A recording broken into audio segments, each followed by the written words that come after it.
special week for me. Um, those who know, you know what I'm saying? And today was the day. I actually did some browsing. I had to do some revamping shit. And then from some revamping shit, I did some browsing around because it was killing me. I was like, yo, this not Sondin shit is killing me. I'm seeing stuff that I would never watch. You know what I'm saying? Never watch. So I actually came across something today, and I was really into the stream, and it made me go into a thought. Let me put a title for this show.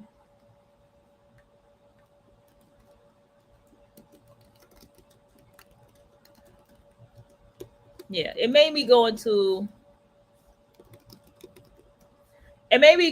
Okay, let me get my glasses on. It is time for. just listening, right? I like I just can't pull myself in my life to get into these kind of conversations anymore. You know? Like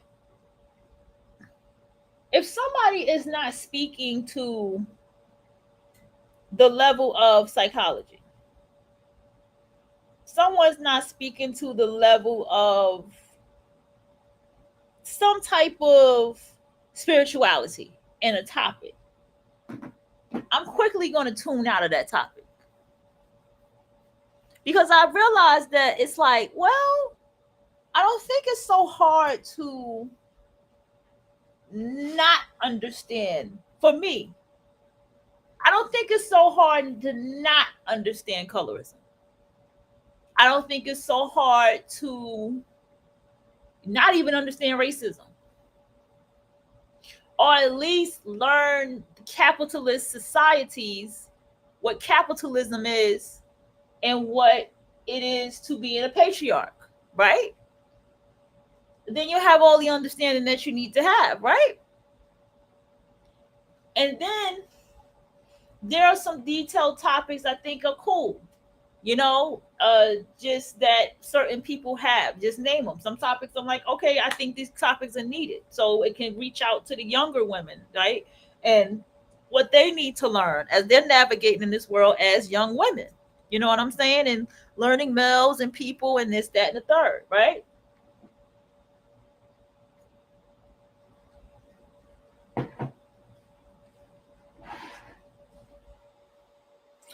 And then it goes into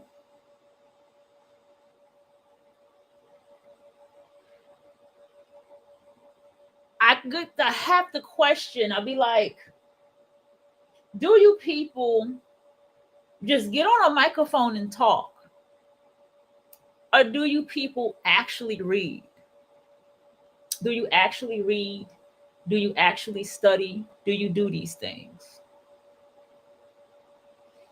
And so I also realized with something else besides these things that I question, like, do you read? Do you actually study? Do you actually take the time to get into the psychology books to get into the topic in which you talk about? Are you just out here just talking and you just want somebody's opinion? And if that is the case, by all means, to each your own, right? By all means, right? At the same time, for you who are doing success studies, I need you to not waste your time in those spaces. If you happen to listen and look and see, and then you're like, oh, okay, that's fine. But I need you to not waste your time in those spaces. I sat down and I looked and I started realizing how I was feeling today. And I was like, I'm drinking my tea, sipped a little water, drinking my tea. Then I had to take action with something around me. Burn my incense, right? My spiritual cleanse and stuff. And I was like, damn, I feel better. And I got some food in my belly. I was like, damn, I feel better. But between doing all that and doing my assessment journaling, what I realized was a lot of opportunities popped up today, y'all. A lot of opportunities popped up today, y'all. So much that I was looking at one, I was like, is this in person? Or there was some of them that I did not buy a ticket because they were in person, and I didn't want to have somebody miss a chance of going. You know what I'm saying? I didn't want to do that. I was like, damn, you gotta go in person. I can't watch this over virtual. Damn, that sucks. And so there was a lot of things today that I opened up to. And you know what I realized in that very moment? I said, no, no, no, no. You have to watch your thoughts. You have to watch your energy, but you also have to have a daily routine. You got to have that. I'm understanding the successful in having morning routines, evening routines, night routines, work routines, day-to-day routines. I'm starting to understand that so much more. Understand why routines are pivotal in these success studies. It helps clear the mind from the clutter. I took a shower and everything, you know, before I went to bed, everything. But it didn't clear the clutter. But I had to just do some spiritual work here to banish some people out the way. Because understand that what pretty much happened in my personal situation was that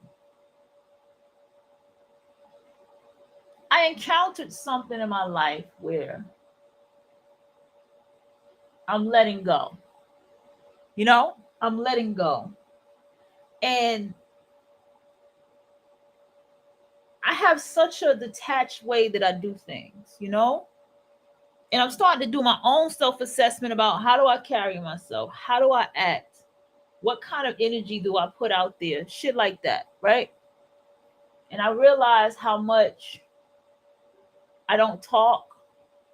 I don't really speak to nobody. You know what I'm saying? Even if everybody else is saying hi, good morning, blah, blah, blah. I'm not really vocal. You know, I don't really give energy to people. You know, I'm such an observant person. I just fall back.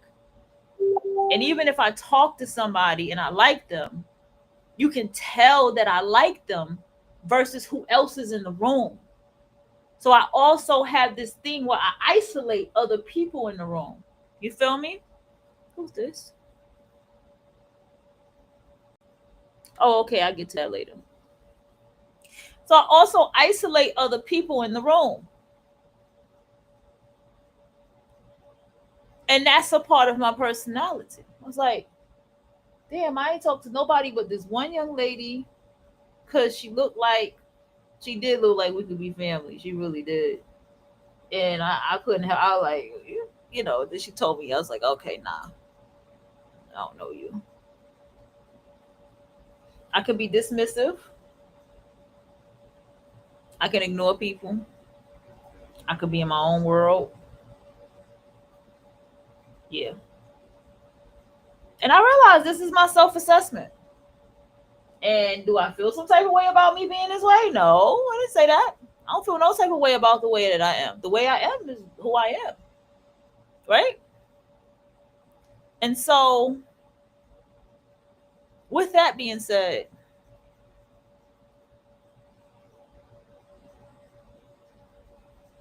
it comes also to something else to take note of.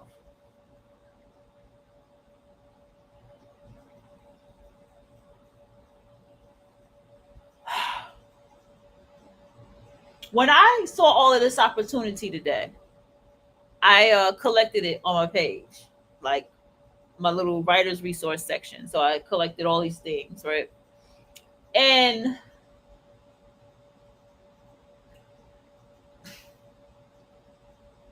The thing is, as I was collecting all of these things, right? And I was just like, wow, so much opportunity out here, so much stuff for free out here. And I felt like I was just dipping in the icing of the cake because I had choices to say, well, damn, I can't attend this and put it out there. Whoever can attend, come to this. You know, if put it out there, they have this event, check this out, put it out there on the page. All at the same time, right? I still had options of the opportunity. I hope you're all following what I'm trying to really, really, really get through to you in this moment. Build standards with everything in life. You understand? If your standard is, I don't trust no bitch that don't know how to put in a lace front properly. There's no excuse to not put in a lace front. Ain't no motherfucking excuse to not know how to put in a lace front right now.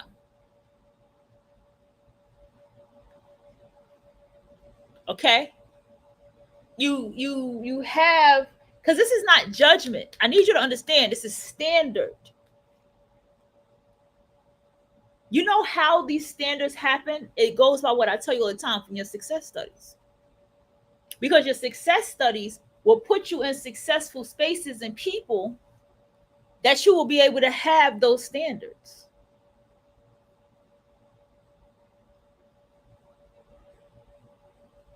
I want to jump into going into a quantum leap video since I'm back now, y'all.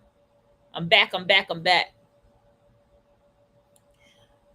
But I'm going to go ahead and play this for a minute while I go look for this video. Because I'm going to have to tell you, the creator code, chef kiss. Chef kiss to the creator code. Chef kiss. Man, beautiful fucking book. And there's no denying how beautiful that book is. Fucking beautiful. Chef kiss to that book.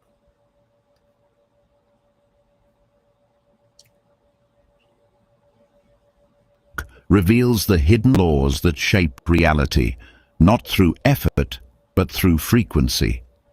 You'll discover why your desires haven't manifested, how to shift timelines instantly, and what happens when you stop chasing life and start becoming the force that makes it move. Nothing will look the same after this. In a world driven by noise, distraction, and endless striving, something sacred has been forgotten. Not stolen, not hidden, just forgotten. Like a seed buried beneath layers of cultural conditioning, this power waits quietly beneath the surface of who you think you are, untouched by time and unaffected by circumstance. You were never taught about it in school. No one stood before you and declared, "This is where your real power lives." And so, like most people, you looked outward, for answers, for approval, for permission to become something more. But the truth is this: the very thing you've been searching for outside of you has been silently watching from within. It has never left you. It has only waited for you to remember. You see, you were not designed to struggle, not in the way you've been taught. The idea that success must come from suffering, that love must be earned, or that worth is proven through effort, that is the great lie. The truth is far more beautiful and far more terrifying. You don't need to become powerful. You already are. And everything in your life, every victory, every defeat, has been a reflection of how closely or distantly you've stood from that truth. Reality doesn't form around what you want. It forms around who you are. And who you are is not the version built from habits or social roles. Who you are is not your past, your failures, or even your dreams. It's the awareness behind all of it, the creative force that observes, imagines, and declares. That force isn't human. It isn't limited. It's divine, and it speaks in frequency, not words. Most people go their entire lives without accessing this level of power. They live by reaction, not intention. They try to change the world while forgetting they are the source from which the world arises. And so they struggle, not because they're weak or unworthy, but because they're using someone else's blueprint. You were never meant to follow. You were meant to create. This is the beginning of your remembering. That subtle ache inside, the one that whispers there's more, is not your imagination. It is the signal. The knock on the door. The voice of the Creator within asking you to wake up. Because once you do, you'll never see life the same way again. You'll realize the world isn't pushing against you. It's mirroring you. Every delay, every detour, every breakdown has been responding to your inner state, not your outer actions. And in that realization, the game changes. You stop trying to move the pieces. You become the one who designed the board. This is not about becoming something new. It's about stripping away everything you were never meant to carry, so that what's left is not a version of you, but the original you, the one that doesn't chase, the one that doesn't ask, the one that creates. This is the Creator Code, and it begins with remembering who you really are. There comes a moment, usually quiet, often unremarkable on the surface, when you realize that all your chasing has taken you further from what you wanted, not closer. You try harder, push more, strategize, hustle. But no matter how disciplined or determined, the target always seems to move just beyond reach. The dream stretches like a mirage in the desert, shimmering with promise, but disappearing as soon as you arrive. And in that moment of exhaustion and quiet defeat, something ancient begins to stir. A whisper rises from the silence. You were never meant to chase, only to create. This truth doesn't come from textbooks or self-help cliches. It comes from within, the place you've ignored in your search to make it. The reason your efforts haven't worked isn't because you're broken. It's because you're misaligned with your design. You were not built to run after life, to beg for your desires, or to audition for your worth. You were built to broadcast reality from the inside out. And the moment you remember that, the chase ends. When you chase something, you declare to the universe that you don't have it. That declaration becomes your frequency. That frequency becomes your experience. It's not personal, it's law.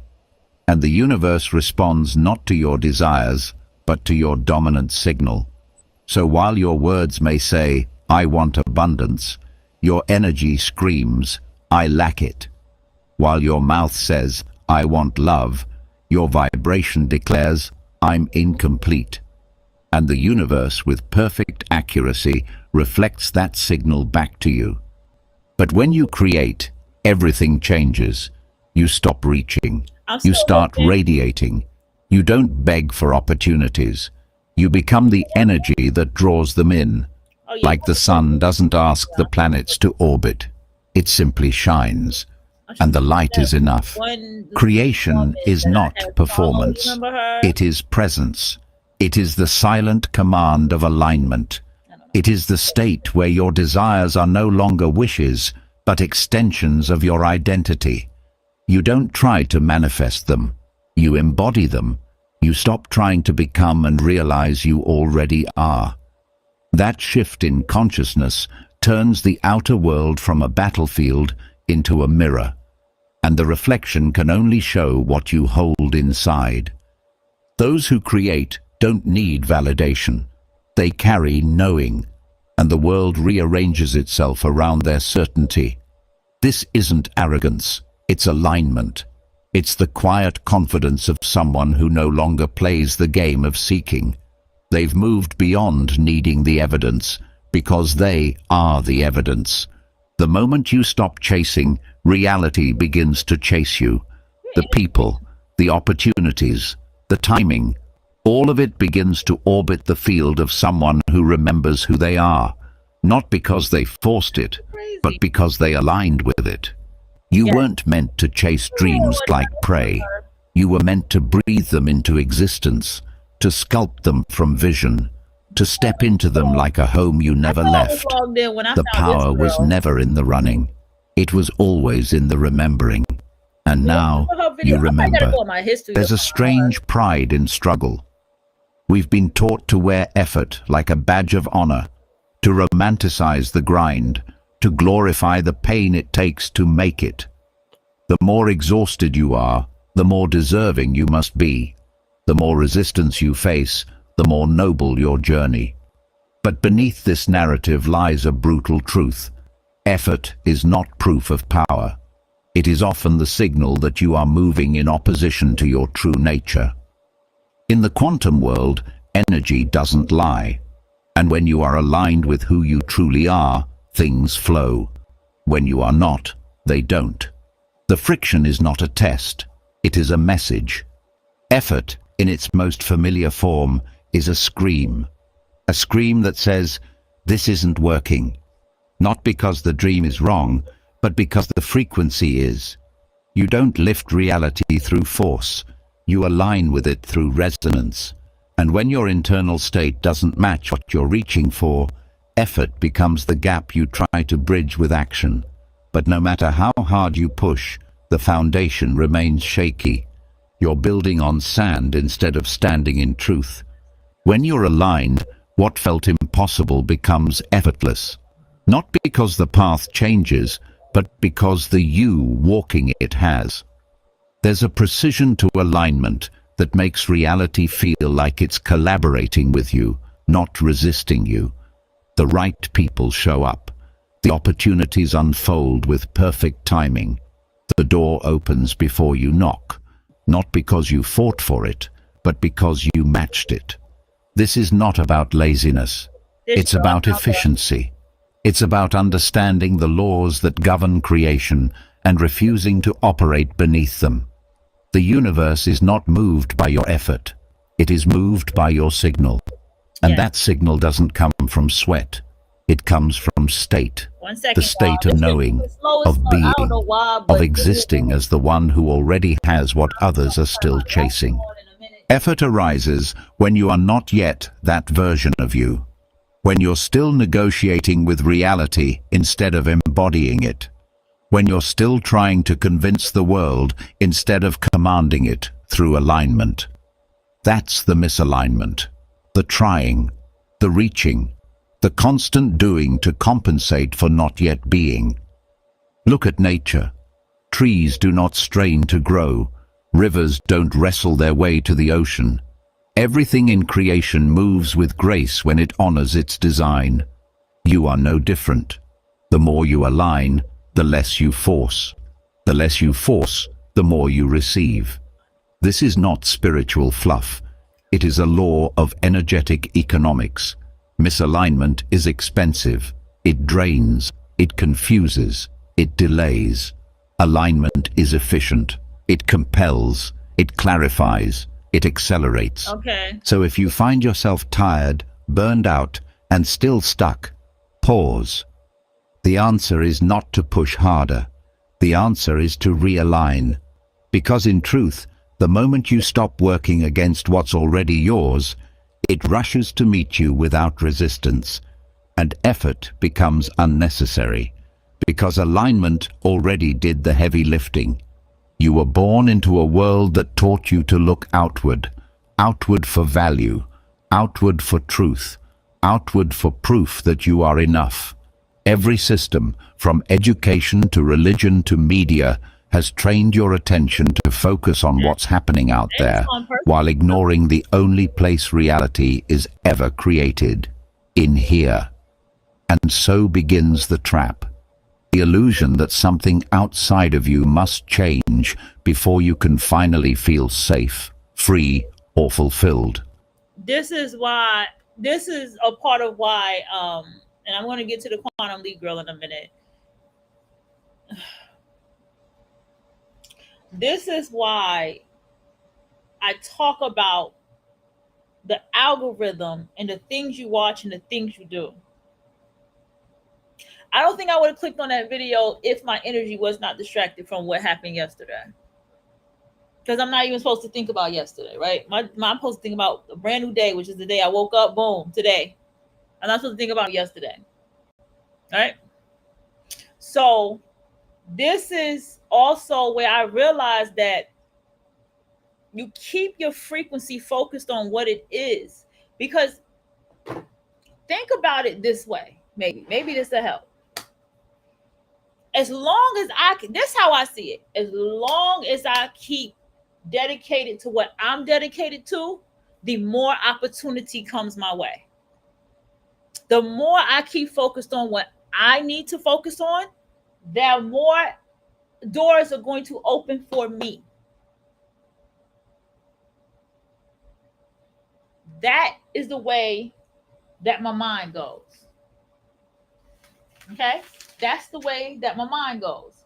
As long as I keep focused on what I need to focus on, then I'm good.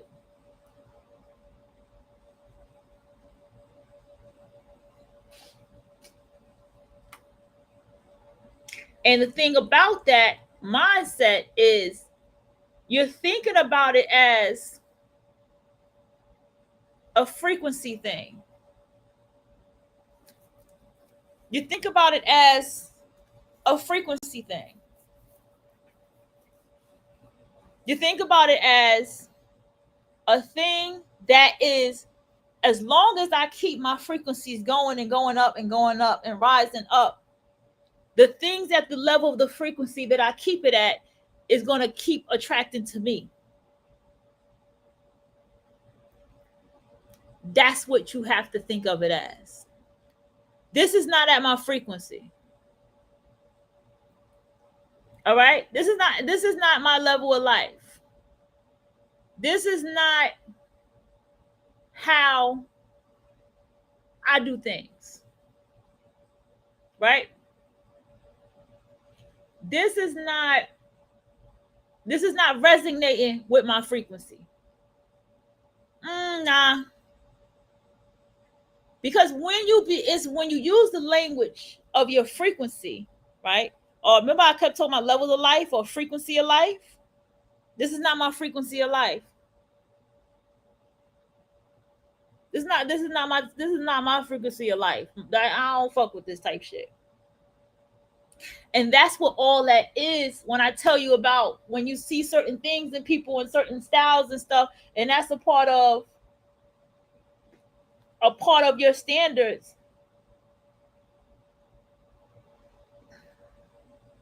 Then that's what it is.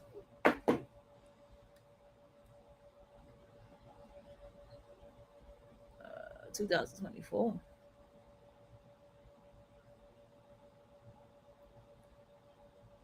This is late. Excuse me. I saw something. This is not at my frequency. It's not at my frequency to listen to somebody talk about certain topics and they're not opening on psychology books. They're not referencing them. They're not even studying psychology themselves, but they can talk about what they want to. But they're not coming from a psychological or spiritual or even just the practical perspective of what they're talking about. They're just getting on the microphone and just wanting to talk to people because whatever's going on with their day. And I've already expressed my views about people online, especially people like that. Something ain't correct in your life cycle going on that you're talking to strangers online. It's something ain't right. Right? I've expressed this already.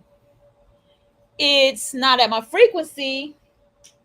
Where I'm kind of done with the African conversation. You feel me? I'm tired. I'm getting done with the African conversation, right? Or the African versus African American conversation. What is this shit? This is stupid. This is crazy. Remember, I was done that last time. Remember that video I did with the African? Was like, what is Black culture? And I was like, this nigga can't get a book. You know, it's like he don't, it's all his African American studies, all these African American books and cultures and history. He can't find his way to a book to answer that question for himself. Is that what you're telling me? He can't do that? Okay. That nigga can't do that. Okay. I guess so. I guess so. The nigga can't pick up a book and learn African American history. That's what I'm trying to say. That's not on my frequency. So I was wondering, right, when I was listening to Miss Katie Clark here, she has one where she talks about raising your frequency, right? And I was like, at first I was just like, girl, what is this shit, right? I ain't gonna hold you. At first I was like, what is this shit? I'm not watching this. But then after I listened to the creator code and I listened to what was being said in there, I said, oh shit, yes, raising your frequency. We do need to talk about that because I feel like I am already talking about raising your frequency by everything I talk about here. I know every day I'm raising my frequency. Even if I catch myself slipping, I'm still raising my frequency. I still take this energy and I bring it right back to my motherfucking self. Okay? Because sometimes I'll be slipping. Sometimes it happens. But I put myself back to myself every time. Sometimes I just accept it. You know what I'm saying? Sometimes I just accept that something is on my mind because it's going to be on my mind because I understand the dynamic of what's going on. Do you see what I'm saying? Like, it may need to be on my mind a little bit so that I can be a little bit more on my toes. You see what I'm saying? So that's another thing that I pay attention to. But other than that, y'all, let me tell you something. You need to learn these things because you got people, they got a lot of material things, but that don't mean their frequencies is raised. Or welcome back to the channel. Today we're going to be talking about how to level up so fast that it feels like cheating. So today I'm going to take you through how you can essentially compress time and go from level 1 to level 100, whatever that means for you, in a way that almost doesn't make sense according to a logical time frame. If you want dramatic change to happen very quickly, you need to start thinking differently than most people. You can't go around with the normal mindset that the majority of people have because that's going to get you normal results, which is probably what you've been getting. So today I'm going to share with you the things that you need to know and apply to your life in order to get abnormal results in an abnormal amount of time. So I'm going to take you through about 6 points today. If you really apply these points to your life, you're going to level up so quickly, people are going to wonder what the hell you even did. And I want you to just think, before we dive into the points, about the next 3 to 6 months of your life. Those months, those days, that time is going to pass whether you apply these principles or not. And so this video can be a turning point for you if you actually go and get a pen and a piece of paper and walk through the steps that I'm going to guide you through today. This could be the turning point for you. The next 3 to 6 months could be the months that you turn everything around and you access new things that you never even thought was possible.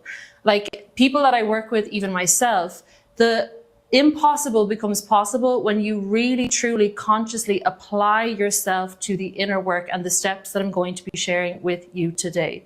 So why not go all in? Why not actually dedicate yourself to this and see how good your life can actually get in the next 3, 6 months to a year?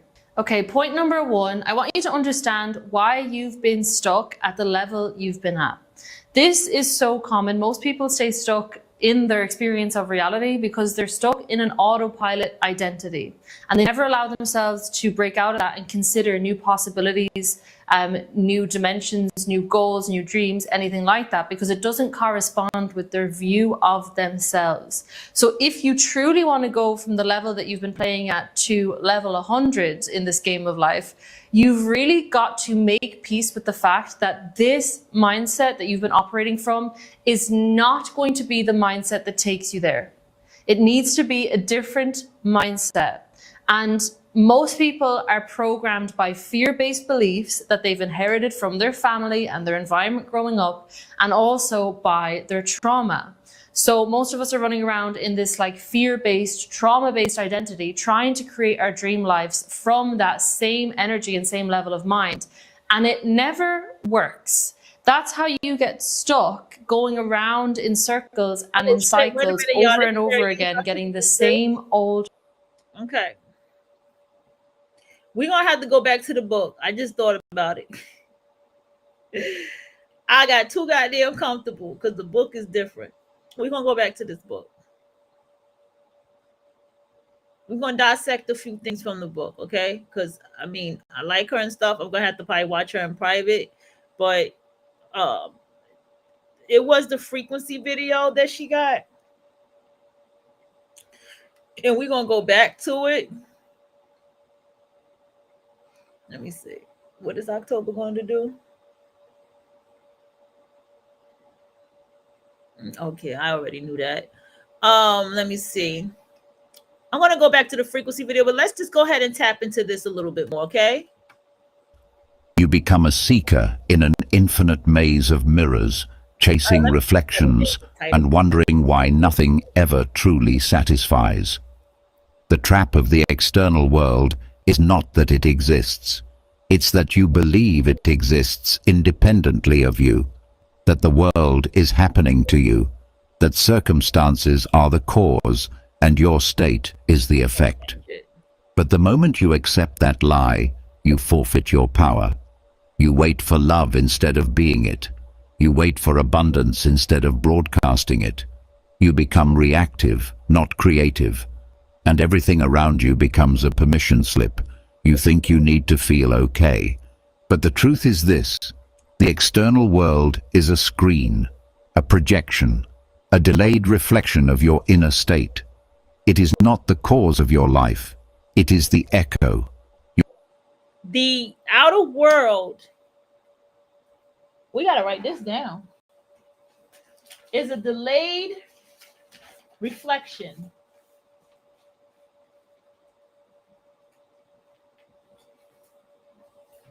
See, so that means that whatever is in your outer world right now, yes, I talk on my hands, is a delayed reflection. Okay? So that means that what is in your outer world is not even truly what your world is. Let me go ahead and put that on my notes. Because I listened to this last night. You see, I played that twice. Went back to sleep. Went back to sleep, turned around, played that bitch again. This one good. This one definitely gonna be a repeat. Your thoughts, your beliefs, your identity, they are the original signal. The world. Did you hear that? Your thoughts, your ideas, and your beliefs are your original signal.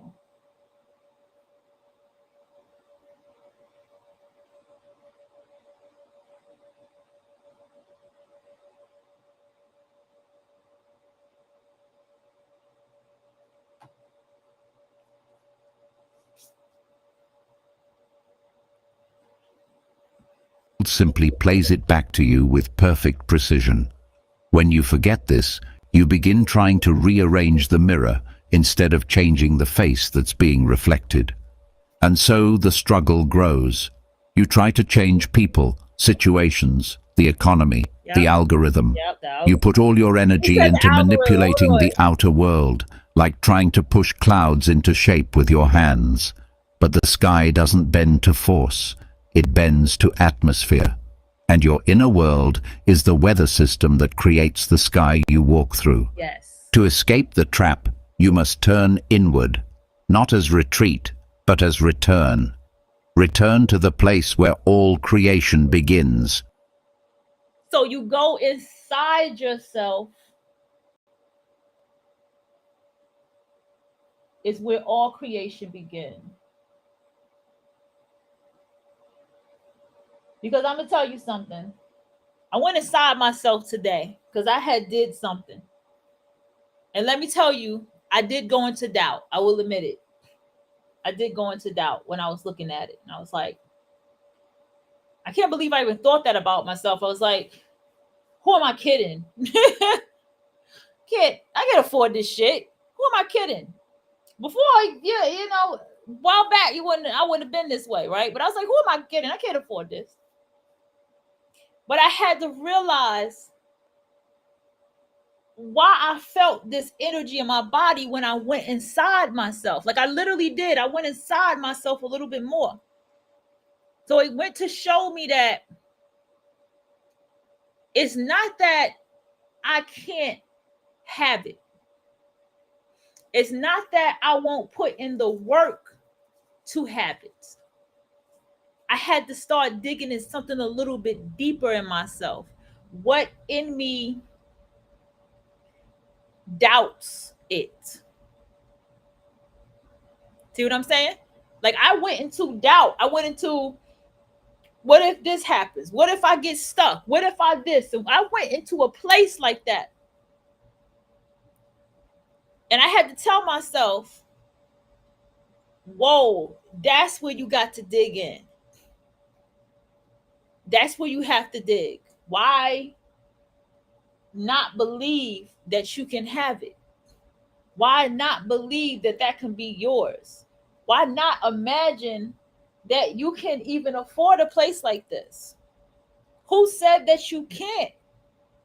Who's to say that you're fighting? Who's to say things won't change for you to have it? You see? And I said, I wanted to do the thing where I was like, well, I'm living like I did. I struggled.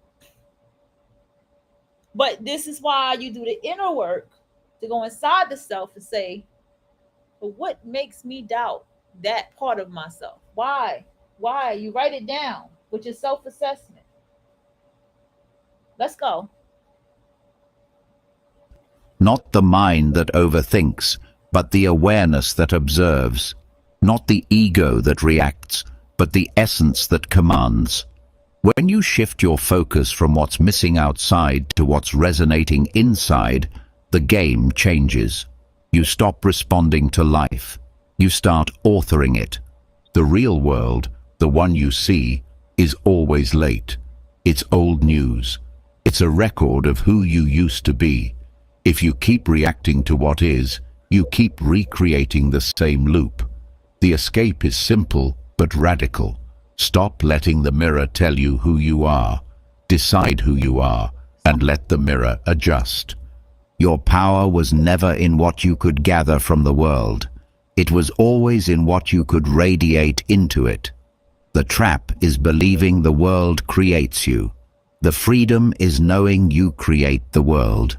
And once you remember this, you don't need to escape anything. You simply rise above it until the...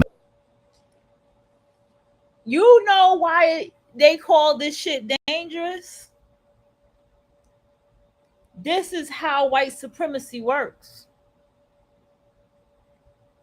This is right here how white supremacy works.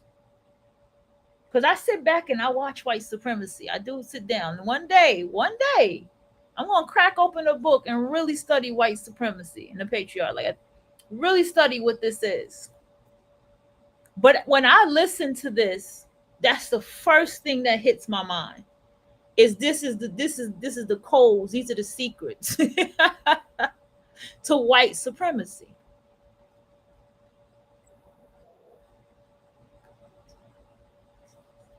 Maze disappears beneath your feet. Before you ever had a chance to choose who you are, the world began telling you. That's right. It gave you names, labels, rules, expectations, all spoken in the language of limitation. Be realistic. Know your place. Fit in. Without even realizing it, you inherited an identity built from other people's fears. And somewhere along the way, you started calling it you. But it wasn't. It never was. What you believe to be your personality is often just a set of responses programmed into you by repetition. That's not identity, that's conditioning, and it has hidden your true nature beneath layers of noise. Conditioning doesn't arrive with warning signs. It comes wrapped in love, tradition, approval, and reward. You learn what gets a smile, what gets you praise, what gets you safety. And so, without knowing it, you begin to trade truth for belonging, authenticity for validation, power for permission. You learn not to ask why you feel disconnected, because being accepted becomes more important than being free. And so your true self begins to shrink, not because it's weak, but because it was never allowed to grow in full view.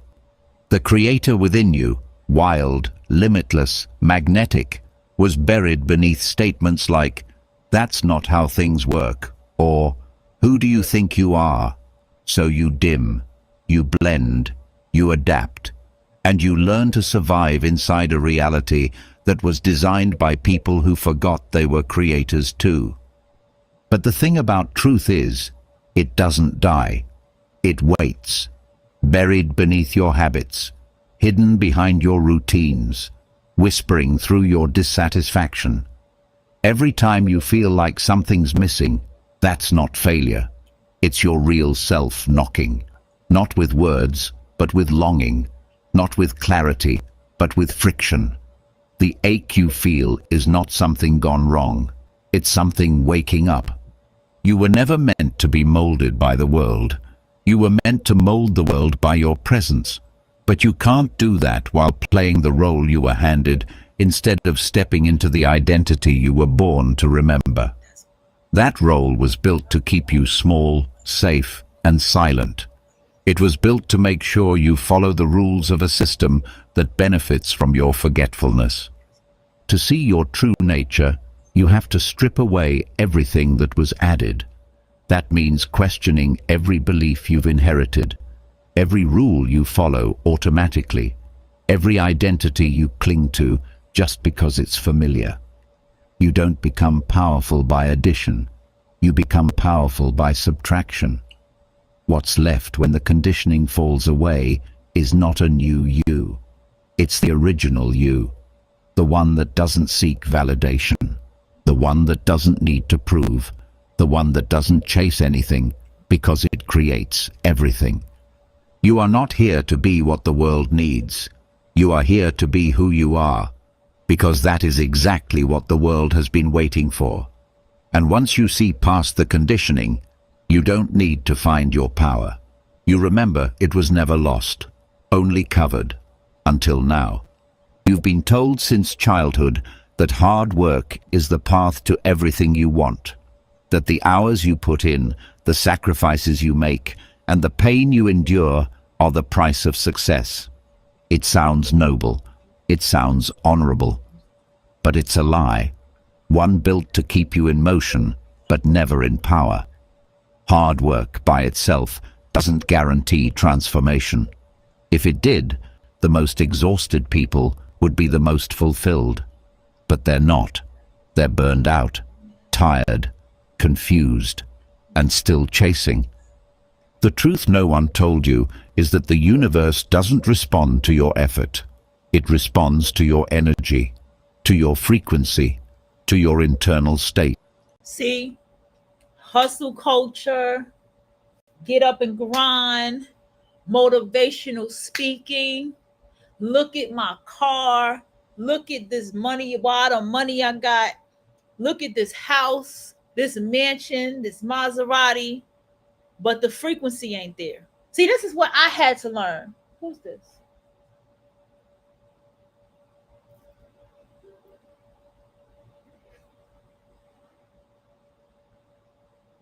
This is what I had to learn. Sis gonna call me in a minute, y'all. That don't mean that the frequency is up. So yes, a Maserati, Lamborghini, all that fancy shit, there's levels to what kind of car it is. But the person in that car cannot feel truly worthy of everything that they got. See what I'm saying? Like this is where the This is the ultimate thing where I had lacked everywhere in life. I look too much at the material things, and I associate material things with frequency. Or this means that the frequency is just no. Everything that they're saying in this book right here is everything. That's the signal you're always broadcasting. And no matter how many hours you grind, if your internal signal is scarcity, fear, or self-doubt, the outer world will reflect it right back again. So you wonder why this right here is the ultimate answer. Well, why do you see somebody of a certain caliber of life and money and all this stuff and all these material things, but then they go and be with a bum? Or they go and be with somebody less than who they are? Because that's who they are. That's who they are.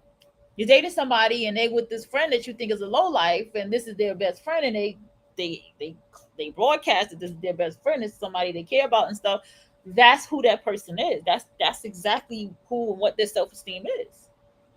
These material things, they just don't mean anything. They really don't. Unless you feel, hey, I want luxury this and I want this and whatever, all of it don't mean nothing. It's a tool. You know, it's a tool. If I want another apartment, what reason do I want another apartment? See what I'm saying? What reason will I go out here to get another apartment? What do I want around me in this new apartment? What will benefit me more to have another apartment? What can I afford in another apartment? You see what I'm saying? What tool? What is this tool for? Car. Why do I need to get this certain said type of car? Because this is a tool for me to do X, Y, and Z. Do you see? That's broadcasting a frequency. You get? So I'm following it now a little bit more. All right, let's go. And again, hard work is not the enemy, but when it replaces alignment, it becomes a trap. You start believing that hustle is what makes you worthy. That struggle proves your seriousness. But in the quantum field, none of that matters. The universe isn't grading you on effort. It's matching your resonance. Like a tuning fork vibrating into the field, your results come from who you are, not how much you do. Inner resonance isn't about passivity. It's about potency. It's the clarity of knowing exactly who you are and radiating that identity into the world without apology. The people who seem to effortlessly succeed aren't lucky. They're tuned. They're aligned with their truth. Their energy speaks louder than their actions, and so the world moves to meet them. When you're in resonance, action becomes inspired, not forced. You don't work to get somewhere. You work as an expression of already being there. That shift changes everything, because now your doing is coming from your being, not... You work from already being there.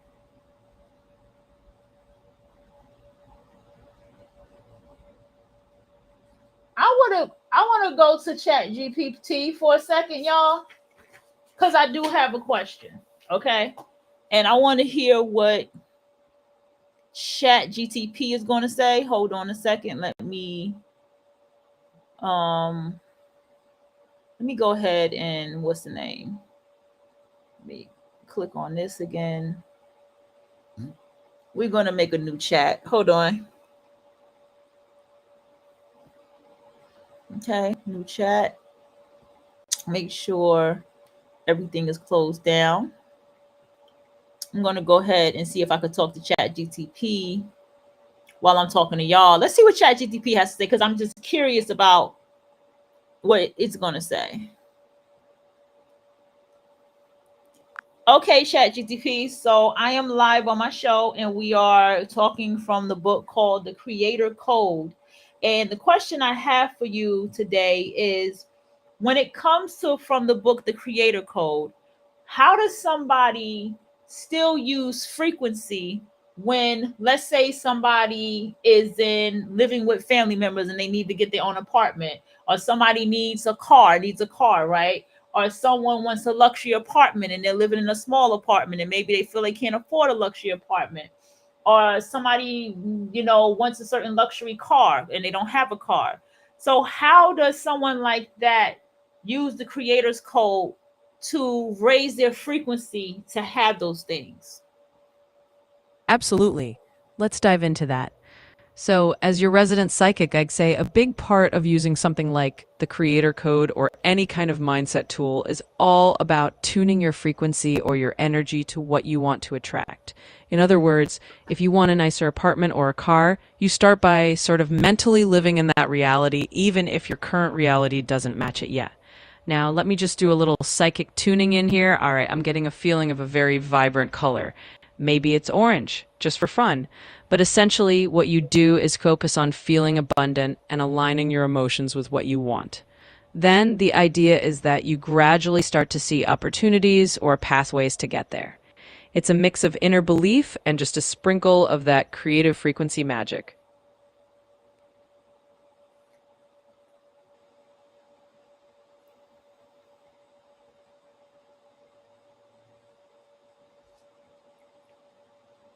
Let me play that again, okay? Because it was something she said. Absolutely. Let's dive into that. So, as your resident psychic, I'd say a big part of using something like the creator code or any kind of mindset tool is all about tuning your frequency or your energy to what you want to attract. In other words, if you want a nicer apartment or a car, you start by sort of mentally living in that reality, even if your current reality doesn't match it yet. Now, let me just do a little psychic tuning in here. All right, I'm getting a feeling of a very vibrant color. Maybe it's orange, just for fun. But essentially, what you do is focus on feeling abundant and aligning your emotions with what you want. Then the idea is that you gradually start to see opportunities or pathways to get there. It's a mix of inner belief and just a sprinkle of that creative frequency magic. All right, let's get back here. Okay, got it. Got it. All right. So from the example that I have here, what one has to do is understand something. Okay. So this is what he's talking about with the outer reality. Okay. Whoever this is, he, she, they, them. Okay. And the outer reality. Okay. I get it now. I'm going to rewind this a little bit too, but I'm getting it. Okay. So look at this. Now I remember. I fucking remember. That's funny. I fucking remember. When I was living in that projects, every single day I woke up, I imagined that I was in a certain type of home, a certain type of luxury apartment, a certain type, even a mansion, bitch. Sometimes I wake up and imagine I was in a mansion. And I started to move around like that. And then eventually, when it was time for me to go, it was time for me to go.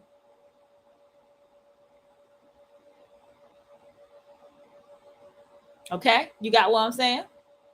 So, another thing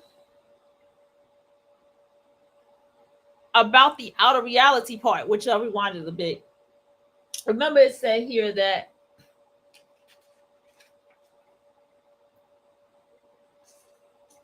it said that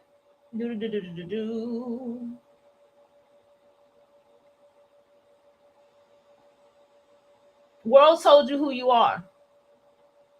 And the world is a language of limitation, right? Got it. That was it right here. Let me start that one. There's a language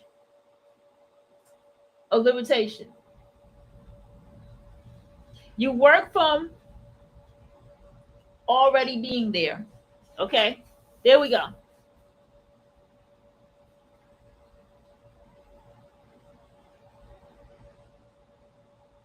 Okay. So that means that the limitations is, oh, I live in the projects. But yet, that means you live in an apartment. But yet, that doesn't mean you have to have rodents and all that in your house. You can bomb, yes, you can clean as much as you can, you can hire a maid as much as you can to keep it together. But also, as you build what you already have, your frequency is naturally, as you begin to just be already there in a mansion, in a luxury apartment, whatever, from what you have, like whatever it is that you got in your head, and you're putting in the frequency that you got, your body, your energy, everything in your life is going to move you to that direction. Shit, it might not be a luxury apartment. It might end up moving to the direction of having a home, right? And now you got a luxury home. But either way, the frequency that you work from inside yourself is going to help that. So let's say you don't have a car. What you do? You buy stuff for your car. Yeah, you do. You get prepared. You do whatever you need to do to get your car. You say you already have your car. You buying stuff for your car. My car. You say that. You literally wake up every day and say, my car. I'm getting my car. I got to get this because I got to get my car. I'm going to get my car. My car is waiting for me. You have to put that in your head. Let me buy this for my car. And if somebody look at you crazy, like, your car. And then what you got to do too is you got to know what kind of car you want. See what I'm saying? I'm not a car person. You got to know what kind of car you want. So then you write that, you say to yourself, yeah, my, whatever the fuck y'all got. Nissan, Honda, Chevys, whatever. My Nissan, whatever car. Now, because I don't know about cars, I need to learn about cars, right? My car is waiting for me. Take a picture of that bitch, hang it up somewhere. That's my car, and it's waiting for me. I gotta go get my car. And every day you keep putting that in your head, and then you start. What happened is your body, your spirit is gonna start moving in directions where you're gonna save money anyway. We're gonna know how to hold on to your money more. You're gonna be in a situation where you're gonna find out, like, oh shit, you know what I'm saying? Like, oh shit.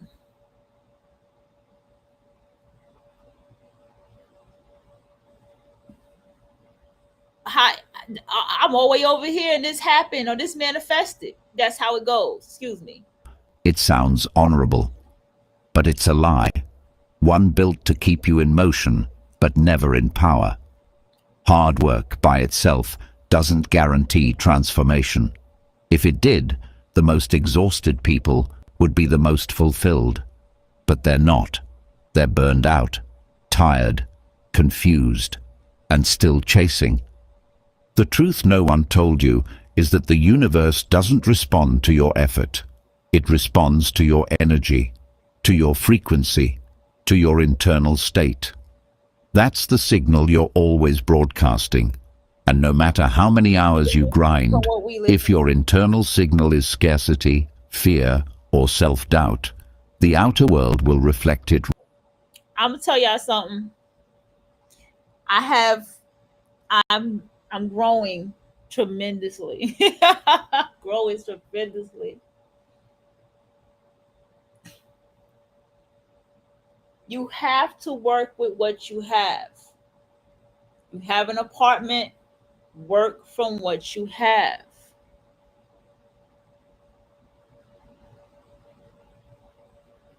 Work from what you have. Right back, again and again.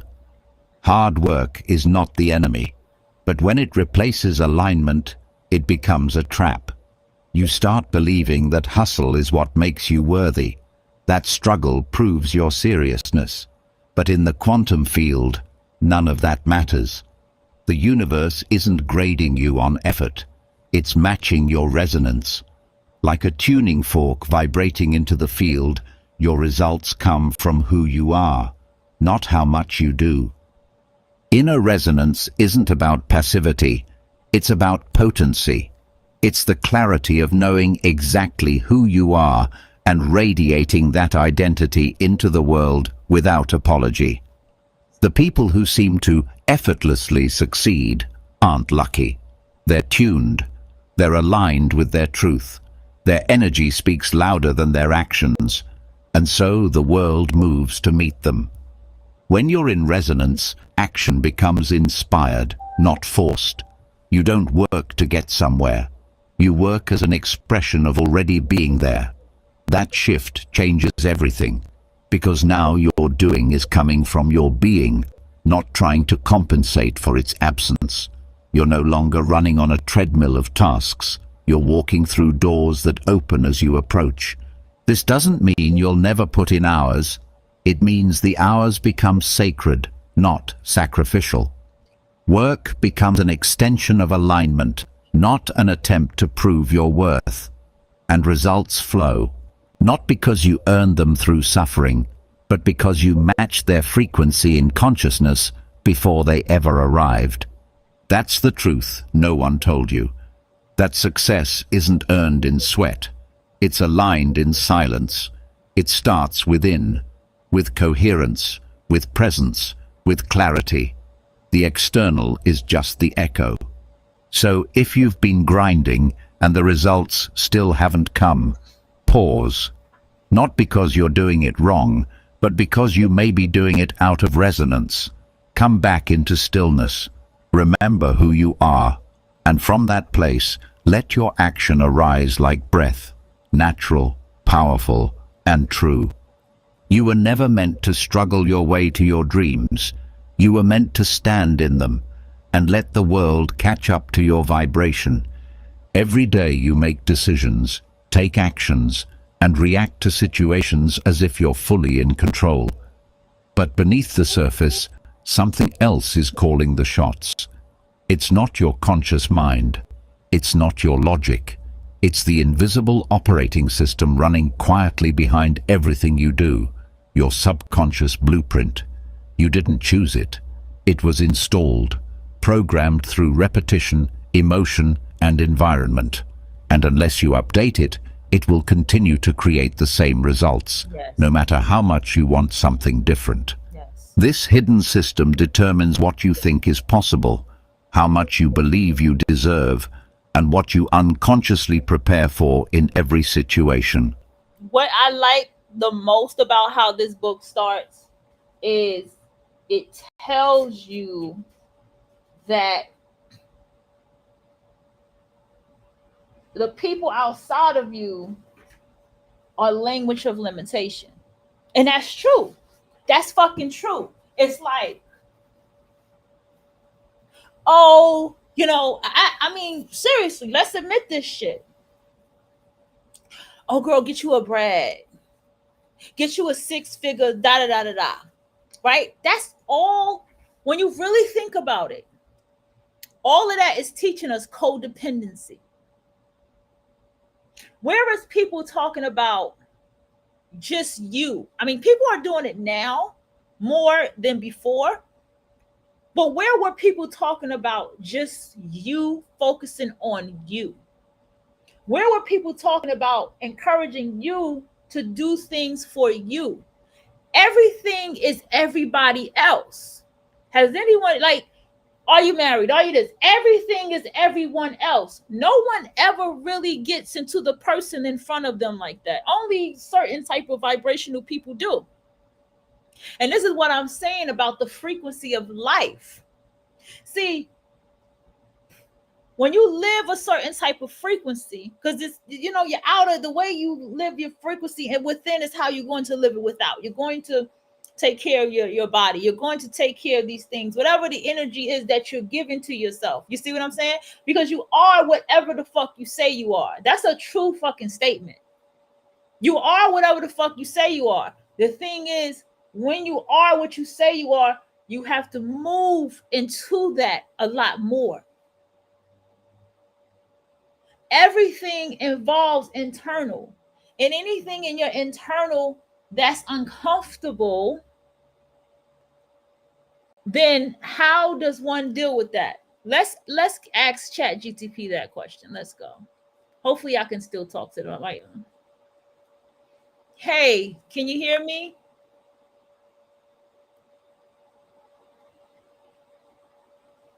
Hey, can you hear me? Absolutely, I can hear you loud and clear, and I'm just tuning in on my psychic frequency here, so feel free to keep the questions coming. Okay, so from this question now, what does one do when they internally feel the doubt of how can I afford this luxury apartment? Or I'll never afford this luxury apartment, or I'll never get this car, or I'll never get this type of job, or whatever it may be. How do they deal with the internal stuff with that type of frequency? Yeah, that's a really great question. And it's super common when you're working on, shifting your mindset or your frequency. So, as your friendly neighborhood psychic, I'd say the first thing is to notice those doubts without beating yourself up for having them. It's totally normal. What you want to do is kind of gently reframe that internal dialogue. So, if the mind says, "Oh, I'll never get that apartment," you acknowledge that thought and then say, "Well, what if it's possible? What if I'm on the way to it?" You kind of play this game of shifting that doubt into a what if scenario in a positive direction. And of course, just to add a little playful note, let me tune in again and say I'm seeing a nice bright color, orange again, just to keep things fun. But really, it's all about taking those doubts, not judging yourself, and just nudging them gently in a more optimistic direction over time.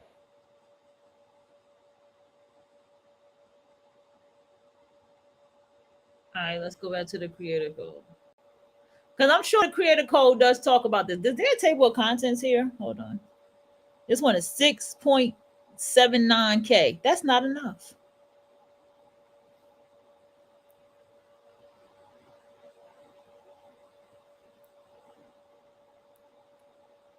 Okay. No, it's no table.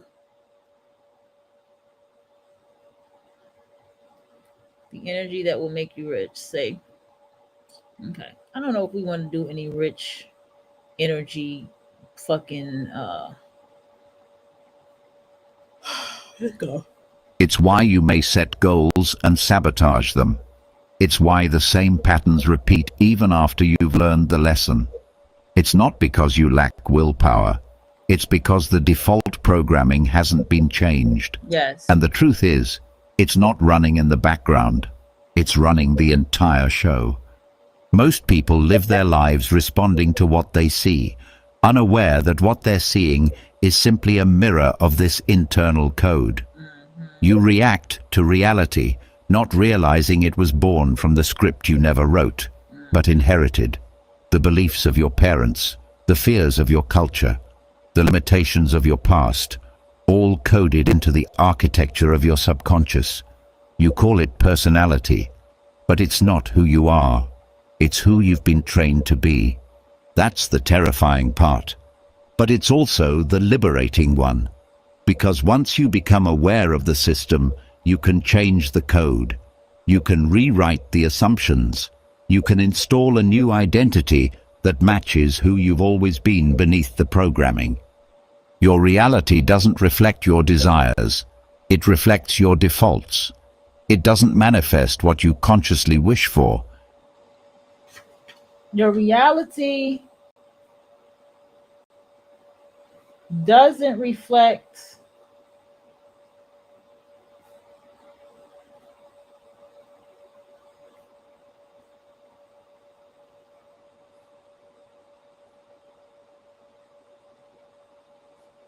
it reflects your defaults. Okay. It manifests what your subconscious expects. If you believe deep down that love leads to pain, you'll block connection. If you believe wealth is dangerous or makes you selfish, you'll unconsciously reject opportunities. Not because you don't want more, but because your system is set to protect you from what it believes is unsafe. Right. And it always wins. Right. Not because it's stronger than you, but because it is you, until you wake up.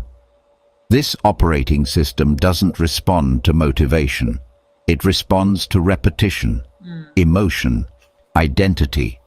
That's how it was built, and that's how it must be reprogrammed. Not with effort, but with awareness. Not with hustle, but with intention. Until what once felt like sabotage begins to feel like flow. You are not your code. You are the programmer. You are not your patterns. You are the architect. And the moment you stop trying to change your life from the outside in and start updating the system from the inside out, you'll understand why things weren't working before. It wasn't you that was broken. It was the code. And now you have the power to write something new, something aligned, something true, something that finally reflects the real version of you that's been buried beneath layers of automation. Until now. There's something most people never realize about the way life responds to them. It doesn't wait for words. It doesn't respond to goals written in notebooks or affirmations whispered before sleep. Oh shit. It responds to energy, pure, raw, unfiltered frequency.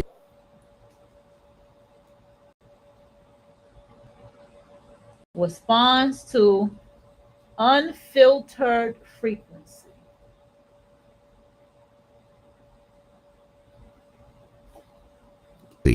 And that energy, yours, is not a polite suggestion.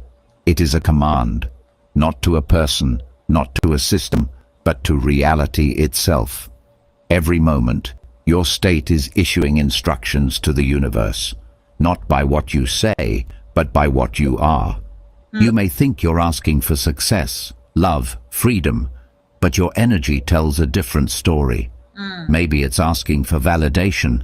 Maybe it's echoing fear. Maybe it's vibrating lack while your lips speak abundance. But the universe doesn't follow your voice. It follows your signal. Yes. And your signal never lies. Your energy isn't a background detail. It's the blueprint. The frequency you carry in your body is what constructs your experience, piece by piece. You can't fake it. You can't override. So the frequency, just to give an example, right, of today, opportunity, right? I tell y'all this word all the time. So much that I even shared. Whatever I couldn't make it to, I shared it. Whatever I made to, I didn't share it, right? And so I found multiple things today, right? Frequency of even seeing more things from this particular person who event I am going to watch. You see what I'm saying? And all of these different things, because that's what I'm aligning with. You get what I'm saying? So I don't want to interrupt because this is so fucking good. I don't want to interrupt this shit. It with willpower. You can't force reality to obey your surface when your core is in contradiction. Energy doesn't negotiate. It reflects. That's why nothing changes when you try harder from a place of fear. That's why effort falls flat when it's laced with insecurity. That's why dreams stay dreams when the energy behind them screams doubt. Because the energy doesn't request. It broadcasts. It transmits. And it always attracts according to what it knows, not what it wants. You see it everywhere. People doing all the right things, but still stuck. They've got the vision board, the discipline, the routine. But underneath, the energy says, I'm not enough. I'm still waiting for proof. I'm still trying to earn it. And so life mirrors that perfectly. Not to punish, not to withhold, but to obey. Because that's how the field works. It doesn't reward effort. It responds to alignment. The moment you shift your state, not your schedule, not your strategy, but your state, everything begins to move. Doors open, emails come, people call, but they're not showing up because you finally said the right affirmation. They're responding to the new broadcast, one that says, without words, I already have it. I already am it. I no longer chase because Oh, wait a minute. We got to write this down. This is why sometimes we got to slow down this motherfucker, okay? Because let's go. Because that's how the field works. It doesn't reward effort. It responds to alignment. The moment you shift your state, not your schedule, not your strategy, but your state, everything begins to move. Doors open, emails come, people call, Yes. but they're not showing up because you finally said the right affirmation. Let's get it. They're responding to the new broadcast, The new broadcast. one that says, without words, Without words.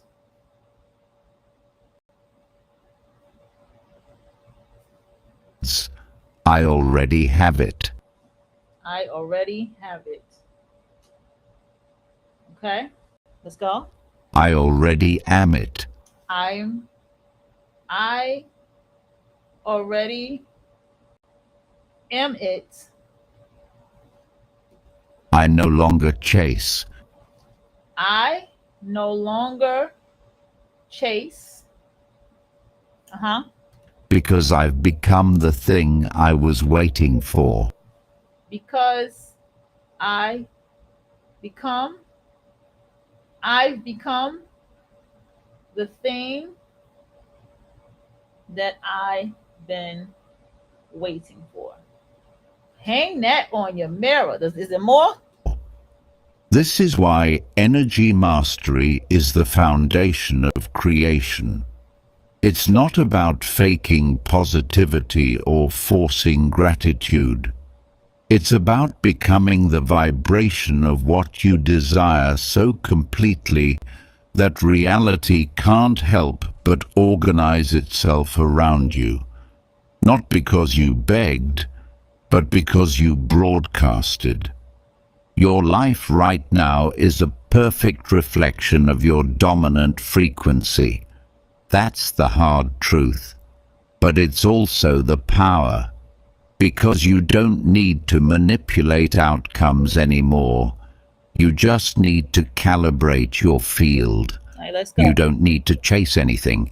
You need to emit the version of yourself that already lives on the other side of desire. And once that signal becomes consistent, your world will shift.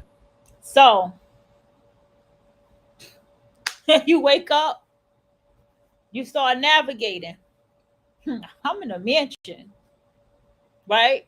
I'm in a luxury apartment, right? Waking up, I'm in a luxury apartment. Are you in a luxury apartment? You're like, I want a mansion, right? I want a house. And every day that you are walking around, wherever you're walking around, and no matter if you can goddamn roommates, and you keep broadcasting that energy to be true, and not no fake shit, not so consciously you don't believe it. No, you really know from your subconscious mind to the front of your conscious mind, I'm in a motherfucking mansion. I'm in a luxury ass motherfucking apartment. Okay, you know what I'm saying? When I go outside, motherfucker, you can be getting in a goddamn local bus. You like, when I'm walking outside, I'm getting in my fucking such and such car. Because you know what's going to start happening too? I started noticing. I wonder, is he going to talk about this too?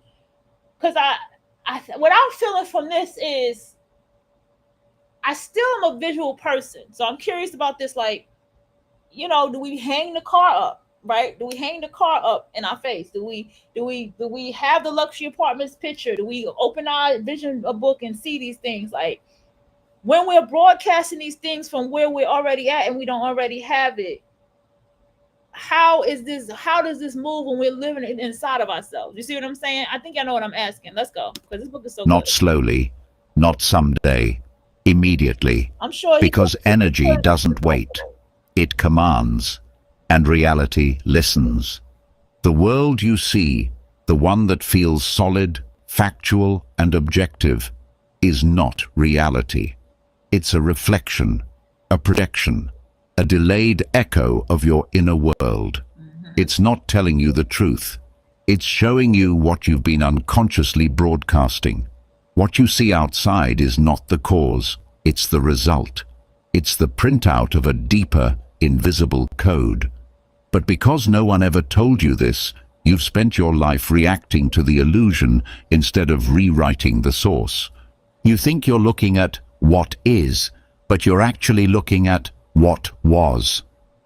The people you attract, the opportunities that show up or don't, the financial patterns, the relationship dynamics, they are not standalone events. They're feedback. They're responses. They're the universe's way of saying, this is what your frequency has been producing. You're not waking up to reality. You're waking up inside of your own reflection. This is why trying to fix your life by changing the outer world never works. You're trying to rearrange the mirror instead of adjusting the face that's being reflected. Okay. You get new jobs, new partners, new homes, but the story feels the same. The emotional tone repeats. Okay. The same wounds resurface in different costumes, not because life is unfair, but because the projection hasn't changed. Yes. And the projector is you. What's real isn't out there. What's real is what you're being, what you're radiating. That's the source code. That's where all of it starts. But we Oh, this is also stating something else that I realized too. Just by being and saying, I have this and I am this, right? You're going to find experiences where it's going to start aligning. I mean, this is like the introduction. I get it. That's why I'm trying not to interrupt it because it's so good. But I might just type in the chat room. I'm just shaking. We've been trained to trust the external as more real than our inner world. We believe the numbers, the news, the bank account balance. We let them define what's possible. But the truth is, those are just snapshots. They don't predict your future. They report your past signal. Your energy precedes every event. Your beliefs filter every perception. Two people can stand in the exact same room and see completely different realities because they're not seeing the world. They're seeing their programming. And the moment you internalize this, everything changes. You stop taking circumstances personally. You stop chasing validation. You stop reacting to appearances and start designing your reality from the inside out. You understand that you don't need the world to confirm something before you believe it. You need to believe it so powerfully that the world has no choice but to reflect it back. This is the essence of conscious creation. Knowing that the outer world isn't real in the way you thought. It's flexible, it's programmable, it's alive, and it's always listening to the authority of your inner state. So if what you're seeing doesn't match what you desire, don't panic, don't push, recalibrate, shift the frequency, upgrade the belief, embody. Okay, there's the answer. So write that down. If what you're seeing doesn't match your desire, recalibrate, update, right? Let's go. Embody the version of you who lives in the reality you actually want. And then stop chasing validation. You stop reacting to appearances and start designing your reality from the inside out. You understand that you don't need the world to confirm something before you believe it. You need to believe it so powerfully that the world has no choice but to reflect it back. This is the essence of conscious creation. Knowing that the outer world isn't real in the way you thought. It's flexible, it's programmable, it's alive, and it's always listening to the authority of your inner state. So if what you're seeing doesn't match what... All right, this is at 33. I tend to do this too. I like to do bookmarks. Okay, let's go. You desire, don't panic, don't push, recalibrate, shift the frequency, upgrade the belief. That's it. Don't panic, don't break. Reshift, upgrade frequency. So here's the answer to it for whoever wants to ask that. Embody the version of you who lives in the reality you actually want. So you embody the version of you who, make sure you put who, lives in the reality that you actually want. All righty. And then watch. Not because you're trying to force it, but because you understand the truth. What you see is not what's real. What you see is what you've been, and who you choose to be. You see that? What you see is not real. What you see is what you've been.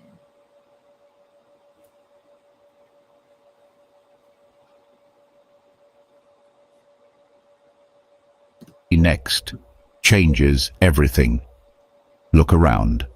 Every detail of your life, your income, your relationships, your health, your opportunities, is not random. It is not fate. It is a mirror, a precise, unfiltered reflection of who you believe you are at the deepest level. Not who you say you are, not who you want to be, who you are being. Reality doesn't respond to your words. It responds to your identity.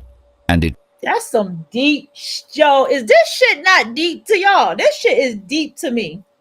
I read some spiritual ass fucking books, bro.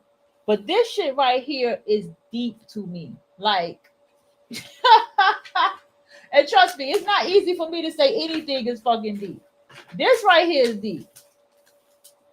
Lord, I'm happy I found this book. reflects that identity back with ruthless accuracy. This is the first law of creation. Reality mirrors identity. That's the first law of creation. Let's write that down. Reality reflects, right? No, mirrors identity. Man, let me see if I can find the creator code list. Not goals, not affirmations, identity. Because your identity is your vibration. It's the energetic signature you carry without trying. It's what people feel before you speak. It's what the universe reads before it delivers. And most people are trying to change their life while holding on to an identity that cannot create it. They want abundance while still identifying as someone who struggles. They want love while still seeing themselves as unworthy. They want freedom while being emotionally addicted to control. And so the mirror doesn't change, because the reflection always matches the image. You can't cheat this law. You can't outperform who you believe you are. You can hustle, you can grind, you can push your way into temporary wins, but the identity always wins long term, because it's what you always come back to when you're not trying, when your willpower fades, when the mask drops. The mirror doesn't lie. It reflects you. And this is where most people get stuck. They focus on action, not alignment. They try to do their way into a new life without becoming someone new. But the version of you that lives in your dream reality doesn't behave the same, doesn't think the same, doesn't feel the same. And until your internal identity matches the external vision, Yes. the universe can't deliver what you're asking for, not because it's unwilling, but because it would violate the law. Your job isn't to chase the outcome. Your job is to shift the identity from seeker to source, from unworthy to undeniable, from the one who wants it to the one who has it. And once you make that shift, the mirror obeys, effortlessly, not because you forced anything, but because you finally aligned with it. You don't change your life by trying to fix the mirror. You change it by becoming a different presence in front of it. The mirror doesn't decide what to show you. Now I'm gonna jump in just a little bit. Okay, just a little bit. This is reminding me of the time I started doing mirror work, looking in the mirror.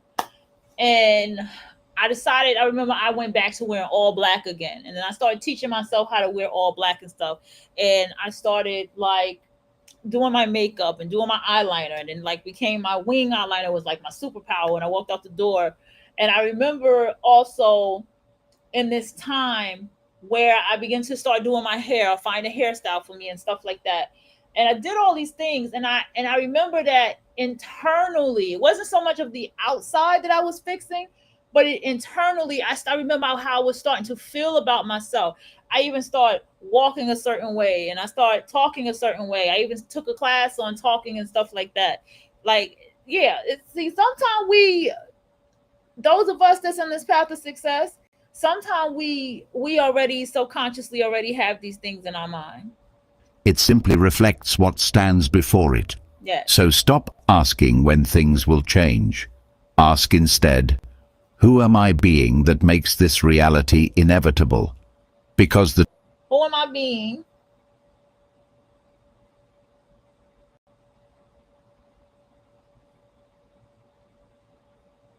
This reality that makes this reality inevitable. the truth is simple, and it will never change. The world you experience will always rise to meet the identity you carry. Yes. Not someday, not eventually, instantly, because reality is a mirror, and the mirror always tells the truth. The way you've been taught to see life is backward. You've been told the world is something you're inside of, Yes. a place made of matter and rules, separate from you, existing out there. And you're just one small part of it, trying to survive, trying to fit in, trying to make something happen in a vast external reality that doesn't care who you are unless you prove yourself worthy. But that lens is an illusion, a beautifully constructed one, and the longer you believe it, the more powerless you feel. The truth is this: you're not in the world. The world is in you. You are not a passive observer of a fixed reality. You are the container, the screen, the projector, and the awareness behind it all.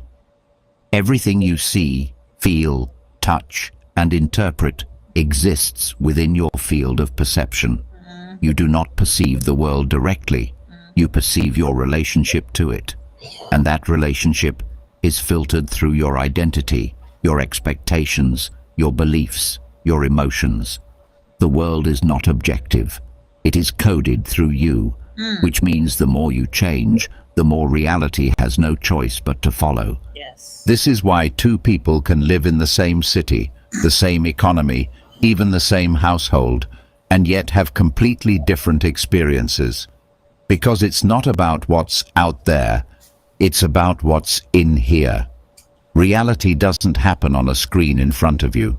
It happens in the space of your consciousness, and the laws that govern that consciousness shape the world you see, moment by moment. The problem is, you were trained to see yourself as separate. You learned to look at reality as something to navigate, fight, or manipulate. You were taught to respond to life instead of realizing life is responding to you. And so you began to believe the lie, that you're one small person trying to change a massive world. That's the illusion. That's the trap. And that's where the struggle begins. But once you wake up to the truth, everything softens. You don't have to conquer the world. You simply have to shift within. The outer world, as you've known it, is simply the outer layer of your inner reality, like a dream made visible. And just like in a dream, when you change your focus, your identity, your emotional signature, the dream itself shifts to match it. This isn't spiritual fluff. It's the foundation of conscious creation. The world you experience is nested inside the container of your awareness. Right. It expands or contracts, glows or dulls, flows or fights, based on what you hold inside. So if something in your life feels stuck, don't look outside for answers. Turn inward, not to escape, but to reprogram the field from which the world arises. Because you don't live in the world, you live in the reflection of your own frequency. And once you claim that truth, you no longer have to change the You live in the reflection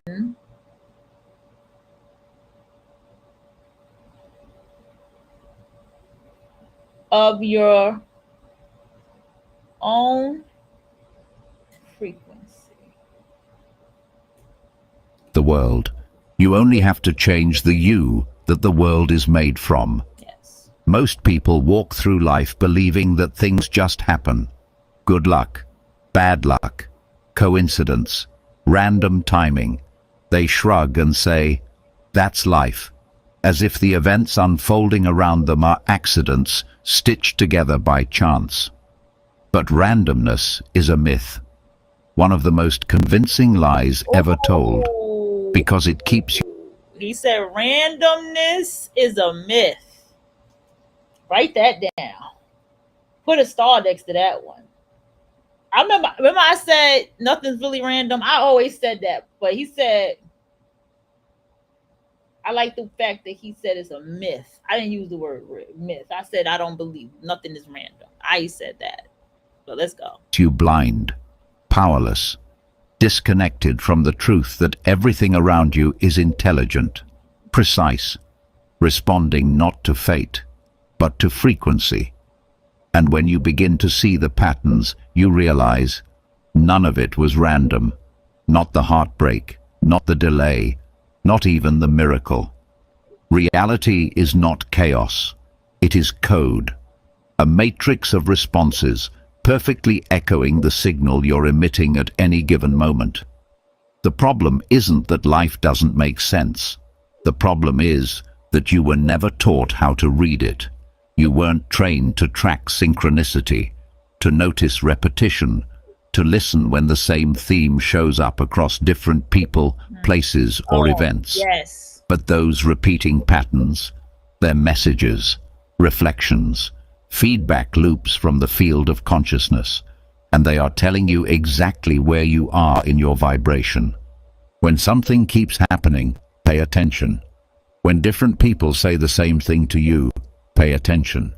When the same emotion arises again and again in different situations, pay attention.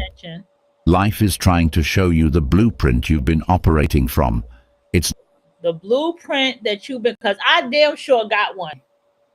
I know what blueprint I got when I walk out here in this world. And I do want to know what is, I am aware of what frequency I'm carrying that creates that I get that reflection I talked about before. But sometimes I want that shit to shift though. I do. I really do. Sometimes it's just like, oh, here we go again, you know? It's not punishing you, it's informing you. But you can only decode it when you stop assuming things are just happening and start recognizing they are being reflected. The patterns are the proof that you are not a victim of chance. You are a generator of rhythm, and the rhythm is tied to who you are being. When your identity changes, the patterns shift. When your energy elevates, new rhythms emerge. And when you start consciously noticing the loops you've been unconsciously living in, you begin to choose something else. This is the rise of pattern recognition, the birth of the observer, the creator who is no longer asleep inside the dream, but awake within it, decoding every moment as a message, not a mistake. You begin to see that the universe has never stopped communicating. It's just that you weren't listening. Or you were listening with the wrong ears, waiting for words when life was speaking in symbols. There is an architecture behind your experience, and once you see it, you can change it. Not by force, but by frequency, by becoming the version of you that no longer needs the old loop to repeat, that no longer sends out the same emotional algorithm, that no longer agrees with the story that this always happens to me. Randomness is the myth that keeps you reactive. Pattern is the code that makes you powerful. And once you step into that awareness, you don't just live inside reality anymore. You begin to reprogram it. Not because you have to figure it all out, but because now you see what's been there all along. Life isn't random. It's responsive, and it's waiting for you to read it. There's a moment when everything you thought was real begins to shimmer. A quiet realization breaks through the noise. Life is not a fixed structure you must survive. It is a living interface you were born to shape. You're not walking through a passive world. You're walking through a responsive mirror, coded with intelligence, responding to your every emotion, belief, and expectation in real time. Most people never realize this. They see life as something static, something to navigate, something outside of them. But the awakened state flips that script forever. You stop asking, "What's happening to me?" and start asking, "What am I broadcasting that life is reflecting back?" Ask yourself that. What am I broadcasting? Start by that. We saw that. We heard something similar to this before.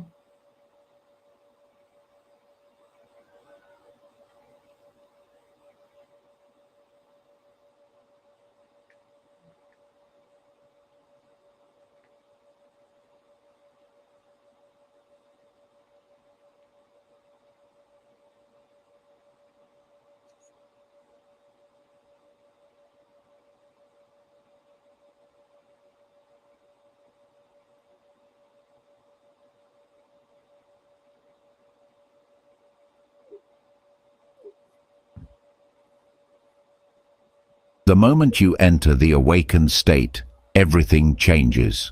Not because the world changes instantly, but because you start seeing it for what it really is. A feedback loop, a fluid field, a quantum interface that listens to your vibration and mirrors it with absolute precision. No judgment, no delay, no exceptions. In the unawakened state, you live by reaction.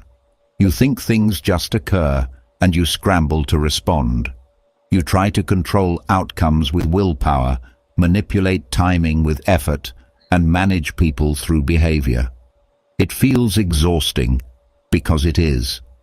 You're trying to push life into submission without realizing life is not an object. It's an interface. It responds when you change your input. And that input isn't what you do. It's what you are. The awakened state is not about spiritual enlightenment. It's about energetic clarity. You stop playing the role of victim or even the achiever, and you step into the role of the architect. You realize that life is not asking for your struggle. It's waiting for your signal. That signal is your state, your tone, your self-concept. Wait. And when you shift it, the interface. Life is waiting for your signal, your state, your self-concept. Let me write that down. I wrote that down in here, but let's write it down in the comment section too. Let's go. Life is waiting for your signal.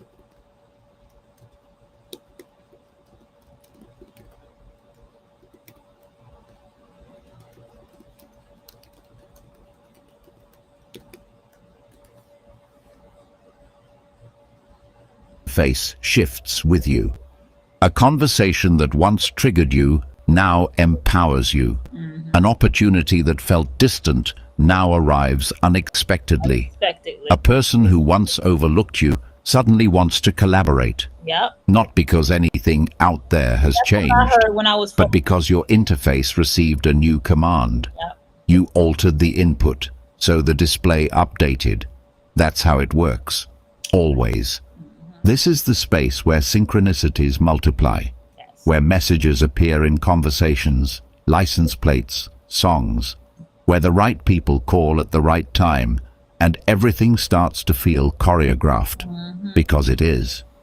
But it's not fate doing the choreography. It's you, your field, your resonance, your inner alignment, dictating the rhythm of what shows up around you. Life is not a maze. It's a mirror with a menu. Yes. The awakened state is not about figuring it all out. It's about feeling your way into alignment with the version of life you want reflected. And once you Feeling your way into alignment. Let's go.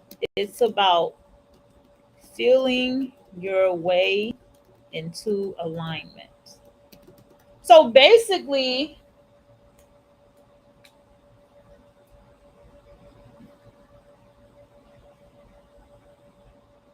this is kind of, I'm writing it down. Hold on. Now this is getting more interesting because now it's falling back again to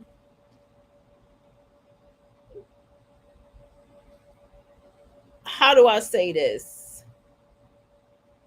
The use of the imagination. You see what I'm saying? This is like the use of the imagination, but getting a more in-depth understanding of what you're truly doing within your imagination. Does that make sense to y'all? I think it does. You start seeing reality as a living interface. You don't need to control everything anymore. You simply tune yourself to the experience you desire. Not through force, through frequency. That's the awakening. And once you see it, you can never go back. Because now you know the code, and you're finally ready to use it. Most people live their entire lives as reactors.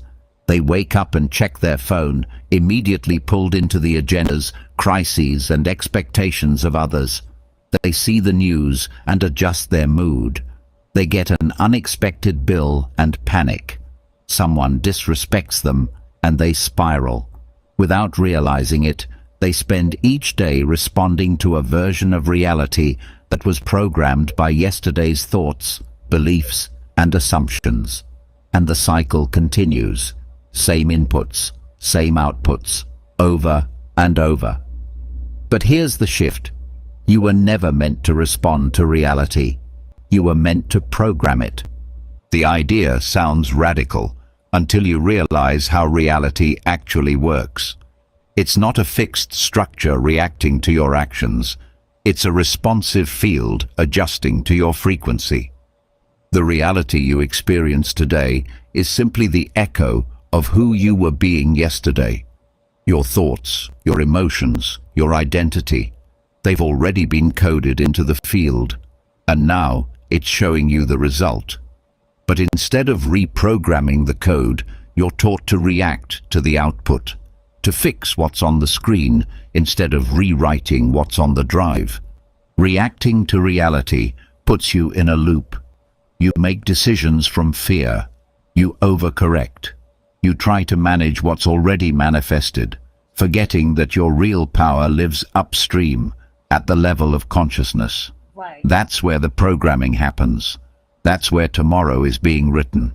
Right. Not in the external circumstances, but in your internal state. Not in your effort, but in your frequency. Right. You can't escape a reality you're still emotionally feeding. You can't change what's being reflected if you don't change what's being radiated. The more you respond, the more you reinforce it. But the moment you stop taking external reality as truth and start treating it as the output of your own system, you reclaim your role as the programmer. Programming reality isn't about controlling everything. It's about creating from clarity. It means deciding how you want to feel before anything happens. It means broadcasting your truth instead of echoing your fears. It means living as the version of yourself who knows the future isn't something to predict, it's something to emit. Reality is malleable. It is not your boss. It is not your judge.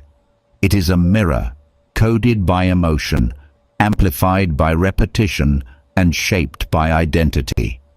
So, if you're tired of reacting, tired of waiting for proof, tired of adjusting yourself to circumstances that don't reflect your truth, then it's time to flip the switch. Wake up each day and write the script instead of waiting for the scene. Speak from the frequency of the life you've already claimed. Move from the energy of what you're becoming, not what you're escaping. This is how reality gets rewritten, not with resistance, but with resonance. You are not a responder. You are a transmitter. And the moment you stop reacting and start programming, life stops echoing your past and begins aligning with your power. There's a line that once crossed, everything changes, and it has nothing to do with action, timing, or strategy. It happens in silence, in stillness, in a moment that no one else can see. The moment you decide who you are, not who you hope to become. Not who you've been told to be, but who you are now. That inner declaration doesn't shout, it doesn't beg, it doesn't explain itself. But the moment it's made, the world begins to reorganize. Reality doesn't respond to uncertainty. It doesn't bend to indecision. It waits. Not because it's cruel, but because it's precise. It mirrors, and it can't reflect clarity until you embody it. Not intellectually, not with half-belief, but with total internal congruence. The kind of knowing that doesn't need proof because it is the proof. Most people wait for evidence before they decide. They wait for the money to feel abundant. They wait for the relationship to feel lovable. They wait for the opportunity to feel ready. But that's the backwards formula. It never arrives, because the energy still says, I'm waiting, I'm unsure, I'm not there yet. And life, with perfect neutrality, reflects that message back. But the moment you decide, everything starts moving. Doors open, people call, timing aligns, and it's not because you did more, it's because you finally became more. On the inside. You stopped straddling between versions of yourself and stepped fully into one.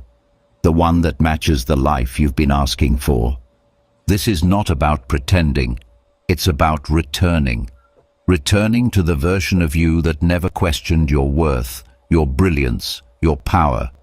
The version that doesn't negotiate with doubt or beg for permission. The version that simply chooses and lets the world catch up. Decision is an energetic shift. It creates a new gravitational field around you, one that attracts exactly what aligns with it and repels what doesn't. That's why things fall away when you change. It's not loss. It's 1 second, y'all. Write something down.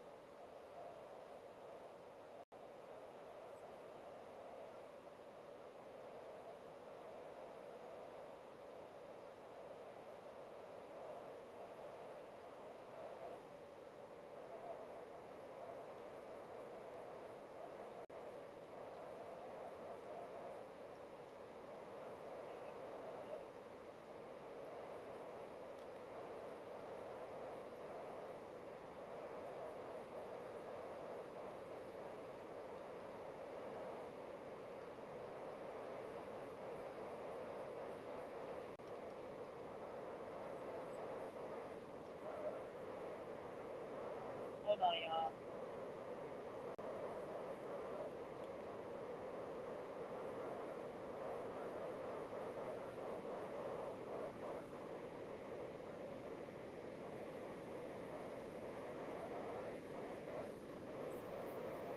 Okay, yeah, okay.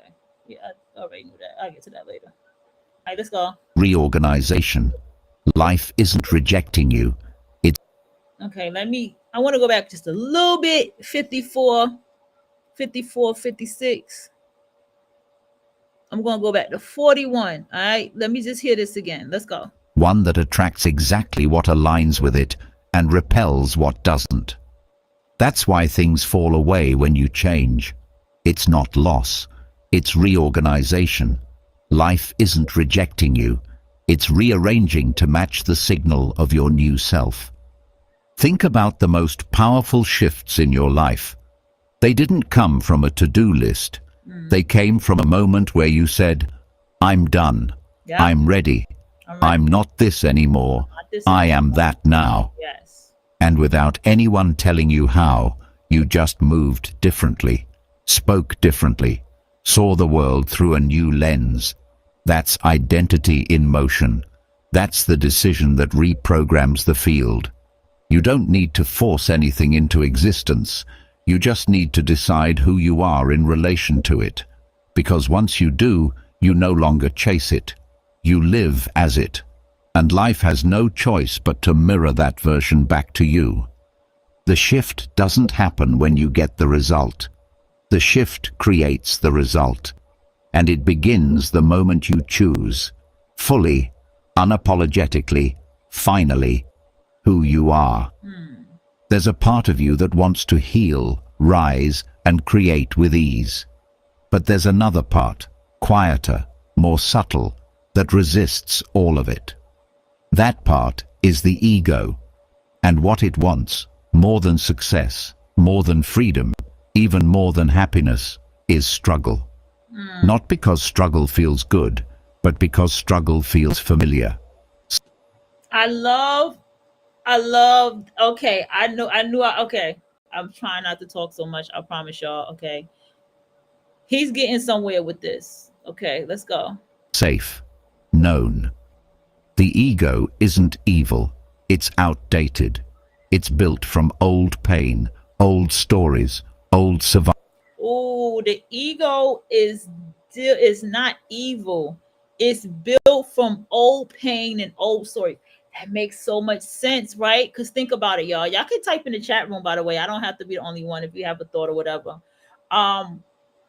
Think about how, if you remember points of your life, unless you still do it, you be like, nah, bro, you know what I'm saying? I do this, I've been doing it this way, and you see what I'm saying? Or that older person that I've been doing this way for da da da da. Like that makes sense that the ego does hold on to older things. You know what I'm saying? Like, I don't want to, okay, I got one better. Well, I've known these friends for such and such time. I don't want to let this person go. I've been friends with this person for such and such years, or I've been in this relationship for such and such years. I don't want to go. You see what I'm saying? Survival patterns, and those patterns were forged in struggle. So even when peace knocks, even when ease appears, the ego doesn't trust it. It clings to the war. The ego thrives in drama, in resistance, in not yet. It believes that life must be earned through effort, and that worth must be proven through pain. It's addicted to the loop of trying, failing, almost, not quite. Because as long as the struggle continues, the ego has a role to play. It gets to fix, to fight, to be the hero in the story it wrote about your limitations. But here's the twist. The ego doesn't want resolution. It wants repetition. Every time you get close to breakthrough, it whispers reasons to slow down, to question, to sabotage. Not because it hates you, but because it only knows how to keep you alive inside the box of your past. And if ease were to enter fully, if success became natural, if flow became your new normal, the ego wouldn't know what to do with itself. It would lose control. And for the ego, control is identity. This is why even when life begins to soften, something inside stirs with discomfort. You say you want freedom, but a deeper part fears it.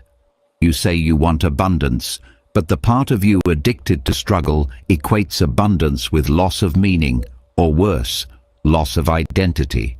So you loop, you delay, you work harder, not because you need to, but because ease feels unsafe.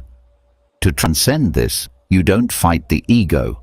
You see it, you thank it, you witness its pattern without becoming it.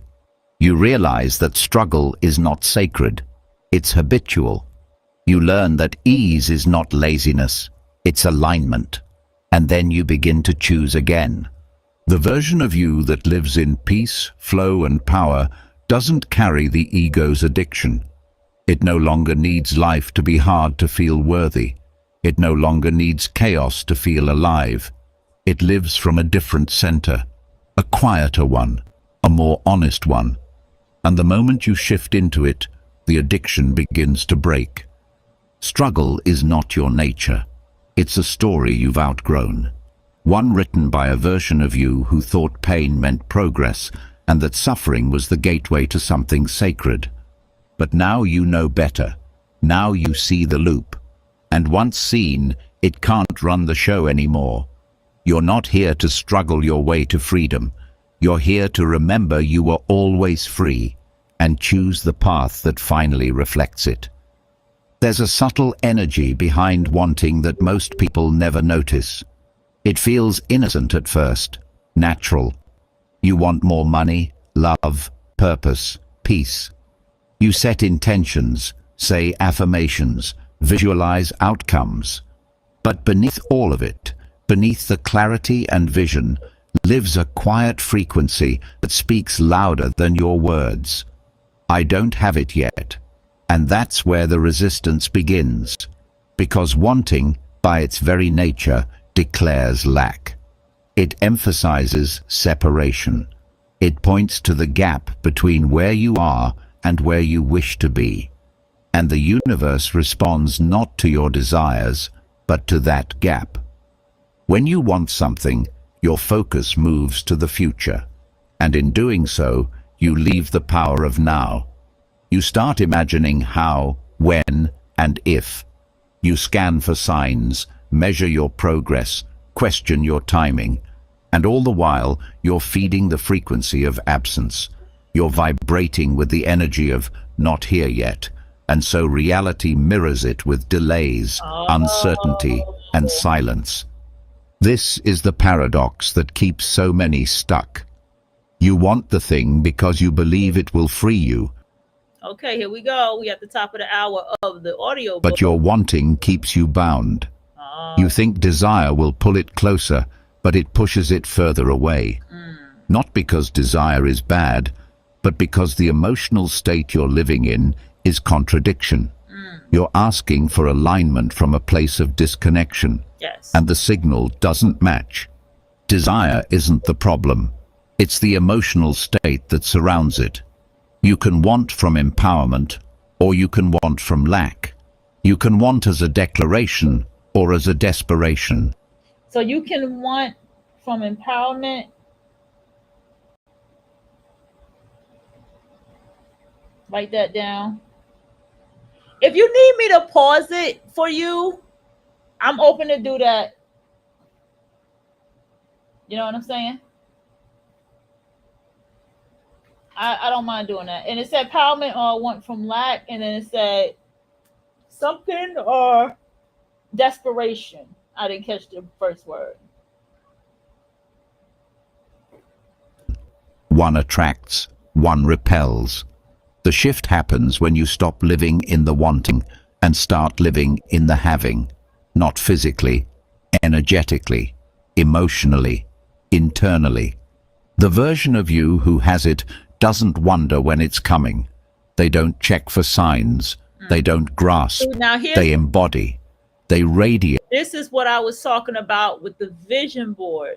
This is what I was talking about with the whole, put the vision of your car and the vision of your apartment and stuff, on the wall and stuff like that. Okay, he's getting into it right now. Let's go. A knowing so deep that life responds with obedience. That's not fantasy.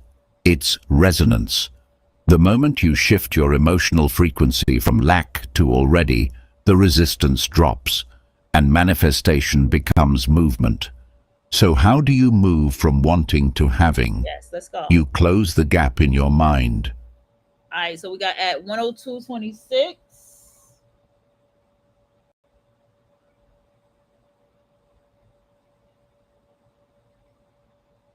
From wanting to having is key. Said you close the gap in your mind.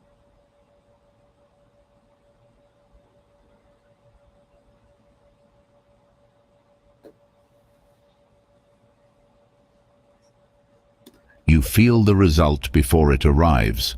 You feel the results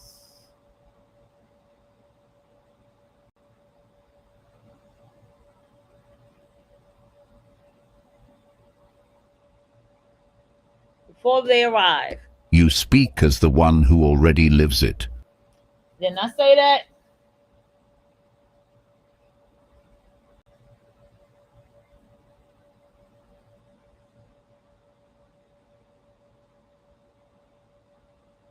This is a powerful ass book. Our Lord says, master this and you'll never struggle again. This book is not lying. This is a powerful ass book. You stop watching the clock and start trusting the current. Okay, you stop watching the clock.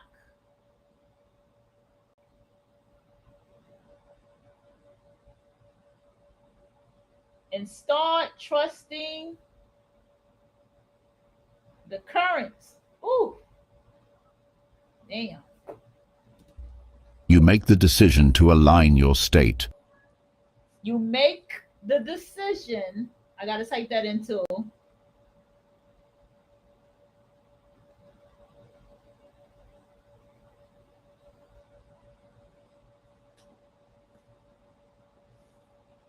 Let me go ahead and type that in. You make the decision to align your states. That's right. You make the decision to align your state. Not with the hope of receiving, Not with the hope of receiving, but because the receiving has already happened in your field. but because the receiving has already happened in your field.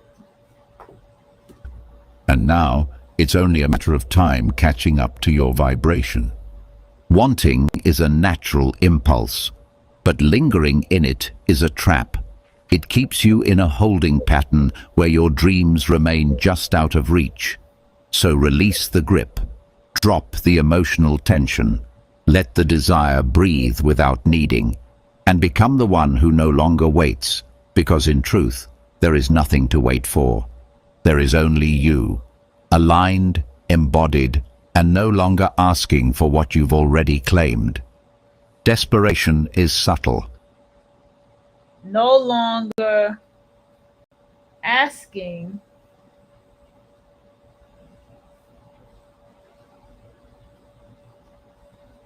what you already claim. It wears the disguise of passion, determination, even ambition. It tells you you're focused, committed, doing whatever it takes. But underneath the surface, its true signal is unmistakable. It says, I don't believe this will happen unless I force it. Yes, so wanting means I don't believe this will happen unless I force it. I love that. Let's type that up.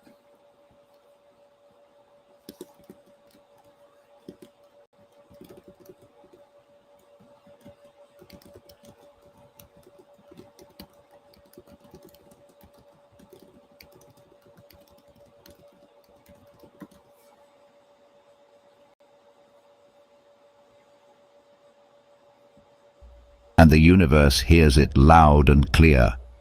Desperation doesn't pull things closer, it pushes them further away. Yes, we know that. Because at its core, desperation is fear pretending to be drive. Right. And fear is always a repellent frequency. Yes. You might think you're taking action from inspiration, but if that action is soaked in anxiety, urgency, and emotional grasping, it doesn't matter what steps you take. The energy overrides the effort. Because creation isn't about movement, it's about state. And desperation is the state of separation. The belief that something you need is far from you, that something essential is missing, that you are not whole without the thing you're chasing. And so you chase harder, you grip tighter, you monitor, beg, pray, and plead. But the universe doesn't respond to your words. It responds to your vibration. Desperation screams, I am not safe. I am not complete. I cannot relax until this changes. And so reality matches that feeling. It confirms your fear, not as punishment, but as a mirror, because that's all reality is, a feedback loop. It reflects not what you want, but what you are. This is why people who don't try so hard often receive more. It's not because they're lucky, it's because they're not energetically choking what they want. They've created space. Their energy says, I trust. And trust is magnetic. Trust allows. Desperation interferes. You can want something deeply. You can take bold action. You can move with purpose. But when you begin moving from fear instead of from truth, your frequency shifts. It becomes polluted with doubt. And that doubt wraps around everything you touch. Conversations, projects, relationships. Even your body language starts to transmit the signal of need, and the world picks up on it instantly, even if it can't articulate it. Desperation isn't just unattractive to people, it's unattractive to energy. It causes static in the field, because the universe responds to coherence, not chaos, clarity, not clutter. And desperation is a loud, messy broadcast that confuses the very reality you're trying to create. So what do you do instead? You pause, you breathe, you step back into knowing. You remember that the version of you who already has what you want isn't desperate. They're grounded, clear, certain. That's your blueprint. That's your anchor. You move from that state, not from the scrambling parts of your nervous system that believe time is running out. You don't manifest by clutching. You manifest by embodying. You don't attract by needing. You attract by being. Desperation is the energy of disconnection. So reconnect to self, to truth, to trust. Because the moment you drop the need, everything starts moving. Not because you chased it, but because you finally became the version of you who didn't have to. Every result you see in your life, every pattern, every relationship, every dollar in your bank account began as a belief. Not a surface thought, but a deep internal story. A loop that's been playing for so long, you stopped noticing it. But just because it's silent doesn't mean it's not powerful. In fact, it's the most powerful force shaping your reality. Because beliefs are not just ideas, they are instructions, and the universe follows them with perfect obedience. A belief is like code running in the background of your mind. You may say you want success, but if the loop underneath says, I'm not good enough, or things never work out for me, that's the script life will follow. Not because it's punishing you, but because it's mirroring you. Reality doesn't care what you say. It reflects what you expect. The loop begins in childhood, long before you're aware of choice. A few emotional moments, some painful, some subtle, become the architecture of your worldview. A parent's disappointment, a teacher's criticism, a moment of rejection, and suddenly the loop begins. I must prove myself. I must be perfect to be loved. I'm not seen. These stories become your filters. They don't just shape what you believe, they shape what you notice, attract, and accept. And once the loop is in place, it starts self-replicating. You move through the world looking for evidence to confirm it, and you always find it. Not because the world is cruel, but because your subconscious is powerful. It filters out what doesn't match the story and locks onto what does. You miss the opportunities that contradict your belief because they feel off. You sabotage the relationships that challenge your identity because they feel unsafe. The story wins every time, until you rewrite it. Here's the part no one tells you. Beliefs don't reflect reality, they create it. Your inner dialogue is not passive, it is causative. It instructs your energy, it organizes your field, it bends perception and primes action. And over time, it takes shape in matter, in jobs, partners, patterns, and outcomes that look random but are actually precise reflections of the belief loop running beneath your awareness. So if you want to change your life, you can't just change your behavior. You have to change the loop. You have to trace the result back to the identity that created it. You have to ask, what would someone have to believe for this to be normal? And then go to work upgrading that belief, not by force, but by choice. Because the moment you install a new belief, you shift your vibration. You begin noticing new evidence, taking new action, receiving new reflections, and what once felt like hard work becomes a natural outcome of a new internal rhythm. You don't get what you want. You get what you are willing to believe. And that belief becomes thought, then feeling, then energy, then form. That's the loop. And now you get to rewrite it. Your emotions aren't background noise. They're not just reactions to what's happening. They are the brushstrokes painting your reality. Most people think thoughts shape life, and they do to a degree. But thoughts without emotional charge are weak signals. It's your feelings that give thoughts weight. That's the power of emotional gravity. Whatever you feel consistently pulls form into being. The stronger the emotion, the more magnetic its effect on the field around you. You've already seen this. When you feel anxious, life starts reflecting more things to worry about. When you feel gratitude, the day seems to hand you more reasons to say thank you. It's not a coincidence. It's not psychological bias. It's energetic causation. Because feelings are frequencies, and frequencies attract their match with mechanical precision. Your emotions are not effects, they're inputs. They're not feedback from life. They're instructions to life. And whatever emotion you dwell in becomes your dominant broadcast. You don't even have to say a word. You walk into a room with the energy of resentment or radiance, and people feel it. So does the universe. That's how you sculpt reality, not through your... Did y'all hear that? Wait. Did y'all hear that? Emotions are instructions to life. I need y'all to see that on the screen. And let me finish this and then I'm gonna get into that one. outer effort, but through your inner atmosphere. Emotions don't just color your perception, they alter your signal. They tell the quantum field what to assemble around you. They alter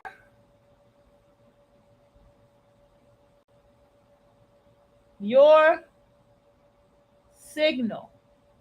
So if your body is habitually rehearsing the chemistry of fear, lack, or powerlessness, that's what your field vibrates. And that's what life echoes back. Yes. Not to punish, but to stay consistent with your command. Emotional gravity never argues. It simply arranges. The good news is, you don't have to fake high emotions to change your reality.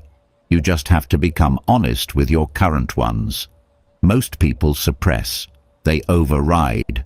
They tell themselves they're fine while carrying a heavy undercurrent of resentment, doubt, or Okay, let me jump in on this. This is confirmation from something I said, right? And I kept saying, I said, the thing about when you go into this world, right? We're going to get some books on judgment, like what is judgment and what vibrationally, what happens when we judge. This book might tell us, okay? Because emotions are instructions to life. They alter your signal, right? So here I am spending time in the divested spaces, right? And we all know the divestors hate the mammy, hate the dusty. We go all down the list of what they hate. But even with myself, I feel the way I feel about the mammy, right? And so my frequency when I go into spaces with them, even if I think that I'm showing some kind of kindness, even if they may be a kind person, they're not going to be that way to me, because there's something in my energy, my frequency, that they can just sense is fucking that has horrible things to say about them. You see how that works? So it's like, oh, I'm here with a bunch of damn mammies and this, that, and the third. So even though I'm not saying anything, that is what I vibrate as when I go out. I'll give you a great example, everybody. This is the best one. I was coming down the hill, right? And from a mailbox, and I'm walking. And it's a dark-skinned, short girl with a bonnet on. And it's a light-skinned, short girl with a like tank top on, like in some baggy pants or whatever. That was her. She was giving a tomboy Aaliyah look, right? I kid you not. When I walked past them, my intentions was to say, "What's up? Good night. Y'all have a good night." Blah blah blah. I swear to you, that was in my head what I was gonna say if they looked at me. The one with the bonnet on, and I don't have nothing against bonnets. I'm just saying. She turned her head all the way around and walked off. And the light-skinned one said hi to me, smiled and said hi to me. That is fucking frequency.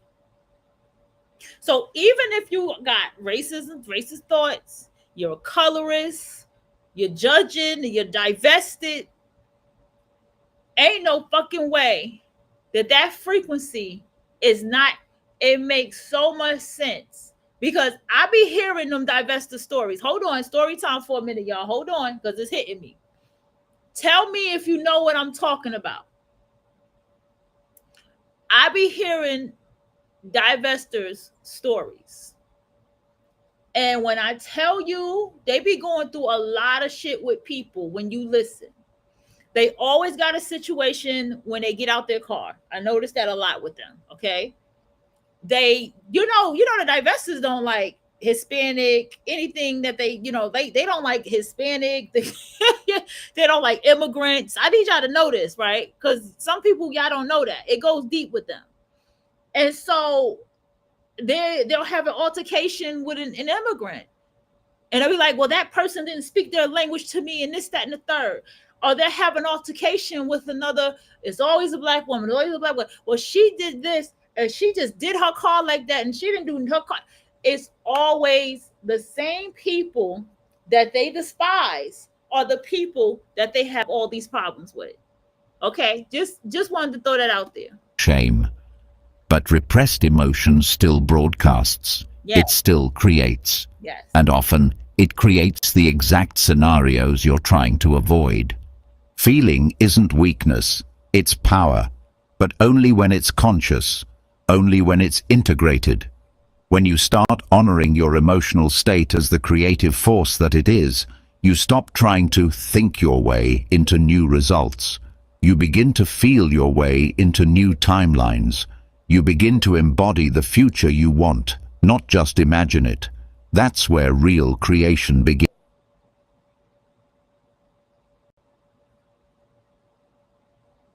Embody, so they use the word imagine.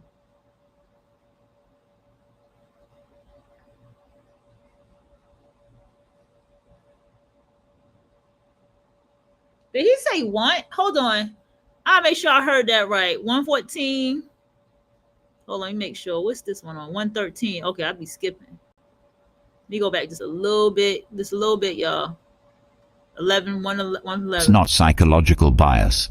It's energetic causation, because feelings are frequencies, and frequencies attract their match with mechanical precision. Yes. Your emotions are not effects, they're inputs. They're not feedback from life, they're instructions to life.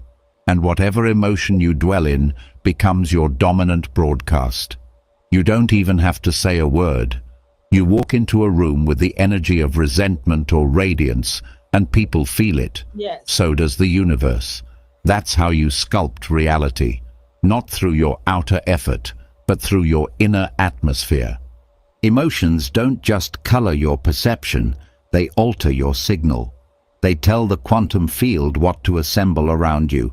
So if your body is habitually rehearsing the chemistry of fear, lack, or powerlessness, that's what your field vibrates. And that's what life echoes back. Not to punish, but to stay consistent with your command. Emotional gravity never argues. It simply arranges. The good news is, you don't have to fake high emotions to change your reality. You just have to become honest with your current ones. Most people suppress. They override. They tell themselves they're fine while carrying a heavy undercurrent of resentment, doubt, or shame. But repressed emotion still broadcasts. It still creates. And often, it creates the exact scenarios you're trying to avoid. Feeling isn't weakness, it's power. But only when it's conscious, only when it's integrated.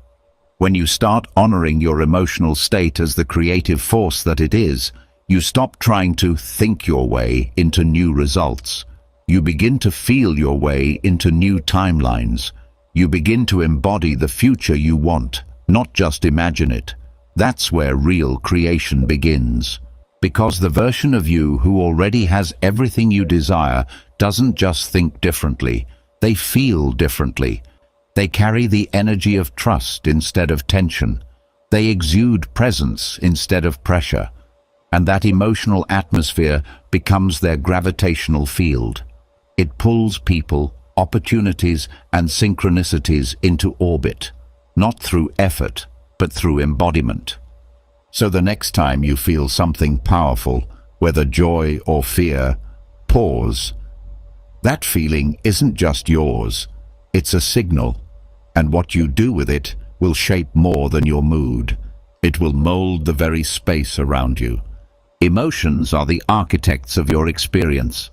Honor them, tune them, and let them build something beautiful. Control feels Into that. We gotta get into that. Hold on. Emotions are the architect of your experience. If y'all could see how I'm writing this like poetry. Let me highlight that one. Let me put that in here. Emotions are the architect of your experience. See? Now, how does that make you feel to hear that? We done heard imagination. We done heard the feelings. Okay? But have y'all heard it like this before? I've heard something similar to this before in my past. Something similar to this before, but nothing like this before. Okay? So, emotions are the architect of your experience. So, your hateful emotions is the architect of your experience.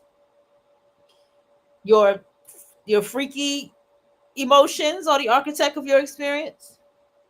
Your loving emotions or lack thereof are the architect of your experience. Your hate is the architect, which is emotion, or the architect of your experience. Your anger is the architect of your experience. Your regrets are the architect of your experience. Your sadness are the architects of your experience.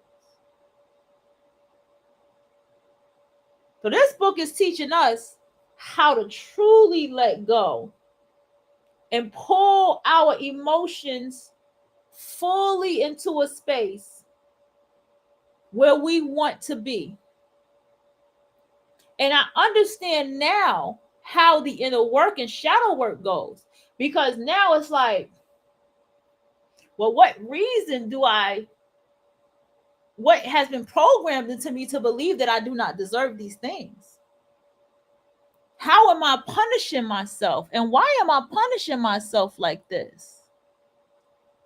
And you might find out that it may stem from your childhood, as psychology and therapy always does to us. Or it may stem from just even your life experience in your adulthood is in your 20s to now.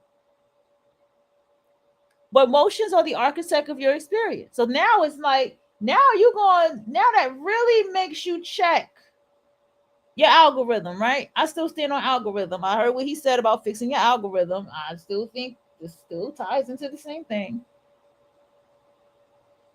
Okay, so I want to hear a little bit more on this. Safe. That's why it's so seductive. You make the plans. You double-check the steps. You predict, prepare, and protect. You try to bend reality into something manageable, something predictable. It gives the illusion of certainty, of progress, of security. But underneath it all, there's fear. Not trust, not power, just fear disguised as structure. Because control is not mastery. It's resistance in disguise. And the more you try to control life, the more it pushes back. Not because it's cruel, but because it's trying to show you something deeper, the wisdom of flow. Flow isn't chaos. It's not randomness or surrendering to chance. Flow is precision without pressure, movement without force. It's the state where your energy aligns with timing, with intuition, with the greater rhythm that always knows more than your plans ever will. Flow is when you stop pushing and start listening, not with your ears, but with your presence. It's where miracles happen, not because you made them, but because you finally got out of the way. The illusion of control keeps you in survival mode. You micromanage your path. You attach to outcomes. You stress when things go off script. But what if the detour was the path? What if the delay was the alignment? What if your greatest blessings are being blocked by your need to know how it's all going to happen? Life is not a machine. It's an intelligence. And intelligence moves best in space, not tension. It speaks in nudges, not demands. It responds to openness, not rigidity. The more you grip, the less you receive. The more you insist, the less you allow. And every time you try to control what the flow wants to give you, you limit it to what your mind can handle. When life is trying to deliver what your soul is actually ready for. Flow isn't passive. It's deeply participatory. It asks for trust. It asks for awareness. But most of all, it asks for alignment. When you're in flow, you're not waiting. You're not chasing. You're responding in real time to a deeper intelligence inside you. You make moves not out of fear, but out of clarity. You speak not to be heard, but because the words are ripe. You act not to fix something, but because it's time.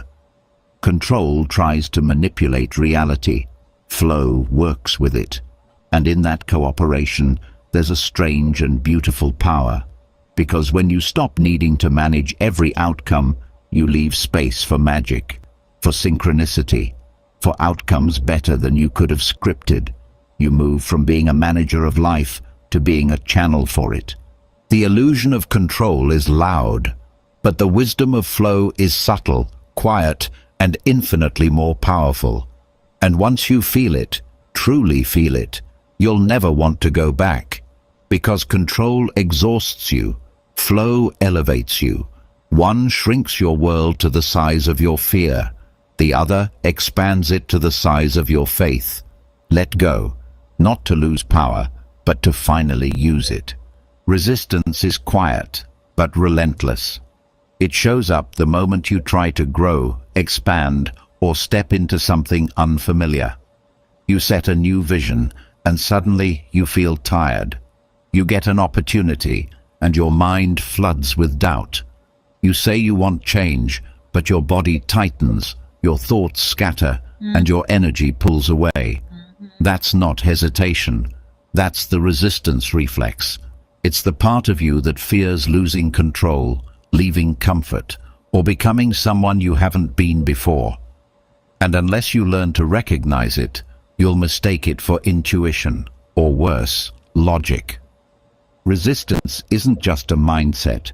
It's a pattern, embedded in your nervous system, coded into your subconscious, shaped by every past moment where safety meant staying small. It kicks in automatically, like a reflex. You don't have to invite it. It shows up unannounced, whispering thoughts like, maybe not now, or what if it doesn't work, or you're not ready yet. It sounds like protection, but it's really defense against transformation. The reflex of resistance isn't trying to destroy you. It's trying to preserve what it thinks is keeping you safe. The known. Even if the known is uncomfortable, unfulfilling, or stagnant, it's familiar. And the subconscious loves the familiar. So every time you reach for something outside your existing identity, resistance gets triggered. Not because the vision is wrong, but because the identity you've been living doesn't yet recognize it as safe. You can't fight resistance with force. That only makes it dig in deeper. The more you try to push through it, the more it pushes back. What you resist, resists you. But there is another way. A way that doesn't involve suppressing, ignoring, or pretending. A way that meets resistance with awareness, not aggression. To release resistance, you first have to feel it, name it, acknowledge its. Okay. So to release, let's write this down. Resistance, because that's the topic now. I wish this was all separated. You first to name it, feel it, acknowledge it. All right, let's go. Presence, not with judgment, but with curiosity. With curiosity. Ask, what is this resistance protecting? Yep, curiosity. Ask, what is this resistance protecting? What belief is it built on? What belief is it built on? Good question. You might discover it's rooted in an old fear of failure, rejection, or even success. And once you've named it, breathe. Create space around it. Don't try to get rid of it. Breathe. Once you'll find, right, next you'll find that is probably rooted in fear or the old something, an old fear, rooted in the old fear. Next, you breathe, right? Just stop identifying with it. Just stop. Put stop in all caps. Identifying with it. This is reminding me of Atomic Habits when he said, stop identifying with being a smoker. Okay. You are not your resistance. You are not your resistance.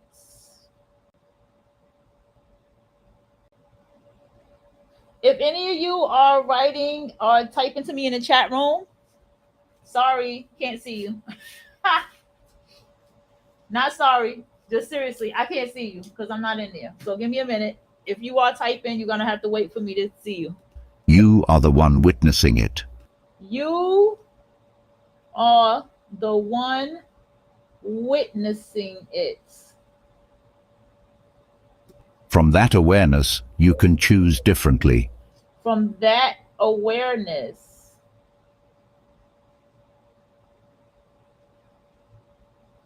you can choose differently.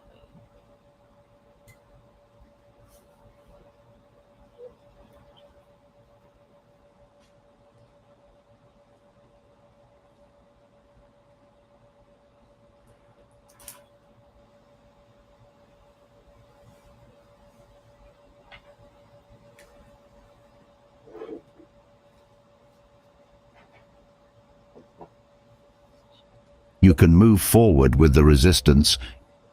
You can move forward with the resistance. That's not that right. Instead of trying to bulldoze over. Instead of trying to bulldoze over it. it. You can move forward with the resistance instead of trying to bulldoze over it. You can take one small aligned action You can take one small aligned action, right? that signals to your system That signals, underline the word signals, to your system. it's safe to change. You notice it's safe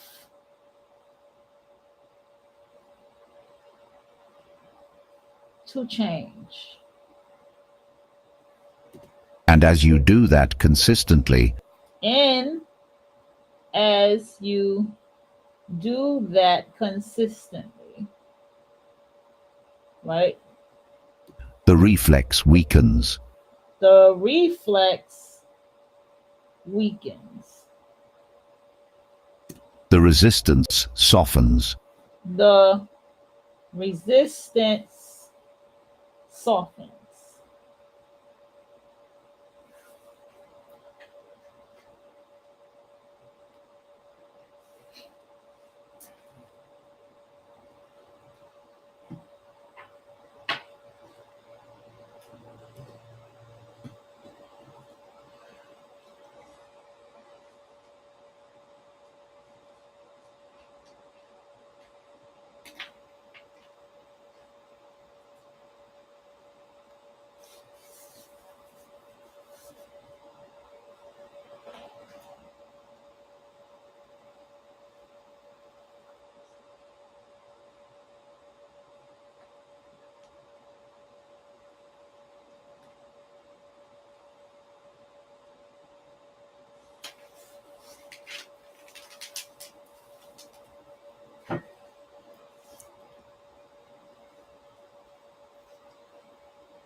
And your new identity begins to integrate. And your new identity begins to integrate. All right, let's go. Release isn't about erasing fear, it's about no longer obeying it. Release, as you know, isn't about erasing fear. It's about, I'm going to rephrase that, no longer obeying fear. Not, I wrote it backwards, about erasing fear. I put release is about no longer obeying fear. It's not about erasing fear. Right. I said it backwards. And when resistance arises, not as an enemy, And when resistance arises, not as an enemy, right? But as a teacher,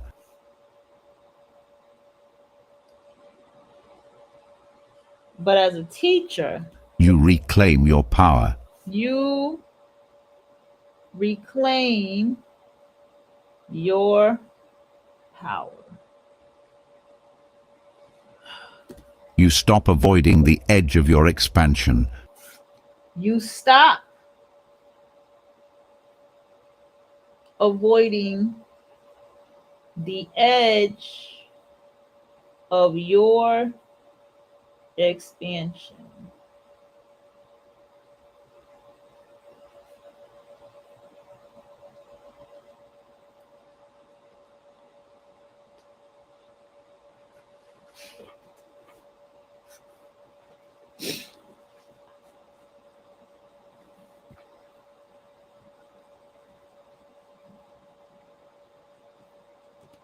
And begin leaning into it. And begin leaning into it. The resistance reflex will come.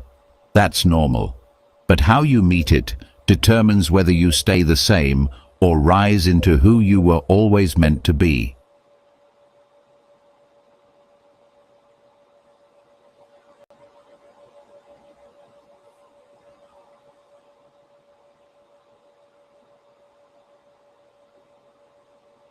This shit is powerful because it's like, it really makes you check your self-esteem and your internal work. Like when it says make you rise into who you were always meant to be, like you have to sit down with yourself and be like, well, damn, who am I meant to be? But you have to know what you want. You have to know who you are in order to know that. From all the stories, okay, a little bit of story time here. From all the stories I have ever told y'all about my life and the path that I have been on, I know for damn sure where I was meant to be. Yes, I enjoyed all of those robot videos. I love watching humanoid stuff. Everybody else be afraid of it, but for me, I love it. And so you have to tap into who you are internally and energetically, and who rise into who you were always meant to be. Because all we ever talk about is that fake friend. People who in our own family, people who have had such a limited, toxic, childish view of the world and the view of life, right? We done all went through that. And so when we all go through the creator code here, we're learning. Oh, you're welcome. We're learning how to tap into our higher selves. But we're also learning in a way where we're not. That's why I say he hasn't got there. He kind of went there, but he didn't go all the way there. About the vision boards and about the, about us, doing the whatever's on the vision board, or just I want this, I want that. Closing the gap of feeling what it is to have it and to say that we have it. Not so much. That's why I said I want to see what he has to say about the vision stuff, because I'm a big visual person. So, and also from just like, do you really know who you are if you're going to rise into who you meant to be? I'm just saying, like that to me says a lot. I'm going to get back to it in a second, but that right there is like, whoa. Is that where the fear and the resistance come in at? Because if we were to ever rise to who we were meant to be, we may find out we're way more than what we thought we were. Do you get what I'm saying? We may be much higher than what we thought we were. Like I know, like I can tell you, I know who I'm meant to be in this world. When I'm listening to this, I'm like, I know who I'm meant to be in this world. So like, I want you to write that down. Like, who are you meant to be?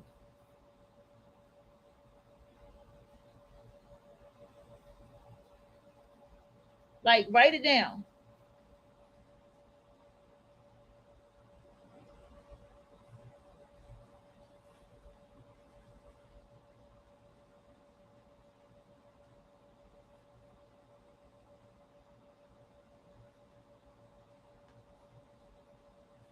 See what I'm saying?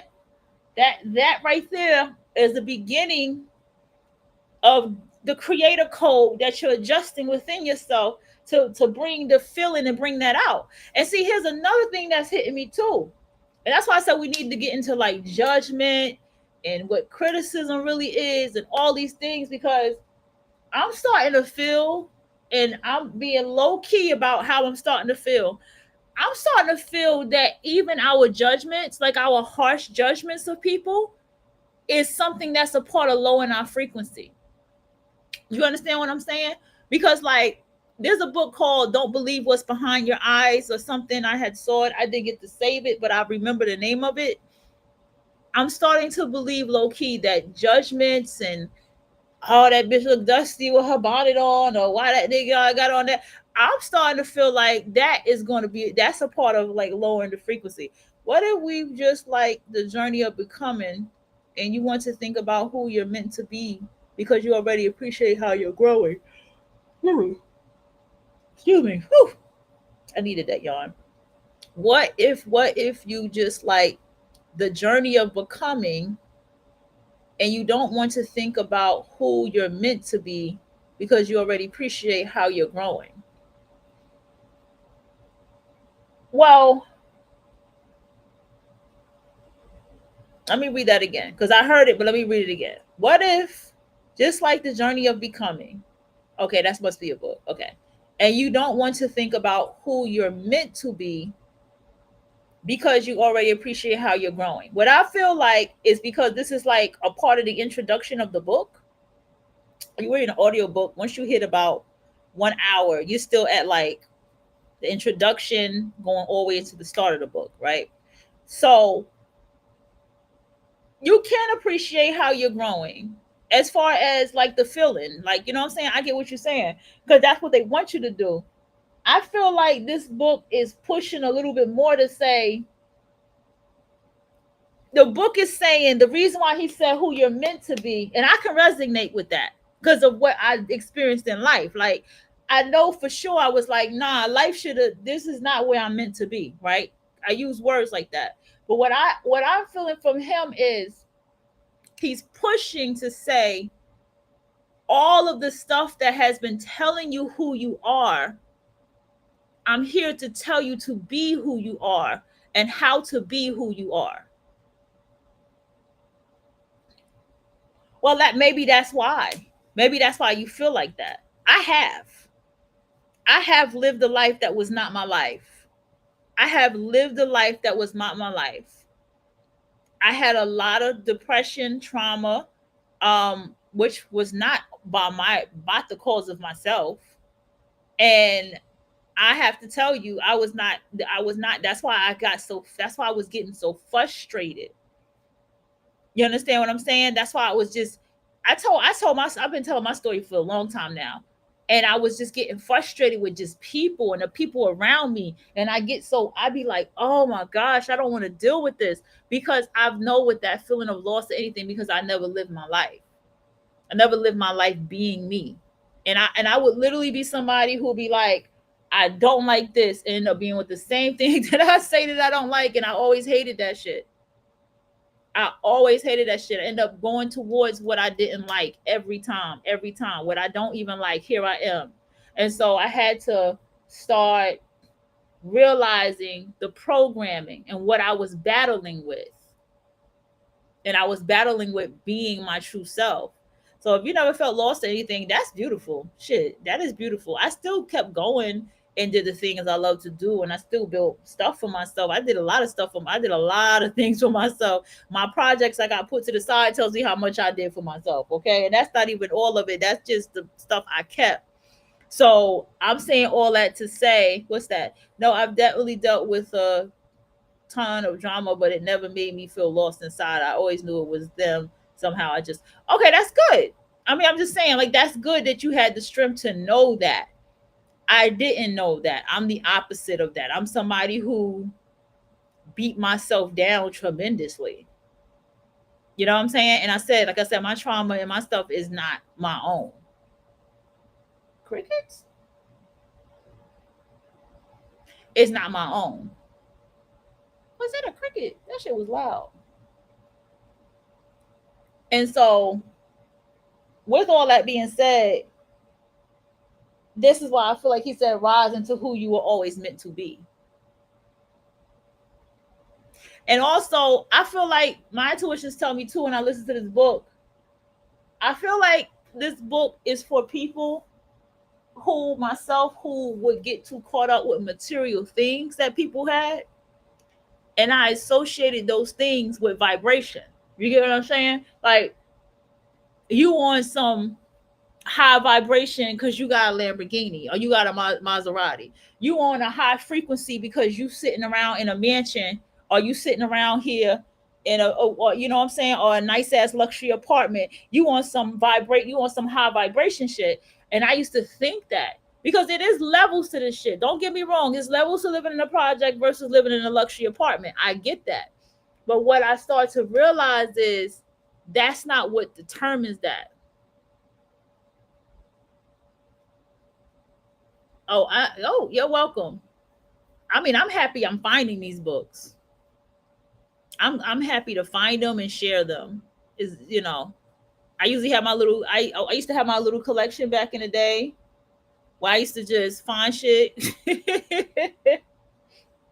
just listen to it all by my lonesome and just write and write. But now it feels more good to like kind of share it out with everybody and kind of and just talk about it as well as take notes and stuff like that. It feels good to do that because it's actually like, this book is deep to me. I don't read a lot of books. I don't listen to a lot of Manly P. Hall. I don't listen to all of it. Let me tell you. But this right here hitting the spot with me. I feel like when I listen to this book, it's like I feel like this book was written to give me a key to my own life. I swear to you. And I feel like everything I'm saying is going to be in this book. Like when I just said about people in luxury apartments and people with nice cars and stuff like that. And we got people with nice cars that they live in a car. You got people with nice houses, but they struggling in that house. You know what I'm saying? Like, life is truly, truly, truly what you make it. You know what I'm saying? And now you know how to meet it, with presence, with breath, and with the truth that it no longer runs the show. There's a quiet belief many carry without realizing it, the belief that someone, somewhere, has to approve your success before it can happen. That someone needs to notice you, validate you, endorse you. Yes. That you need a green light from the world before stepping into your power. But here's the truth. You don't need permission to succeed. Not from your past, not from your family, not from the gatekeepers of your industry, or the voices in your head that tell you to wait. The moment you decide you're enough, you're qualified. And the moment you claim success, it begins to claim you. Yes. This conditioning runs deep. From early childhood, we're trained to raise our hands, ask for approval, seek validation before we act. We internalize the idea that authority exists outside of us. That to do something great, someone must first choose us. And so, without realizing it, we live life waiting for signs, waiting for credentials, waiting to feel worthy enough to begin. But the universe doesn't operate on permission slips.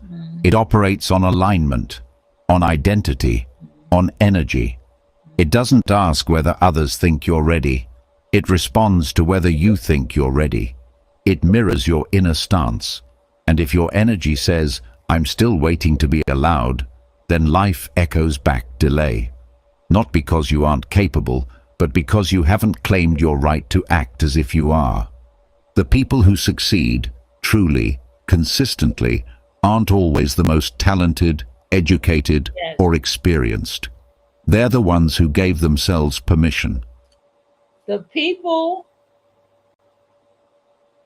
they said the people who are successful are not always the most Talented. I missed that. I missed that one, y'all. I gotta go back a little bit. Ask for approval, seek validation before we act. We internalize the idea that authority exists outside of us. We internalize the idea that authority exists outside of us. That to do something great, someone must first choose us. Yes. And so, without realizing it, we live life waiting. I mean, like, what you mean by please don't say nothing personal in the chat room, because the chat room is on the screen, by the way. Because I was curious, because you said nobody cared if I made it, but I did it anyway. I mean, that's good. If nobody cared, that means nobody was watching. That's what I'm trying to say. Shit, that's a blessing in itself. Nobody cared, so that means nobody was watching, and you had no juju putting a evil eye on your shit. You know what I'm saying? Let's go. Waiting for signs, waiting for credentials, waiting to feel worthy enough to begin. But the universe doesn't operate on permission slips. Oh, I'm supposed to get It operates on alignment, on identity, on energy. It doesn't ask whether others think you're ready. It responds to whether you think you're ready. It mirrors your inner stance. And if your energy says, "I'm still waiting to be allowed," then life echoes back delay. Not because you aren't capable, but because you haven't claimed your right to act as if you are. The people who succeed, truly, consistently, aren't always the most talented, educated, or experienced. They're the ones who gave themselves permission. Okay, the people who succeed consistently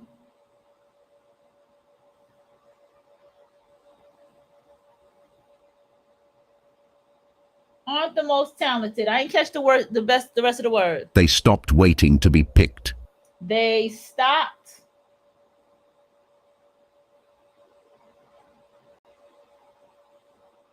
and that will be the Lena Waithe, put the Lena Waithe success story.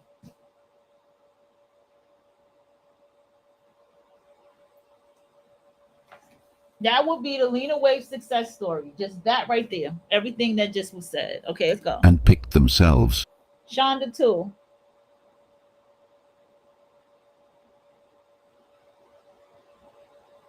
They didn't ask if they were worthy. They didn't ask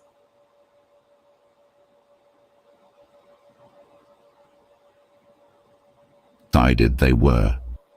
They just decided they were.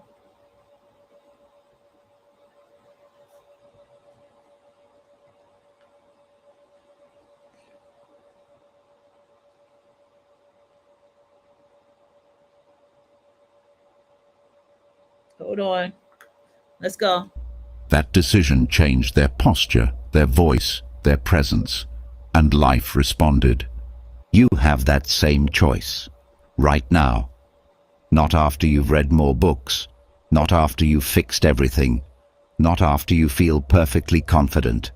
Now. Because confidence isn't a requirement for success. It's a byproduct of ownership.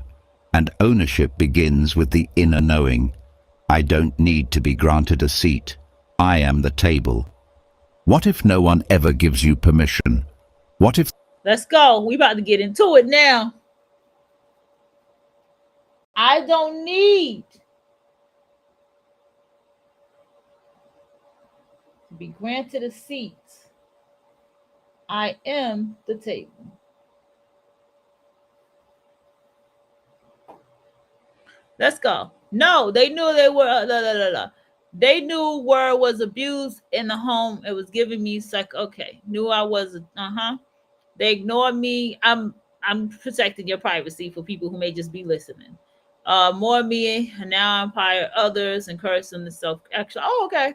I love the word self actualize. I love that word. No, I was rampant with even though I didn't think I had anything, but I started transmuting the energy more and more, made it for myself. Now I speak my life into. Okay, that is beautiful. That is beautiful. Yes, that is okay. Because I was like, girl, you said they didn't care. Yeah, man, it's real out here, bro. I get it. The opportunity never comes with a title, an award, or applause. Would you still move? Would you still rise? Because that's the turning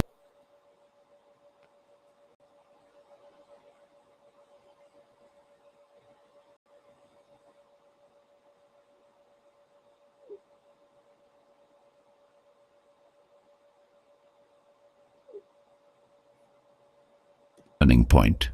When you stop performing for approval and start embodying the version of you that approves of herself. Let's go.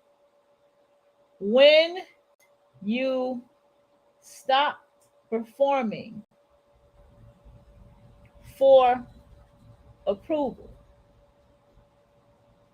and embody the person that I think it's herself.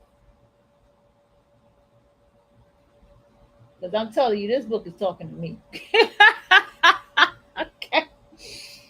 When you stop performing for approval and you embody the person that approves for herself. So when you sit here, you create, you're welcome, love. When you sit here, you create something and you build your business, whatever that may be. You write your scripts, you write your novels, whatever it is, you go to school for it, whatever it is you're building yourself. You do it for you. You crown yourself in that.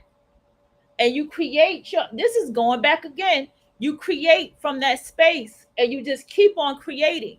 And this is the same thing with me. I make a name for myself, right? I decide to wear a website. I just hold on, y'all. I got a text message. I'll continue in a minute. Of himself, of the path, the gift, the voice. Every moment you wait is a moment you affirm your own limitation. Every time you hesitate, you reinforce the illusion that someone else holds the keys. But they don't. You do. And the truth is, no one's coming to crown you. Okay, I'm back. Okay. I can sit here. I'm just throwing some out there. I could sit here, crown myself, right? My name, my website, put myself on my Facebook. This is who I am. This is what I do. Take myself to school, take myself to study, put myself in places to practice. Go right on this, go right with this person over here. Go right with this person over here. Go act with this person over here, right? Go right with this person over here. See what I'm saying? Go do. Yes, it is an obsession. Even Lena said that shit. She was like, yo, I learned that people who get into this work, they are obsessed. And that it is an obsession. You want to see my obsession? If you could see my obsession, you will crack the fuck, you will fall to the floor. Like, that is so cute. I don't know why I hear you being like, that is just so cute. That's my obsession. That's what I said today. Just yesterday. I was like, yeah, welcome to my obsession. That's what I'll be telling everybody. I'll be like, welcome to my obsession.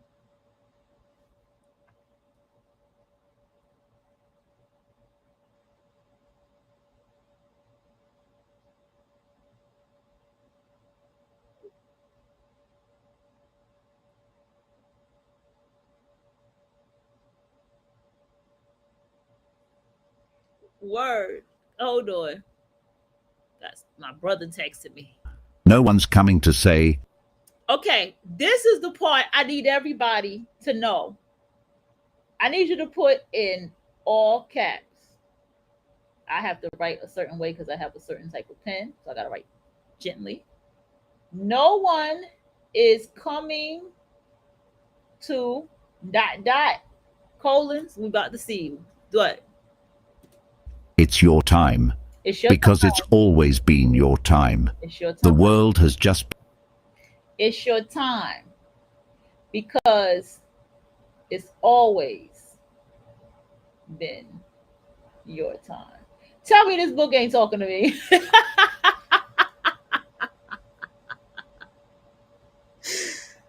Oh.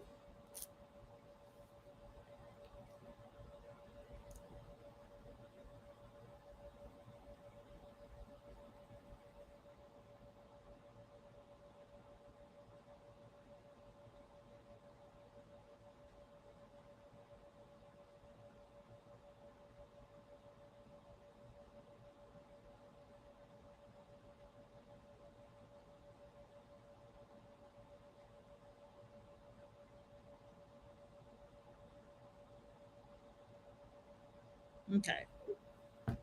Okay, here we go. Excuse me. I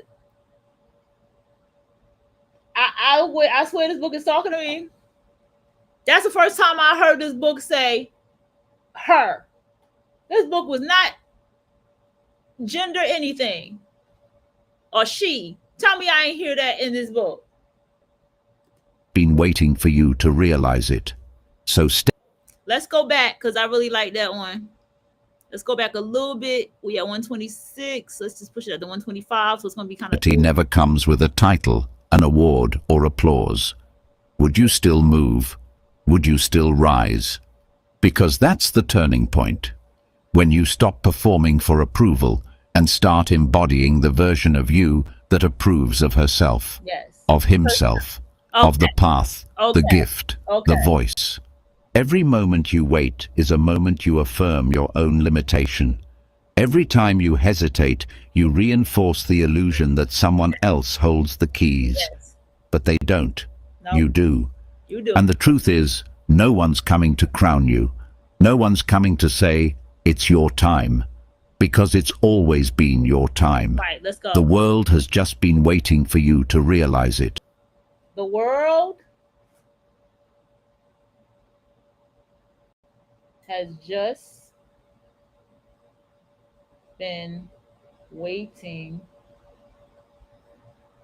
for you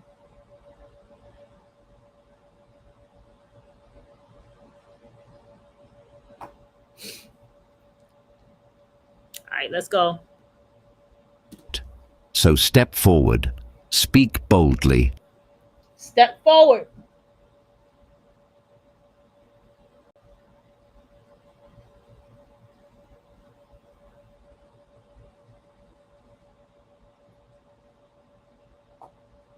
create shamelessly. Create shamelessly.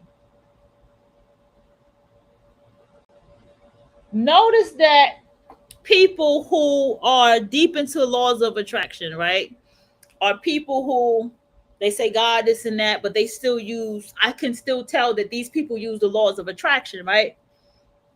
They're always on the throne. They always got a crown on their head, right? They got in big letters their name, their websites, and all these things, right? But here lies a little bitty problem that I see with these people. They are seeking the attention and validation of others. And how do I know this? Because when they post, there's never a dull moment that they're not posting about people and what people are doing. and you got to keep it going. And you can't be worried about this and that with people. It never just focuses on what they're doing. That's why I love that young TV writer. Okay, if anybody is crowning herself, it is she. Okay, it is she. Because one thing I can say, I will have to stand on this about West Indians. All right, anybody with West Indian blood, we always crown ourselves. But here's the thing: not saying that nobody's West Indian is not here to not fall into wanting everybody's attention. But what I do realize is with West Indian is I take my money and I build what I build, and it's what I build. And I have my audience and I have my crowd who love me. And I'm going to keep my title going, and I'm going to keep doing as I'm going. Okay? Because I don't need the approval of the industry to tell me who I am. That young lady, yes, she got the opportunity and she's doing what she's doing, but she never really needed, the industry was just a stepping stone for her to get to where she's at. But despite when she's doing her hair, her nails, and all that, there's nothing wrong with that. When she's showing all that stuff, her outfits, which outfit should I wear? I think that's cool. There's nothing wrong with that. She's a young lady. I mean, she should be doing that, right? That's just, you know, it's whatever. It's by default, right? So when she's doing all this, I still say to myself, she still has crowned herself queen.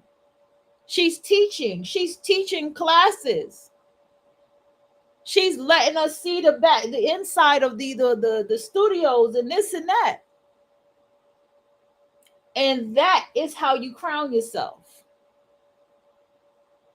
Now, I can't say how she feels about herself internally. I can't say none of that. But from what I see, right, with her energy and what I feel from her, because it's not that, what I feel from her, oh, God, I feel a very confident, no need for anybody kind of woman. And that's beautiful. And this is what this is talking about. Not because someone gave you permission, but because you finally remembered you never needed it.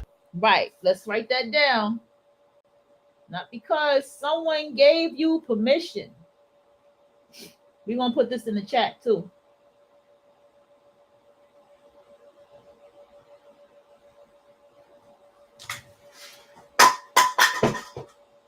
But because you finally realize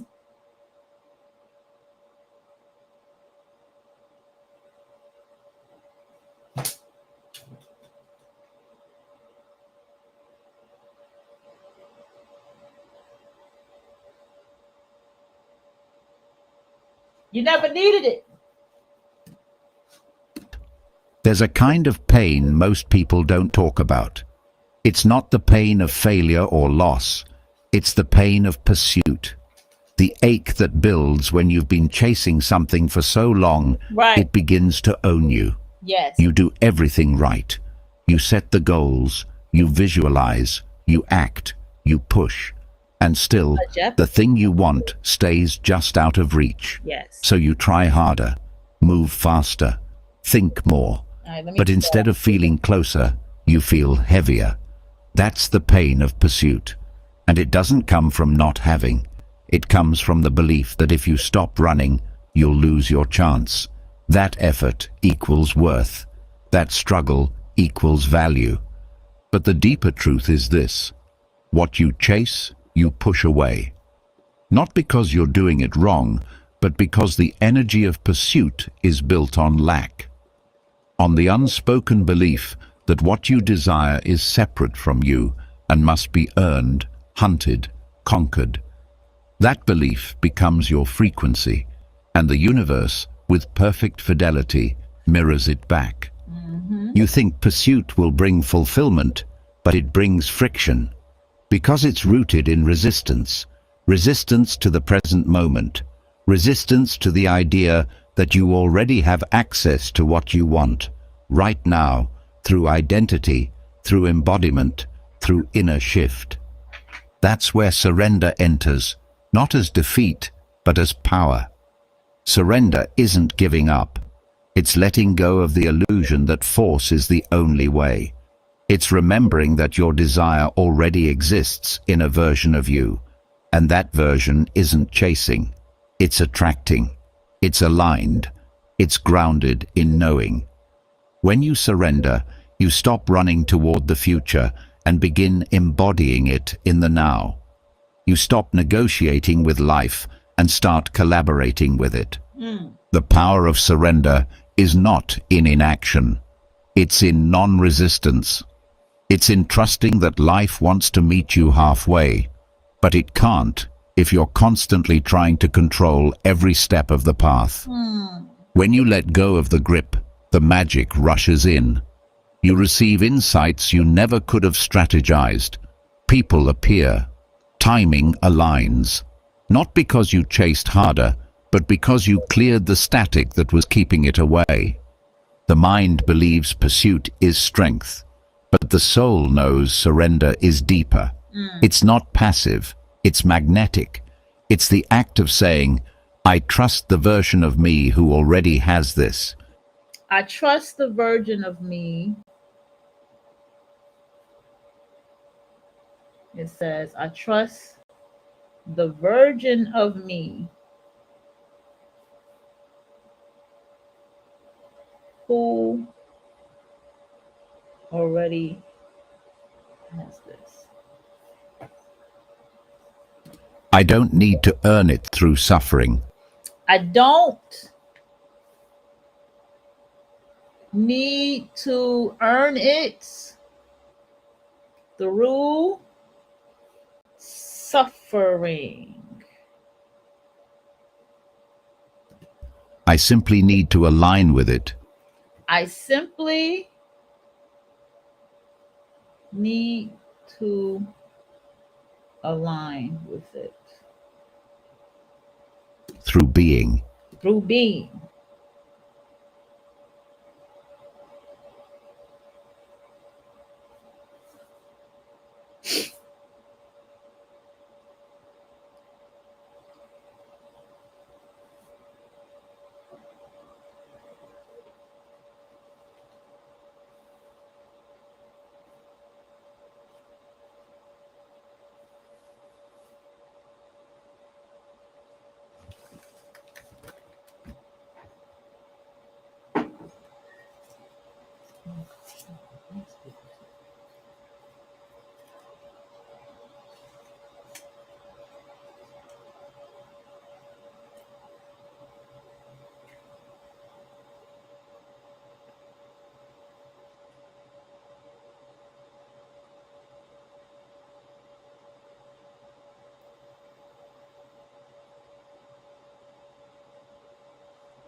Yep. Look what I just found on one of my DMTs, y'all. It said, nature does not hurry, yet everything is accomplished.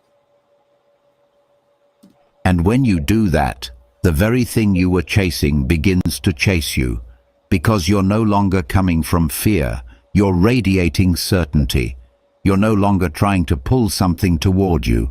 You're becoming the version that already lives in it. The pain of pursuit ends where the power of surrender begins, not in effort, but in embodiment, not in striving, but in knowing. That's when life moves, not because you forced it, but because you finally got out of the way. There's a version of you that wakes up every day inside the struggle timeline. It's the timeline where everything is uphill, where success feels distant, where love is complicated, where money comes slowly and peace never seems to last. You're always fixing, always hustling, always managing a life that feels slightly out of reach. And after a while, you begin to believe this is just how it is.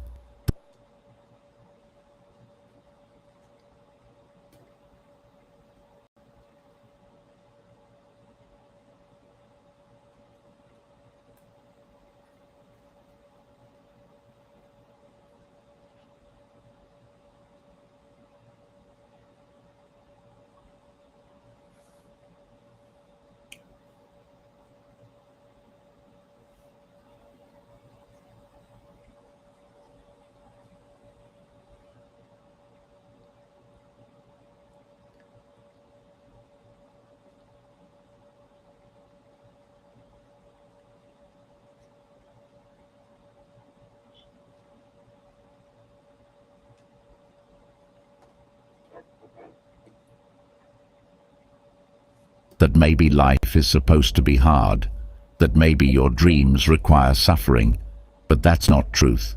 That's programming. And once you see it, you can exit the loop. The struggle timeline isn't real in the sense of fate. It's a frequency. a state of being you've grown accustomed to, a rhythm you've been trained into. I have seen people out here who they got some dope ass. They have a whole media production company, all kind of shit, and they are working with their own circle of people so much that I've seen that they're even building their own kind of Netflix. Okay, that's been big. A lot of people have been building their own little kind of Netflix lately, right? And we saw that when we saw that site called Squirreler, right? So strange to say that name. Squirrel, like a squirrel with R at the end, right? And so that site, right? It pretty much, what I'm getting at is these people have been building their own thing. And because they've been building their own thing, it's like this is the part of not needing nobody's permission. Like creating their own like Netflix. They got their own whole page going on. They even have a subscription page that you can have. And there's people that's subscribing to their stuff. And they're still creating. And they're still creating. And they still keep going. And they're not going to stop. You see what I'm saying? So it's like, it's beautiful. One that says you have to earn your worth, prove your value, and push through pain to arrive. But here's the secret. You're not trapped in it. You're tuned to it. And what you're tuned to, you can shift. You exit the struggle timeline not by solving your problems, but by stepping out of the identity that created them. Because struggle isn't a circumstance, it's a self-concept. It's the internal belief that nothing comes easy, that things have to be hard to be real, that you must be tested before you can be trusted with more. And as long as that's your base code, you will unconsciously create obstacles just to feel worthy of overcoming them. That's the addiction to struggle. It keeps you in motion, but never in peace. It rewards you with temporary relief, then resets the challenge. I was going through this. I've experienced the struggle mindset person. And I noticed with them, their mindset is very, very, very low. Like I'm talking about like a struggle mindset extends to the ultimate low. Hold on, y'all.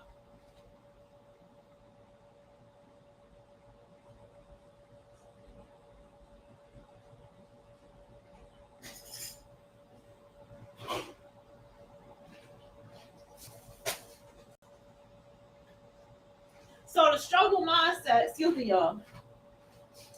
The problem with them is they don't know how to come out of that in anything in life. When somebody has a struggle mentality, before this book get any further into it, and from my experience, it was like, yo, you know what I'm saying? Like every time you turn around, like, oh, I was like, yo, let's go party, let's go, you know what I mean? Let's go out, let's go have a good time. They'd be like, oh, you got to have a lot of money to do that. I'm like, wait a minute. You don't always got to have a lot of money to go out and have a good time. I just, and I was somebody, I knew how to have fun. You know what I'm saying? Like I knew how to find shit. I knew how to keep like $20, the adult dollar, have $20 in my pocket and utilize that. And a lot of times I have gone to places for free from RSVPing at that bitch. And when I tell you, after being at that place for free, I got to eat for free. I got snacks for free. I got to drink for free. Are you kidding me? I have gone to places where it's like all drinks are free at the bar. You hear me? All drinks are free at the bar. And the person who hosted that event, right, till this day is a very successful fashion designer, fashion stylist, not designer, but fashion stylist. And that was his event with other people, his little crew that he started with. Do you see how things go? And people with the struggle mentality, everything is a self-fulfilling prophecy for them. Everything is that mentality is a very self-fulfilling prophecy. And I noticed too, they don't make decisions that can get them out of the struggle. Now that's the part that's the kicker for me. It's like they do shit that puts them, and y'all know what I'm talking about. It's like people who's addicted to struggle, they do shit that put them more inside of struggling situations. It's like, do you like to struggle? Because you don't have to struggle, but you just keep on struggling. You see what I'm saying? Yeah. So you stay busy. You stay in the game. But the game was rigged from the start, because the rules were written by a version of you who believed that ease was suspicious and flow was undeserved. See, the game is rigged because it's been written by a version of you that believed this. To exit that timeline, you don't need to work harder. You need to disengage from the frequency of survival. You need to stop identifying as someone who must hustle to receive. You need to recognize when your nervous system is addicted to effort and your mind is addicted to proving. And in that recognition, you pause, you breathe, you choose a new identity, one where flow is natural, one where abundance doesn't require exhaustion, one where you are safe receiving without resistance. You shift timelines by shifting self. That's how it works. You hold a new energetic standard. It's too easy, right? Think about this. Well, that's too easy. I don't know about that. It's too easy. I had this problem. This is something I had. This is a problem that I had. I didn't like things to feel so easy for me. I didn't like things to feel too easy. And so I have to reprogram my mind to say, just get up, just get it done. Easy breezy, get it done. Because a lot of times when you get shit done, you realize it's not as hard as you thought it was. Even if it takes discipline to get it done, you realize it's not that hard. And you're like, okay, if this is getting too hard or too rough, let me just kind of chill out and let it go and let me come back to it. And a lot of times you're told to do that when you do projects. They say if it gets too hard and too rough and all that, let it go, give it a day or two, and then come back to the project again. Just leave it alone. But let's go. I want to remind this Standard. You decide that peace isn't earned, it's allowed. That joy isn't the reward after struggle, it's the path to what you want. And when you hold that truth, the old timeline dissolves. People change. Opportunities shift. Life softens, not because it got easier, but because you stopped choosing hard. There's no gatekeeper, no final exam, no invisible contract you have to fulfill before you're allowed to thrive. There's only alignment. And the moment you align with ease, flow, and certainty, you exit the struggle timeline forever. Not because you escaped it, but because you stopped vibrating at its level. And in doing so, you rose above it. You walk into a room, and before you say a word, people feel something. Maybe they lean in, maybe they turn away, maybe they mirror you without realizing it. What they're responding to isn't your appearance, your resume, or your past. They're responding to your energetic signature, the invisible frequency you carry, the field you broadcast, the vibration that speaks before your mouth does. Because long before manifestation becomes form, it shows up in frequency. Your energetic signature is a composite of your beliefs, emotions, self-concept, and inner narrative. It's not what you think occasionally, it's what you are consistently. It's the frequency your body holds when no one's watching. It's how you move when you're not performing. It's what you secretly expect from the world, and what the world reflects back as a result. Most people never consider their field. They think they're communicating with words, plans, and effort. But underneath the surface, their energy is sending the real message.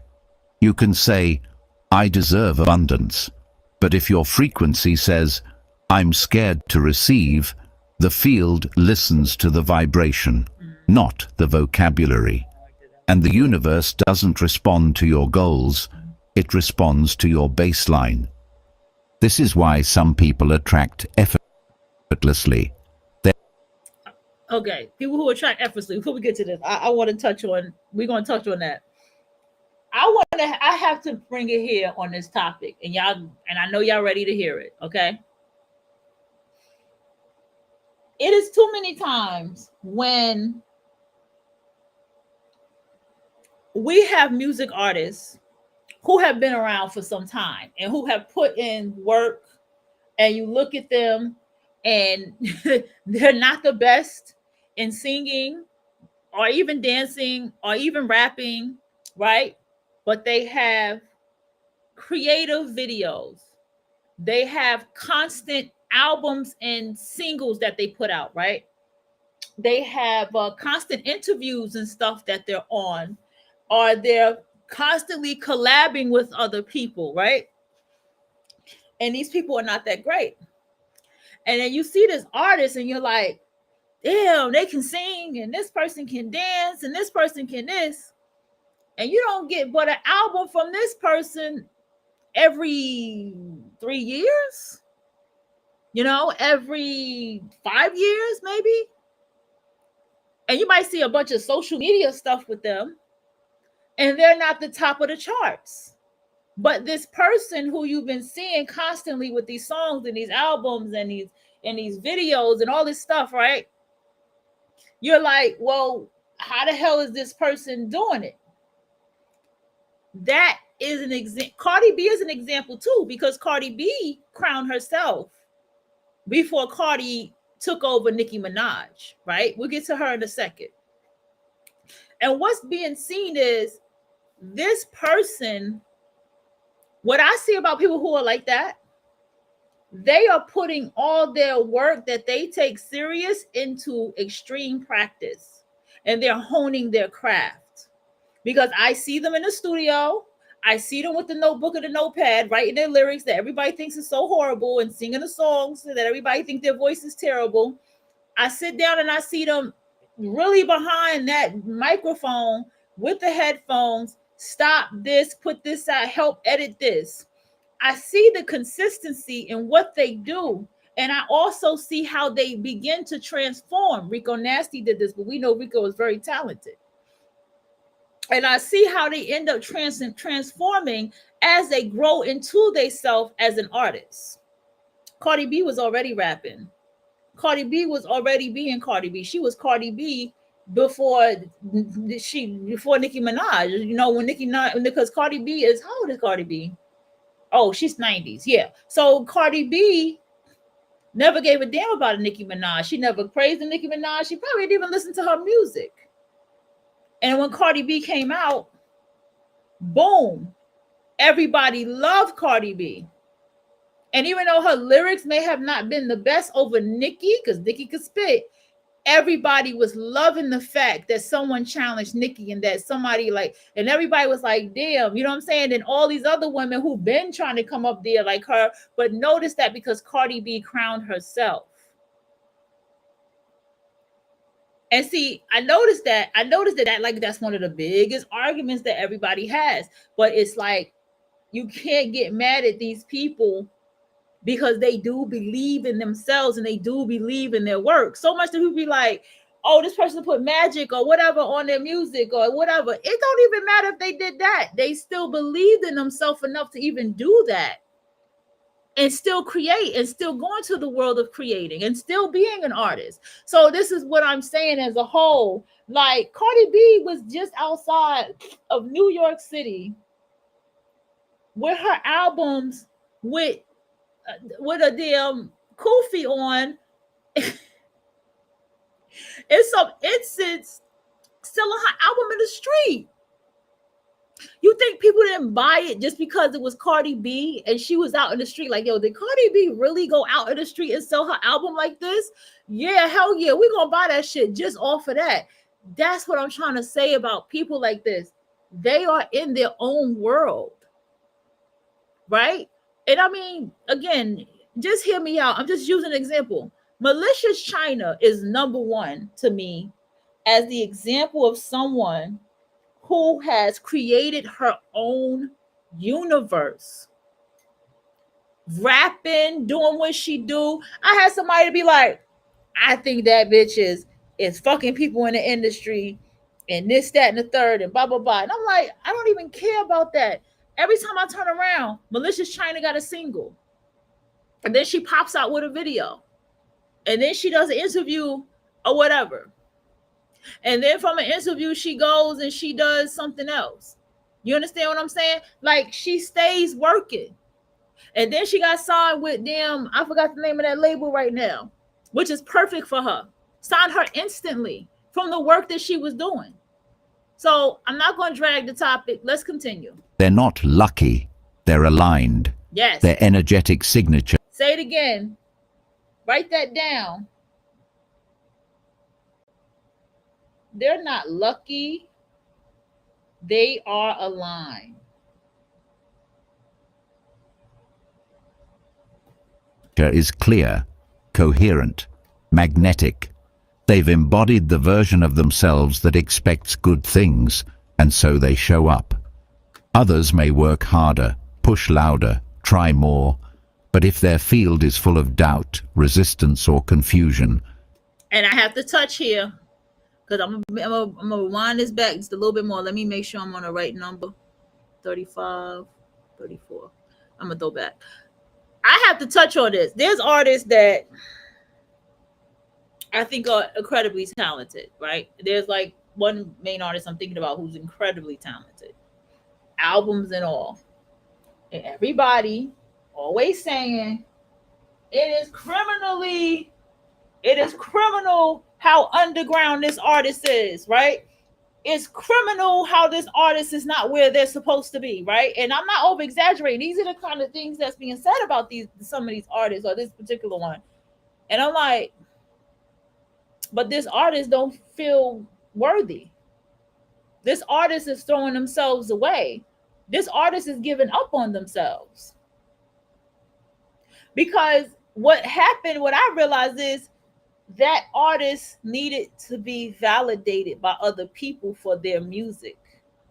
Now, it sounds strange as a creative, right? You go, well, if you're a creative, don't you need other people to like your stuff, right? That's the question. As a creative, don't you need people to see who you are to get what you need to get? Let me tell you something that I learned, and this shit actually works. When I did my blog years ago, I did that blog for me, okay? I sat down, I had a book full of templates of how my writing style and how I wrote, and I wrote it all out. I taught myself that all by myself. I sat down and I studied other magazine websites, journalist websites, just studied all this stuff, watched it. I even studied a magazine and bloggers who had pre-posted from 9 a.m. to 6 p.m. That was their last post every day consistently on the Facebook from 9 a.m. to 6 p.m. I watched that. And I watched everything they did. I even watched this person go from the bottom to now being signed to be working for Complex Magazine. And I followed that template and I followed that. And I even saw their pre-posting. I found pre-posting sites. Okay. Now, when I did all this, I did that for myself. I was creating for myself. I was in my own world by myself. Okay. By myself. Because you know I got story time for you. And I didn't give a damn. I just was like writing, I was creating, I was doing my own everything. You could feel the passion when you go into that blog. That's how much my website was dope. You can feel the passion of me writing on everything that I had. But you know what happened? At that collab shit, I let somebody else come along who I made feel superior to me or to have more knowledge to me of whatever I was doing when they weren't even writing shit, when they didn't have a magazine, they damn sure didn't have a blog. They had shit they wrote, but it wasn't what I was doing, right? And they had their own business, but still it wasn't what I was doing, right?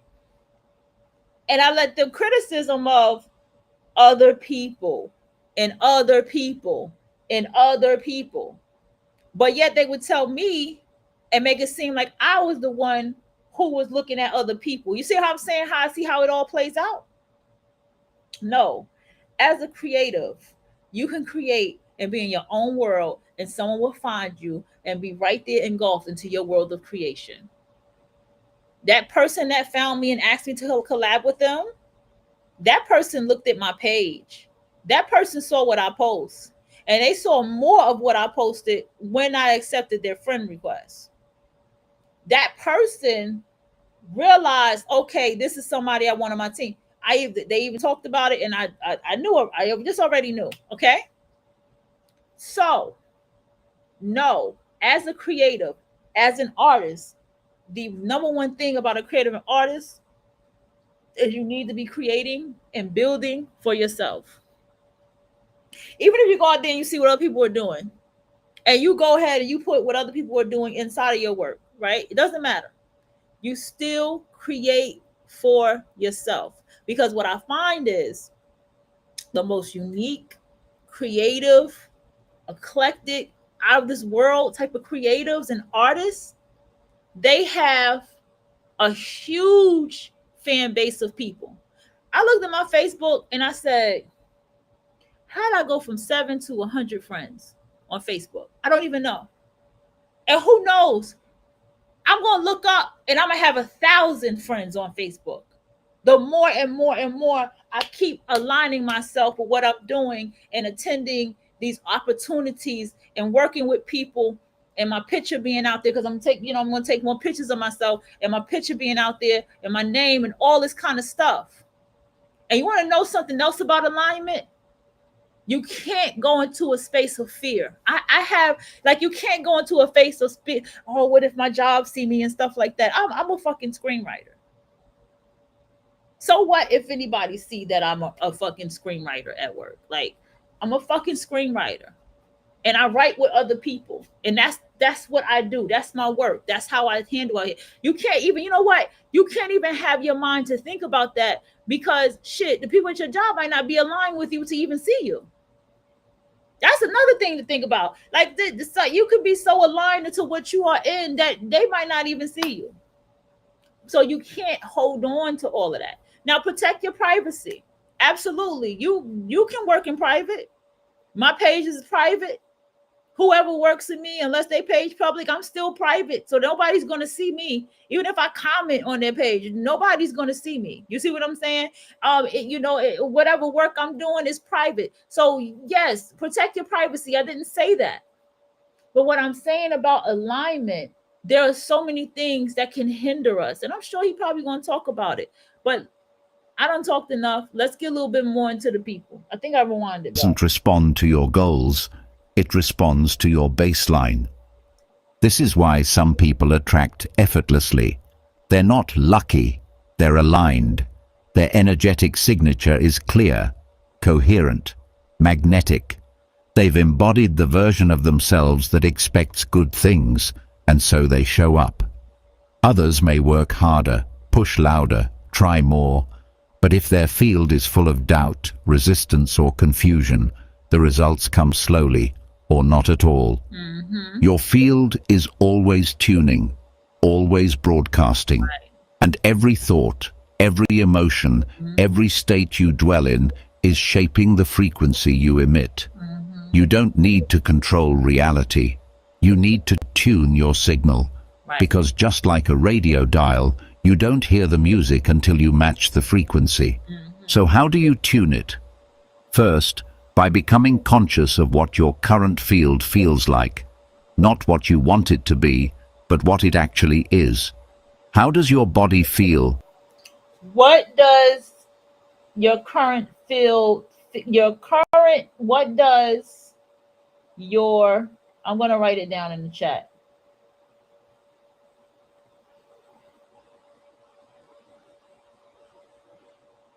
Okay, 1 second. So y'all can see the words.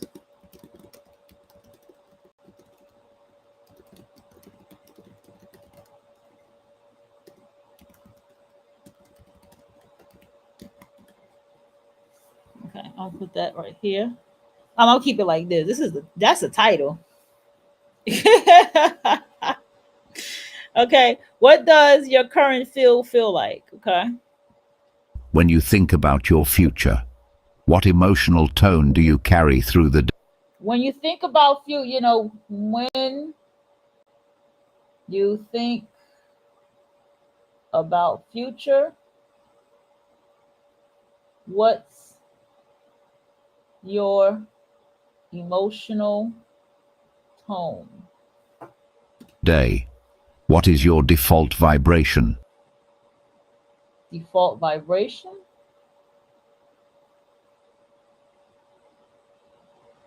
I know mine.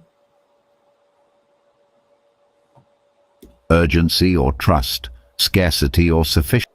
Is it urgency?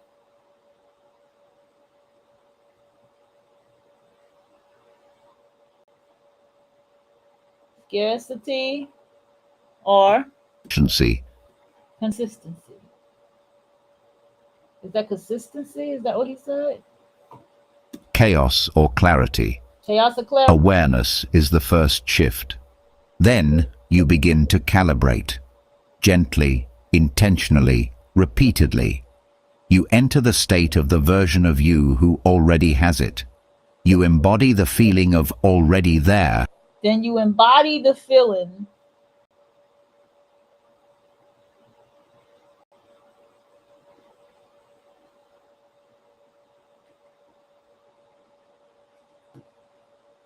Until your nervous system stops questioning it. Until your nervous system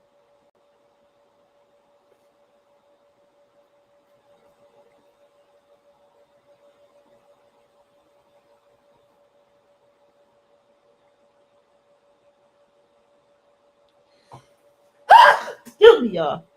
I tried. I couldn't get to that mute fast enough. Sorry. And as your field stabilizes, the world reorganizes. And as your field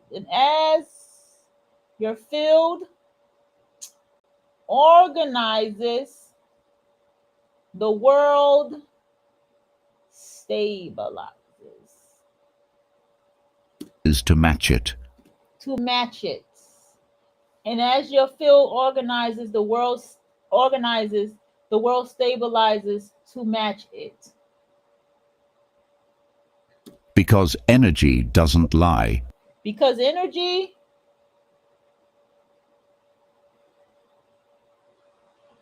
doesn't lie. It doesn't wait for words. It doesn't wait for words. It doesn't respond to effort. It doesn't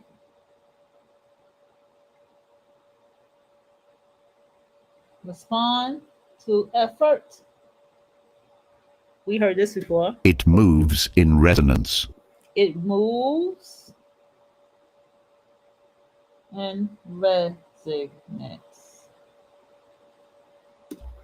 Your energetic signature is not decoration, it's destiny. It's the hidden architecture behind everything you attract. And you're hitting. Did you hear that? Your vibration is destiny.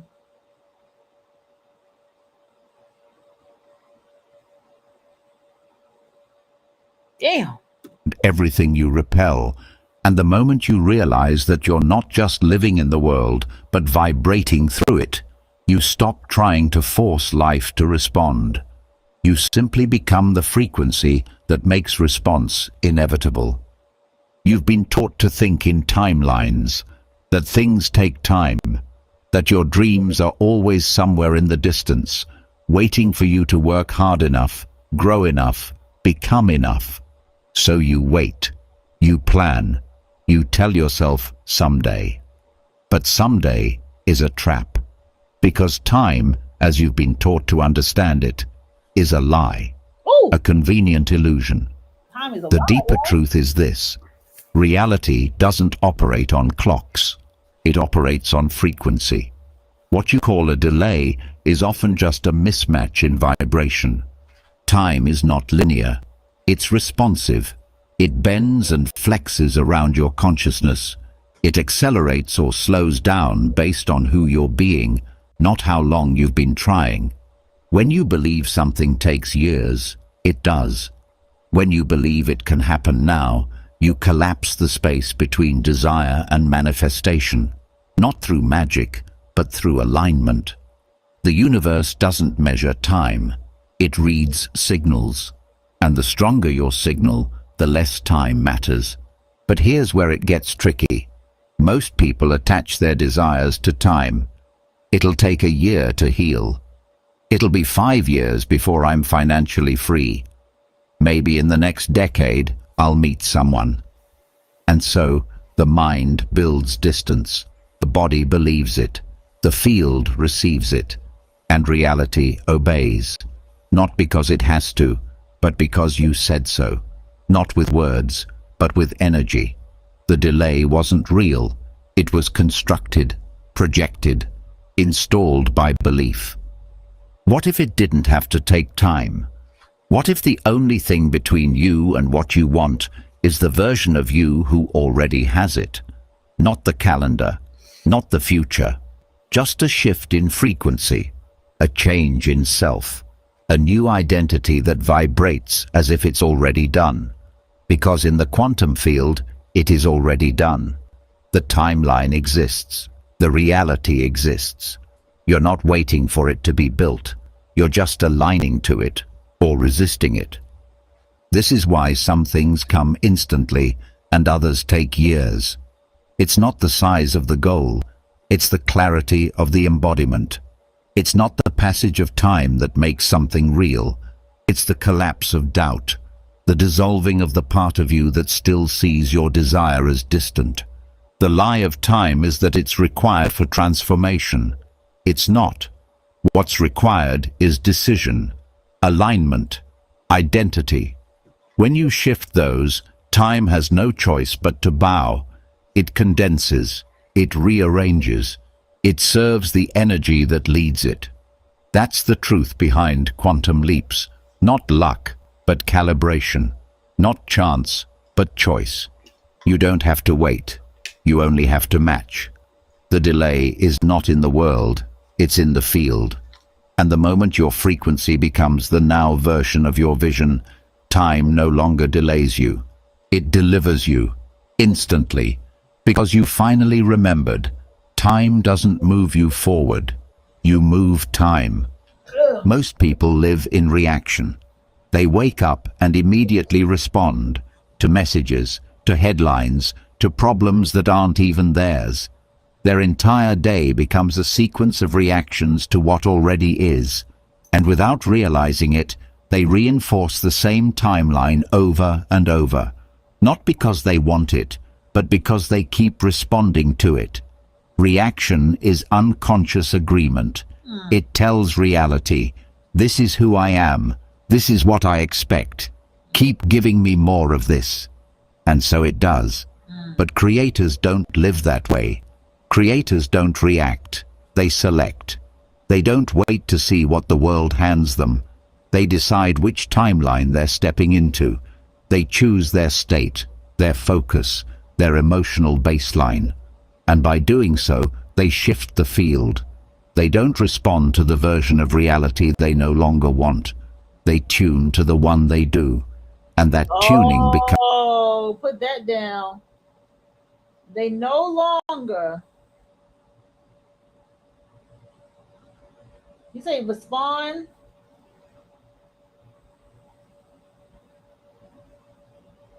To the reality they don't want.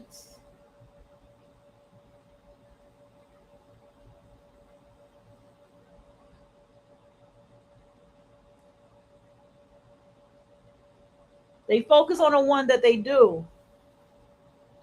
I'm gonna go back a little, y'all, because I missed that word. Where we at? 142. Push back a little bit. I hate that I can't never see the exact timeline, but it's gonna. They decide which timeline they're stepping into. Right. They choose their state, their focus, their emotional baseline. And by doing so, they shift the field. They don't respond to the version of reality they no longer want. They tune to the one they do. Okay. And that So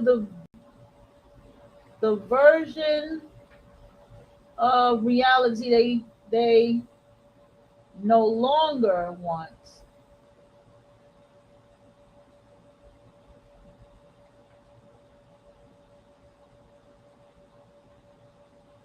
They tune to the one that they tuning do. becomes selection. That selection becomes experience. There are infinite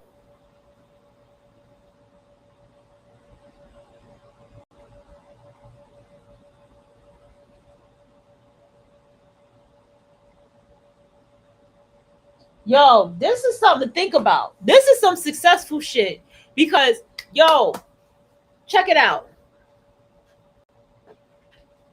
People do this anyway, right? When you really think about it, people do this anyway. And on top of people doing this anyway, right? Something else hit my mind.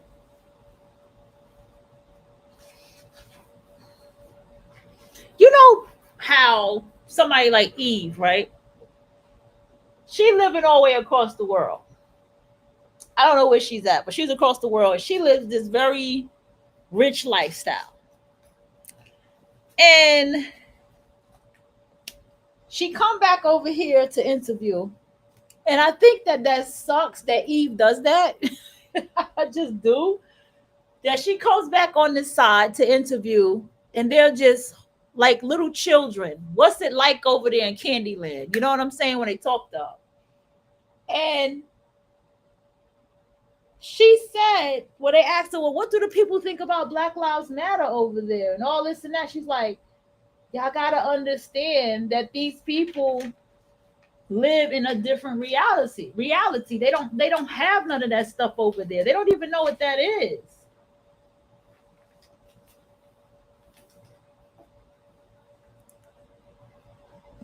versions of your life already coded into the quantum field. The timeline where everything flows, the one where you keep missing, the one where you thrive, and the one where you play small. None of them are more real than the others. They are all possibilities waiting for a match, and your match is made through state, not struggle. You don't shift timelines by working harder. You shift by choosing harder, by no longer reacting to circumstances as if they're facts, by realizing they are echoes. By no longer reacting to circumstance as if they are facts. Reflections of past signals. Echoes, they are echoes of reflections of past signals. You can look at your current situation and say, this is real, or you can say, this is just momentum. You can look at your current situation. I think you should write this down.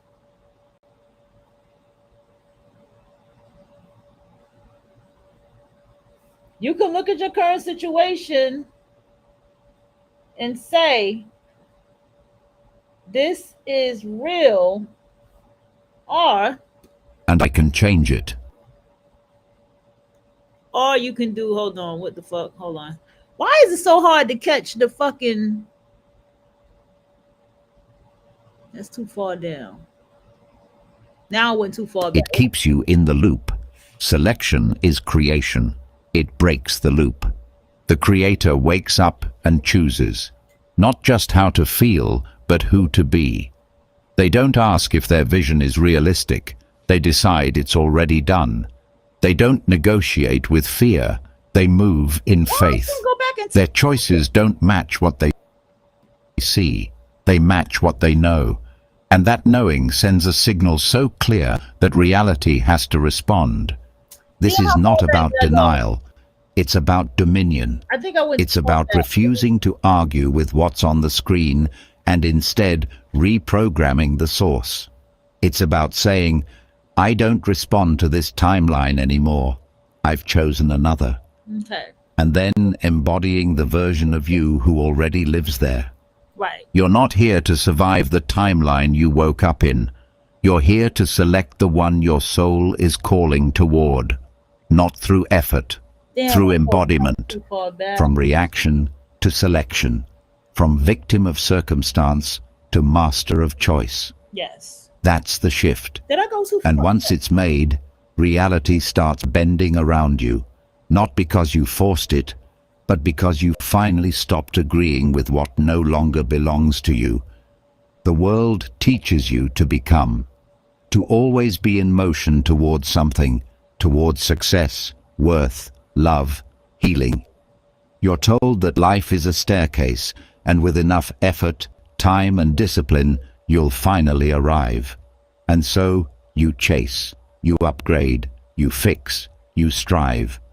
But in all of that becoming, something gets lost. Being. And being is where the power lives. Becoming says, I'm not there yet. It reinforces the distance between where you are and where you want to be. It makes your vision a future thing, always a few steps away. You say the affirmations, you visualize, but underneath it all, the frequency is not yet.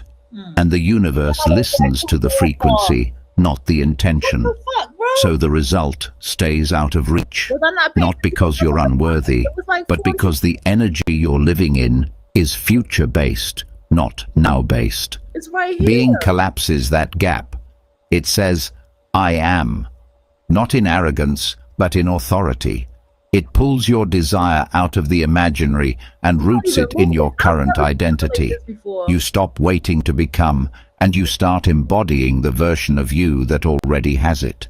Okay. You speak differently, Damn, how far walk did I go differently, back? think and act from, speak differently, walk differently, think and I act. feel like I went up too far. You were meant to arrive in yourself so fully that reality has no choice but to mirror your certainty. Not because you proved it, but because you became it, by deciding it was already true. Death of the old self isn't a dramatic event. It's a decision. It's a quiet moment of truth where you say, I'm no longer this. I'm no longer repeating this story. I release the survival role I've outgrown. And from that place, you begin to live as the one who's already free. The rebirth doesn't come because the world changes.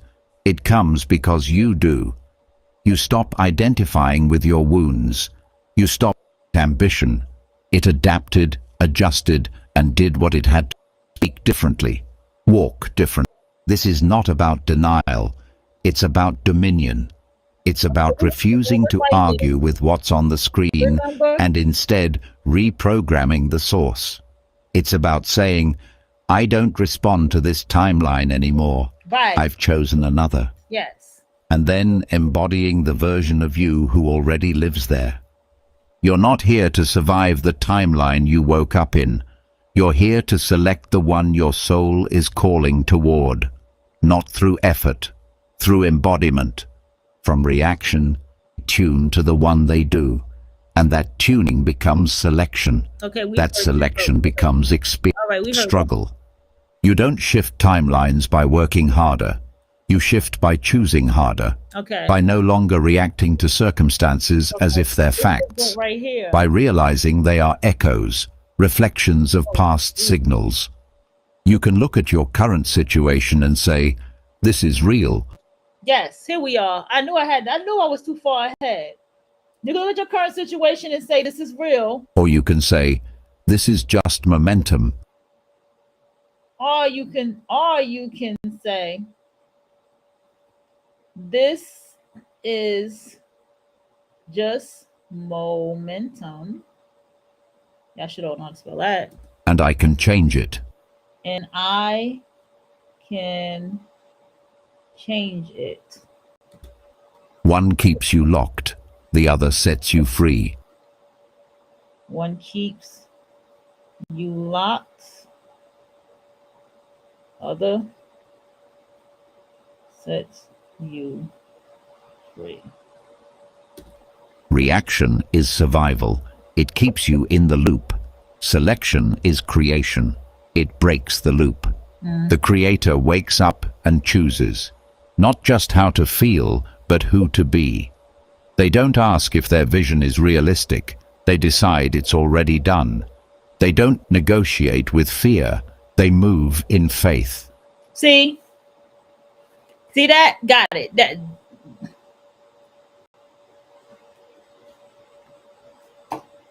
they a creator. Now they use the word creator. Chooses to be. Don't negotiate. Go. Damn, I can't spell. No. Negotiate. Okay, here we go. With fear. So nobody can tell a creator what's realistic or not. Their choices don't match what they see. They match what they know.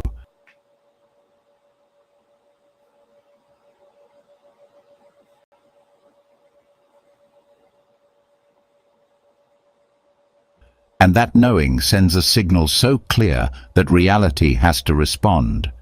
This is not about denial. It's about dominion.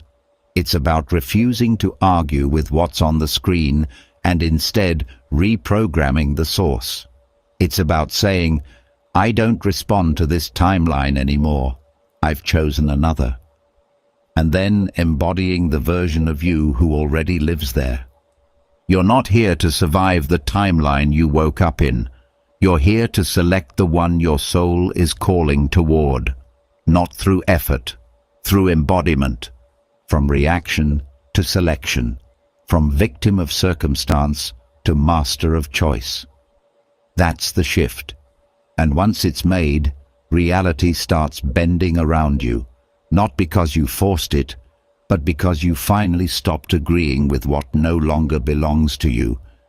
The world teaches you to become, to always be in motion towards something, towards success, Yep. worth, Yep. love, healing. Absolutely. You're told that life is a staircase, and with enough effort, time and discipline, you'll finally arrive. Right. And so, you chase, you upgrade, Yep. you fix, you strive. Yep. But in all of that becoming, something gets lost. Being. And being is where the power lives. Becoming says, I'm not there yet. It reinforces the distance between where you are and where you want to be. It makes your vision a future thing, always a few steps away. You say the affirmations, you visualize, but underneath it all, the frequency is not yet.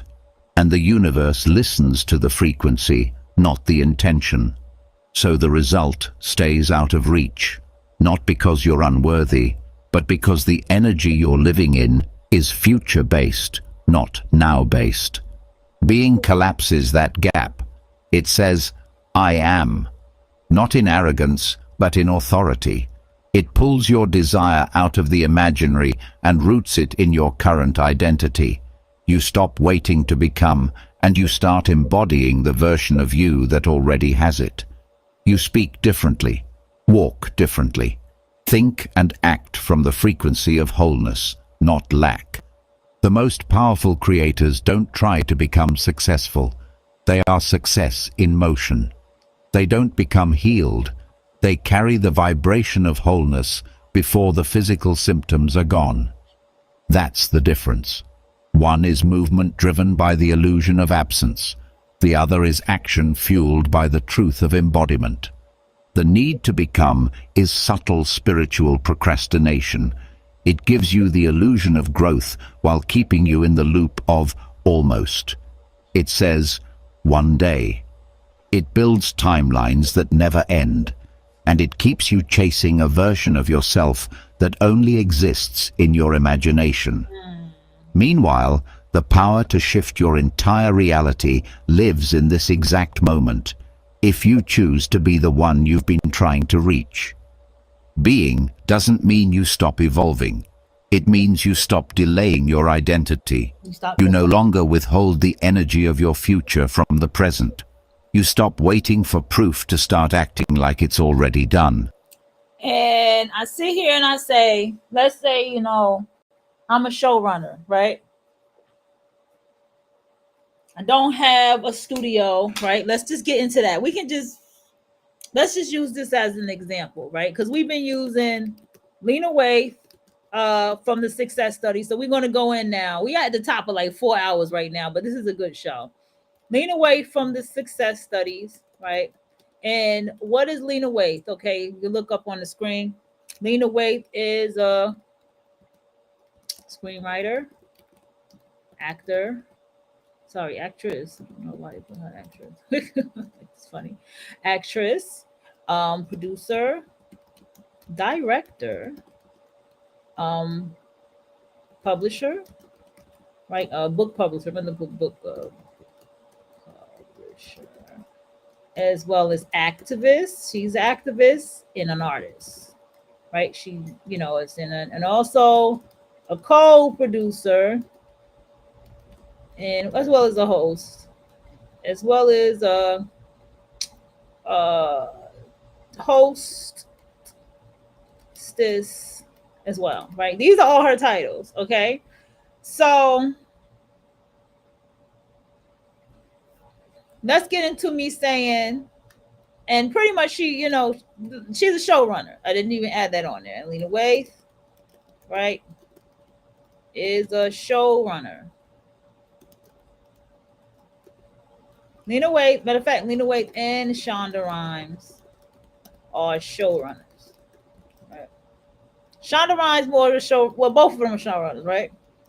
So, what is the responsibility of the showrunner? Writing, producing, choosing actors, sometimes directing. They're usually what's called the on cast or on call, which means like they're on the set. They're usually on set, right, of show, and they decide what's the green light, right? What's the green light? That's what they decide.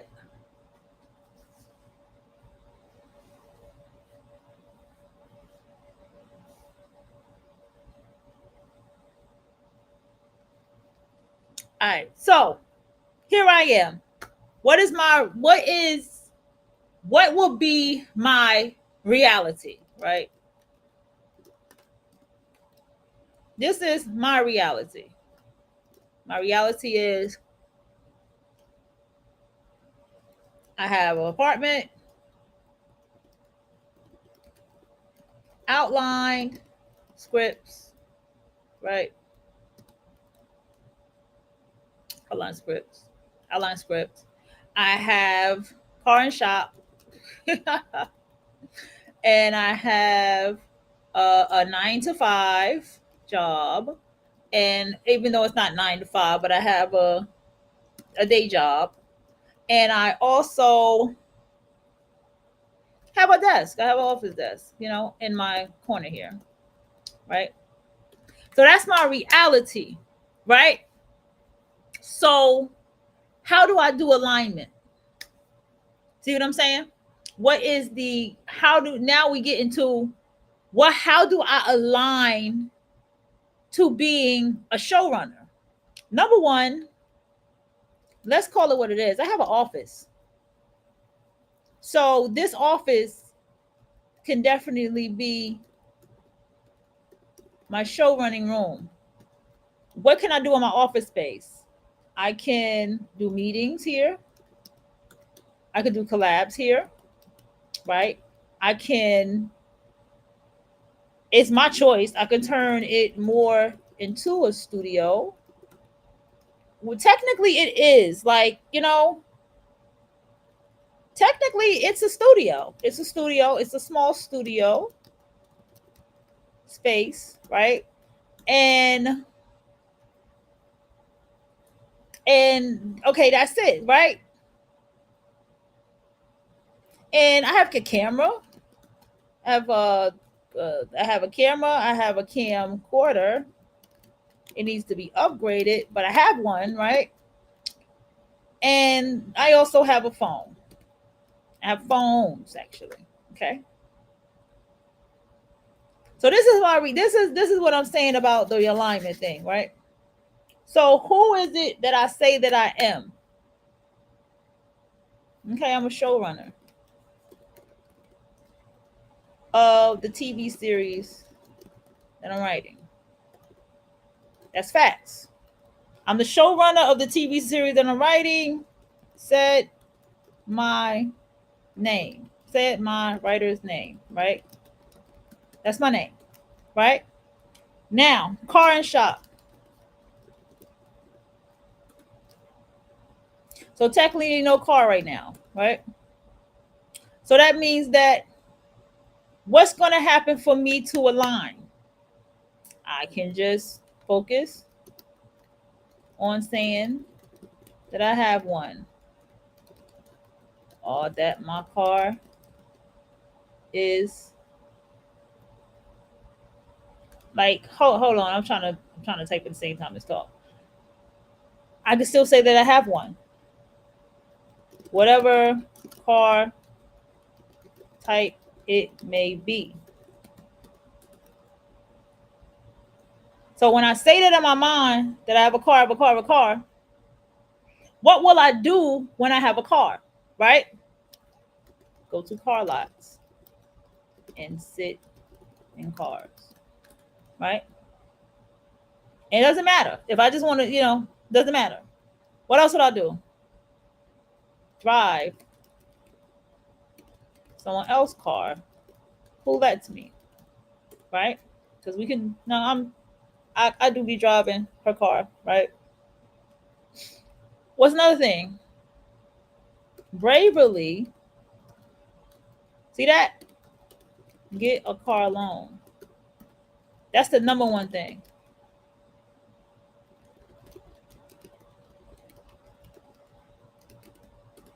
Bravely, try to get a car loan. Bravely,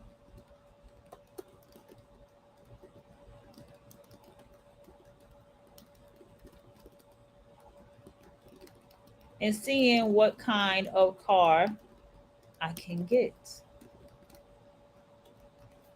Even though I'm saying I already have it, I'm going to do more things to have it.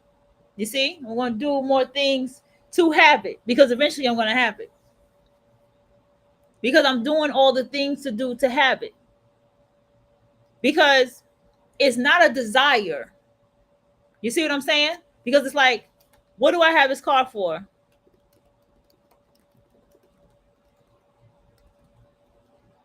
For meetings as a showrunner. See what I'm saying? Here we go.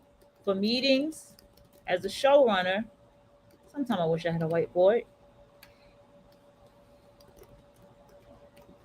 And meet with my actors, directors, and rest of my crew. That's why I have a car. That's why I have a car. My car is to drive around for meetings as a showrunner, to meet with my actors, directors, and the rest of my crew. That's what my car is for. That's how the mind aligns. But you have to believe it while knowing that it's real, because it's real, because you say that it's real.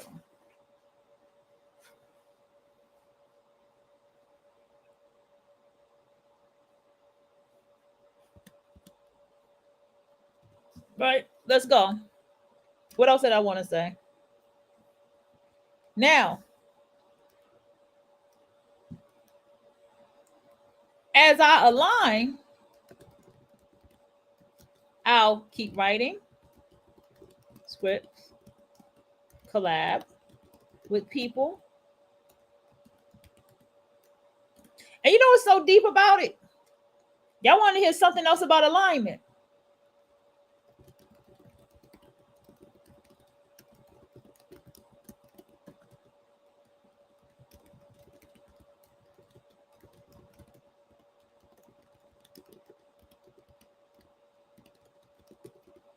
That's another thing.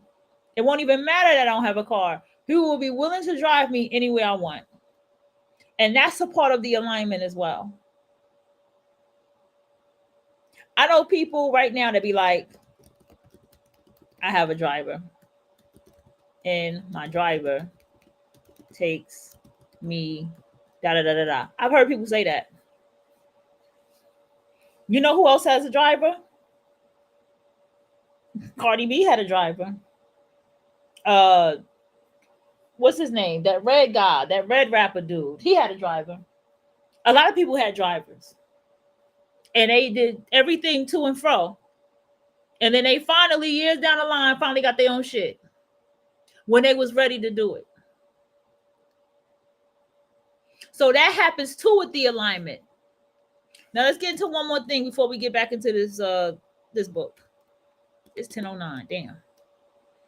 What did I say about Lena Waithe and myself? Here's the reality. Here is the alignment that I will say. I'm a screenwriter. That's facts. I got cork boards. I got pens. I got tons of pens. I got plenty of sticky notes. I'm a screenwriter. This is my TV series. This is my writer's room. You can come in here. You can sit on the couch on the side. I got a couch right next to my desk with a lamp and somewhere to smoke too. Then I got a couch over here. And I got a table right here. And then I got the cork boards and stuff right there. Literally a writer's room. So this is my writer's room. Boom, just like that. This is my studio. Boom, just like that. Because it is.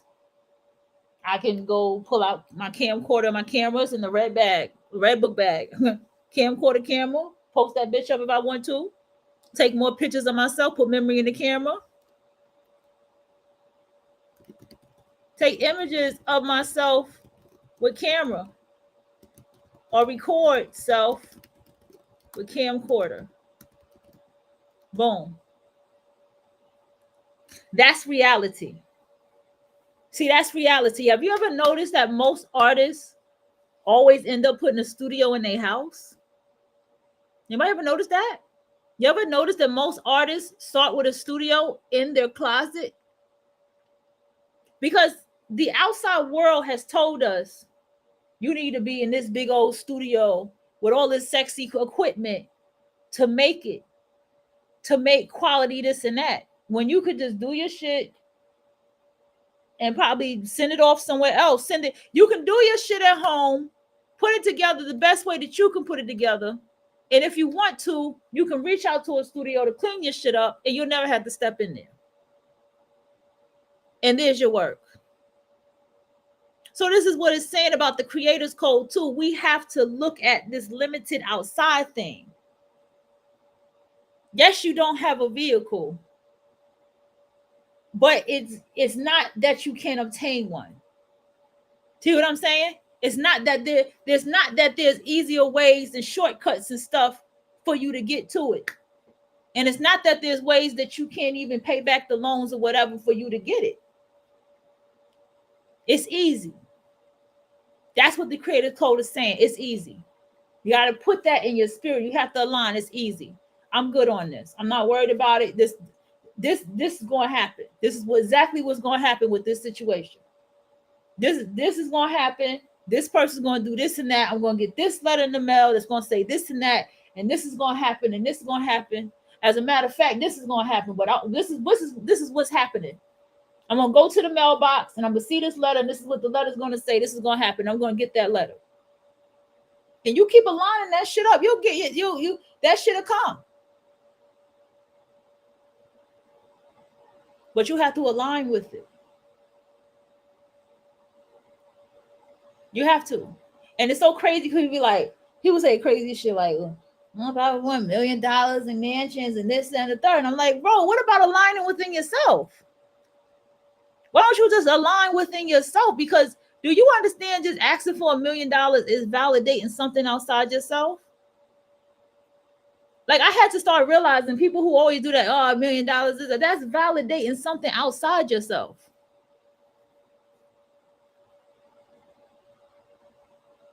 And you need to go within yourself. What do you want for you? Shit, you probably appreciate a 5-subject college rule notebook. That might make you happy. Something to dangle or hang in your car. That might make you happy. What is it internally that you want that makes you happy? Let me hire a maid to clean my house up more, to give it that more luxury feel. It's all these different things. And this is what it's saying too, like going inside yourself for these things is not going to happen. You have to align with it.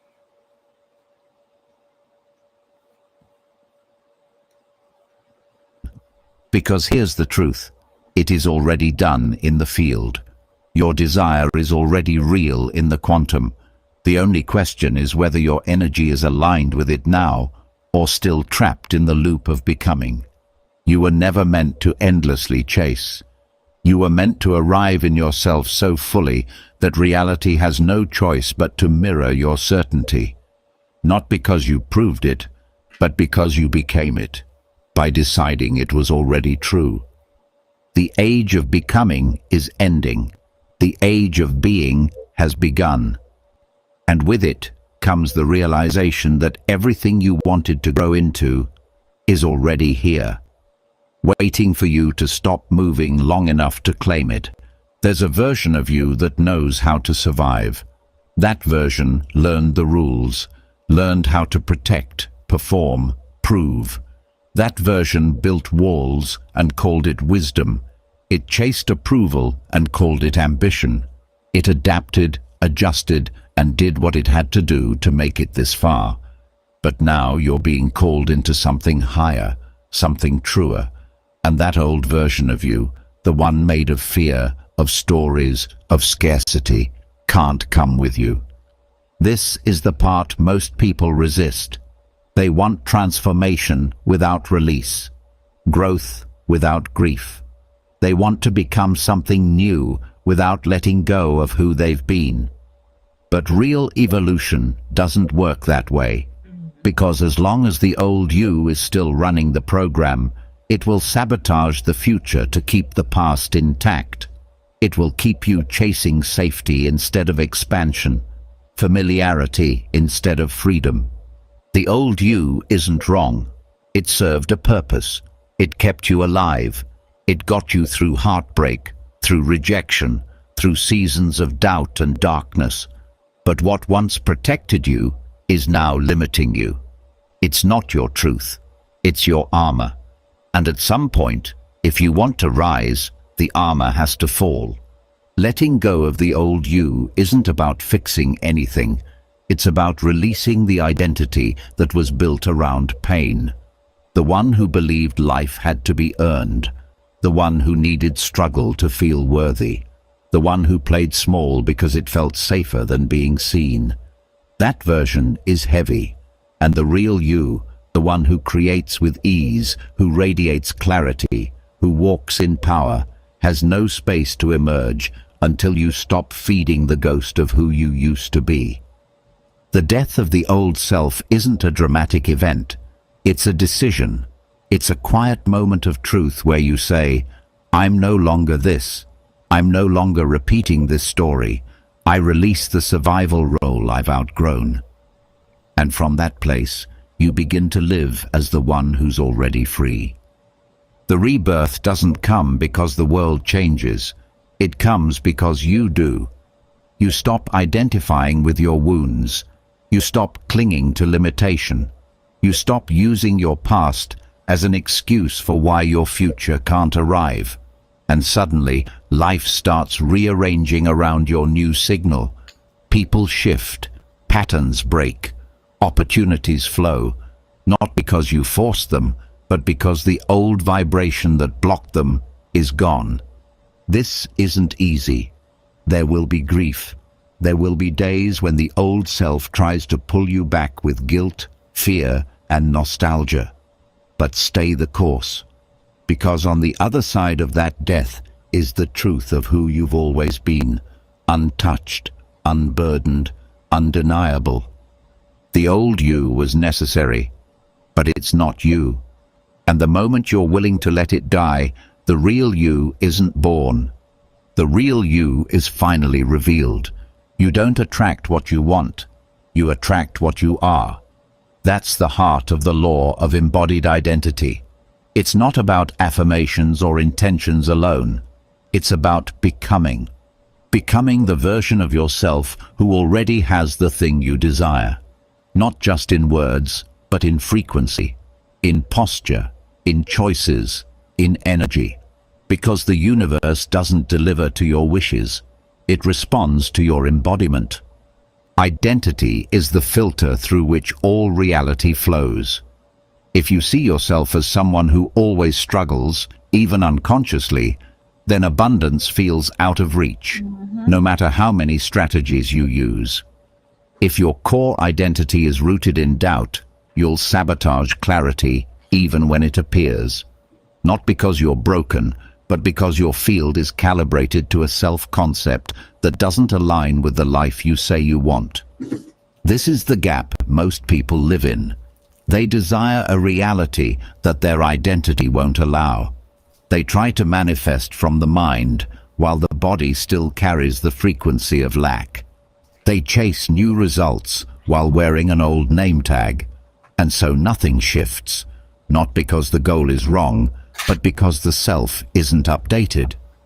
The law of embodied identity says, change your state, change your world, not someday, not when the results appear, but now, because your current reality is a mirror of who you've been being. To shift what's showing up, you have to shift who's showing up. You don't wait to feel like the future version of you. You step into that version now and let the world catch up. So what does embodiment look like? It's subtle, it's emotional, it's internal. It's asking yourself, if I already had the thing I want, how would I move?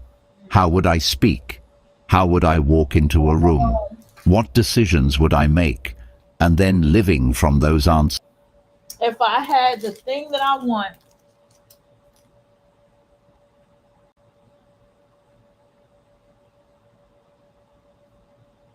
how would I move? How would I speak?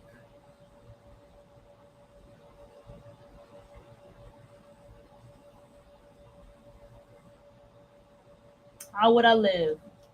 Now I like that one. I like that. Not as fantasy, but as fact. You're not pretending. You're practicing. Practicing the identity that makes your vision inevitable. Because that version of you already exists.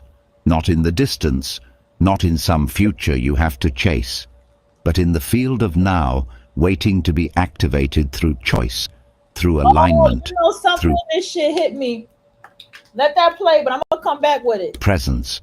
This isn't about faking confidence or masking insecurity. It's about choosing a new energetic home and moving into it. And once you live there consistently, the universe starts delivering mail to that address. Opportunities align. People respond differently. Doors open, not because you forced them, but because you finally became the person who belongs on the other side. Embodiment is the invitation. Identity is the signal. And once they match, reality has no choice but to rearrange. So stop asking for change. Be the change, not just in thought, but in form. Because the law of embodied identity doesn't respond to who you were or who you hope to become. It responds to who you are now, and who you're brave enough to claim. There's a frequency more powerful than desire, more commanding than hope, more magnetic than action. It's the frequency of certainty, not the kind that's loud or aggressive, but the quiet, unwavering knowing that doesn't flinch, doesn't ask, doesn't check for signs. It simply is. This is the law of magnetic certainty. When you move in certainty, reality bends, not because you forced it, but because you left. Okay, woo. I know y'all heard me scream in the back. I saw a fucking water bug in my fucking kitchen. It was a little one though. When I see them big ones, I start hunting them down. I start hunting them bitches down. I don't play them motherfucking shits. I hate them shits. Okay, so let's go. It was something he said. Let me try to go back. Hopefully I don't go back too far. Let me just make sure I'm aiming right. 155, 154. Let's go back a little bit more. Let's go. And once they match, reality has no choice but to rearrange. So stop asking for change. Be the change, not just in thought, but in form. Because the law of embodied identity doesn't respond to who you were or who you hope to become. It responds to who you are now, and who you're brave enough to claim. There's a frequency more powerful than desire, more commanding than hope, more magnetic than action. It's the frequency of certainty, not the kind that's loud or aggressive, but the quiet, unwavering knowing that doesn't flinch, doesn't ask, doesn't check for signs. It simply is. This is the law of magnetic certainty. When you move in certainty, reality bends, not because you forced it, but because you left no energetic room for anything else. Most people operate in a space of partial belief. They say what they want, visualize it, even work toward it. But inside, there's a wobble, a subtle vibration of doubt, of needing proof, of waiting to be shown. That doubt, however small, dilutes the signal, and the universe doesn't respond to your wishes, it responds to your transmission. Certainty is clean, sharp, coherent. It doesn't negotiate or wonder. It declares. Magnetic certainty doesn't mean you have all the answers. I feel like I cannot stand that I cannot be good at this. Action. It's the frequency of certainty, not the version of you already exists, not in the distance, not in some future you have to chase, but in the field of now, waiting to be activated through choice, through alignment, through presence. This isn't about faking confidence or masking insecurity. It's about choosing a new energetic home and moving into it. And once you live there consistently, the universe starts delivering mail to that address. Opportunities align. People respond differently. Doors open, not because you forced them, but because you finally became the person who belongs on the other side. Way too big. Embodiment is the invitation. Identity is the signal. And once they match, reality has no choice but to rearrange. I didn't catch So that. stop asking for change.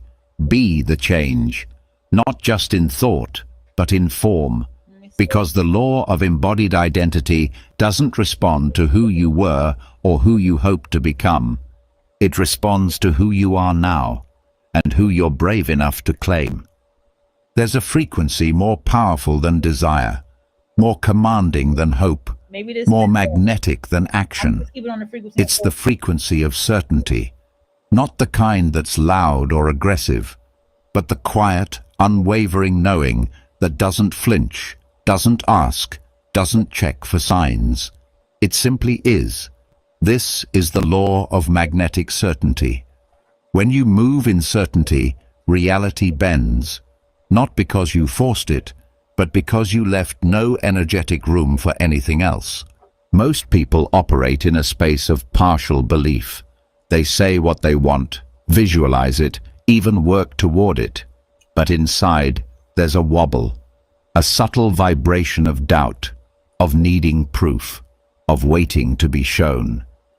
That doubt, however small, dilutes the signal, and the universe doesn't respond to your wishes, it responds to your transmission.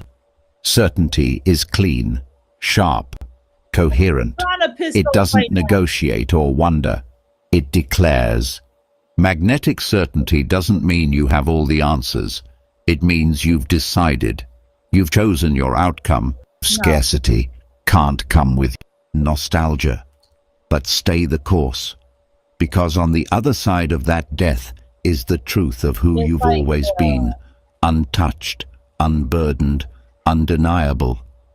The old you was necessary, but it's not you. And the moment you're willing to let it die, the real you isn't born. The real you is finally revealed. You don't attract what you want. You attract what you are. That's the heart of the law of embodied identity. It's not about affirmations or intentions alone. It's about The becoming. law of embodiment. Becoming the version I of did not realize that the law of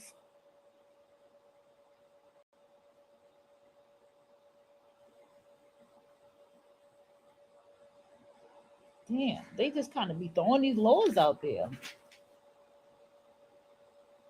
Let me see. yourself who already has the thing you desire. Not just in words, but in frequency, in posture, in choices, Okay, the law of embodied identity. Okay. in energy. Because the universe doesn't deliver to your wishes, it responds to your embodiment. Identity is the filter through which all reality flows. If you see yourself as someone who always struggles, even unconsciously, then abundance feels out of reach, no matter how many strategies you use. If your core identity is rooted in doubt, you'll sabotage clarity even when it appears. Not because you're broken, but because your field is calibrated to a self-concept that doesn't align with the life you say you want. This is the gap most people live in. They desire a reality that their identity won't allow. They try to manifest from the mind, while the body still carries the frequency of lack. They chase new results while wearing an old name tag, and so nothing shifts. Okay. Not because the goal is wrong, but because the self isn't updated. The law of embodied identity says, change your state, change your world. Not someday, not when the results appear, but now. Because your current reality is a mirror of who you've been being. To shift what's showing up, you have to shift who's showing up. You don't wait to feel like the future version of you. You step into that version now and let the world catch up. So what does embodiment look like? It's subtle, it's emotional, it's internal. It's asking yourself, if I already had the thing I want, how would I move? How would I speak? How would I walk into a room? What decisions would I make? And then living from those answers, not as fantasy, but as fact. You're not pretending, you're practicing. Practicing the identity that makes your vision inevitable. Because that version of you already exists. Not in the distance, not in some future you have to chase, but in the field of now, waiting to be activated through choice, through alignment, through presence. This isn't about faking confidence or masking insecurity.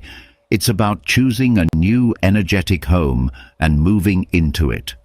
And once you live there consistently, the universe starts delivering mail to that address. Opportunities align. People respond differently. Doors open, not because you forced them, but because you finally became the person who belongs on the other side. Embodiment is the invitation. Identity is the signal. And once they match, reality has no choice but to rearrange. So stop asking for change. Be the change, not just in thought, but in form. Because the law of embodied identity doesn't respond to who you were or who you hope to become. It responds to who you are now and who you're brave enough to claim. There's a frequency more powerful than desire, more commanding than hope, more... Bro, is it me? But I don't remember. I remember it said, if you had the thing you want, how would you move? How would I speak? How would I live? Right? You're not pretending you're practicing you already have it, right? So when did this certainty shit come up? Check if life heard you. You don't wait for confirmation. Let's just go ahead and get into certainty, because it's kind of getting on my nerve, because I'm kind of pissed off. I'm like, where is it? There's a version of you that knows how to survive. We passed the survival. That version learned the rules, learned how it always struggles, even unconsciously. Then abundance feels out of reach. Right, we saw Decisions would I make? And then living from those answers. And then living, now I found it. All right, and then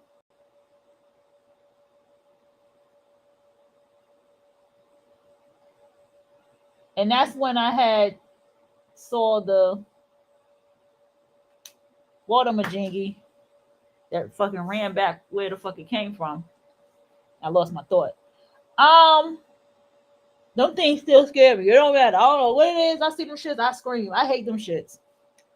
I don't know how. I can't be brave enough to just be like, just kill them bitches. Stop being afraid. I be trying to tell myself, don't be afraid. It's a bug. Just kill it. Hate them shits. Something about the energy of them shits rubbed me all kind of wrong. That water bug is, ooh. Then live from those answers, not pretending they're practicing. Okay. It might hit me. Let's go. Not as fantasy, but as fact. You're not pretending. You're practicing. Practicing the identity that makes your vision inevitable. Because that version of you already exists. Not in the distance, not in some future you have to chase, but in the field of now, waiting to be activated through choice, through alignment, through presence. This isn't about faking confidence or masking insecurity. It's about choosing a new energetic home and moving into it. And once you live there consistently, the universe starts delivering mail to that address. Opportunities align. People respond differently. Doors open, not because you forced them, but because you finally became the person who belongs on the other side. Embodiment is the invitation. Identity is... That's where embodiment is invitation.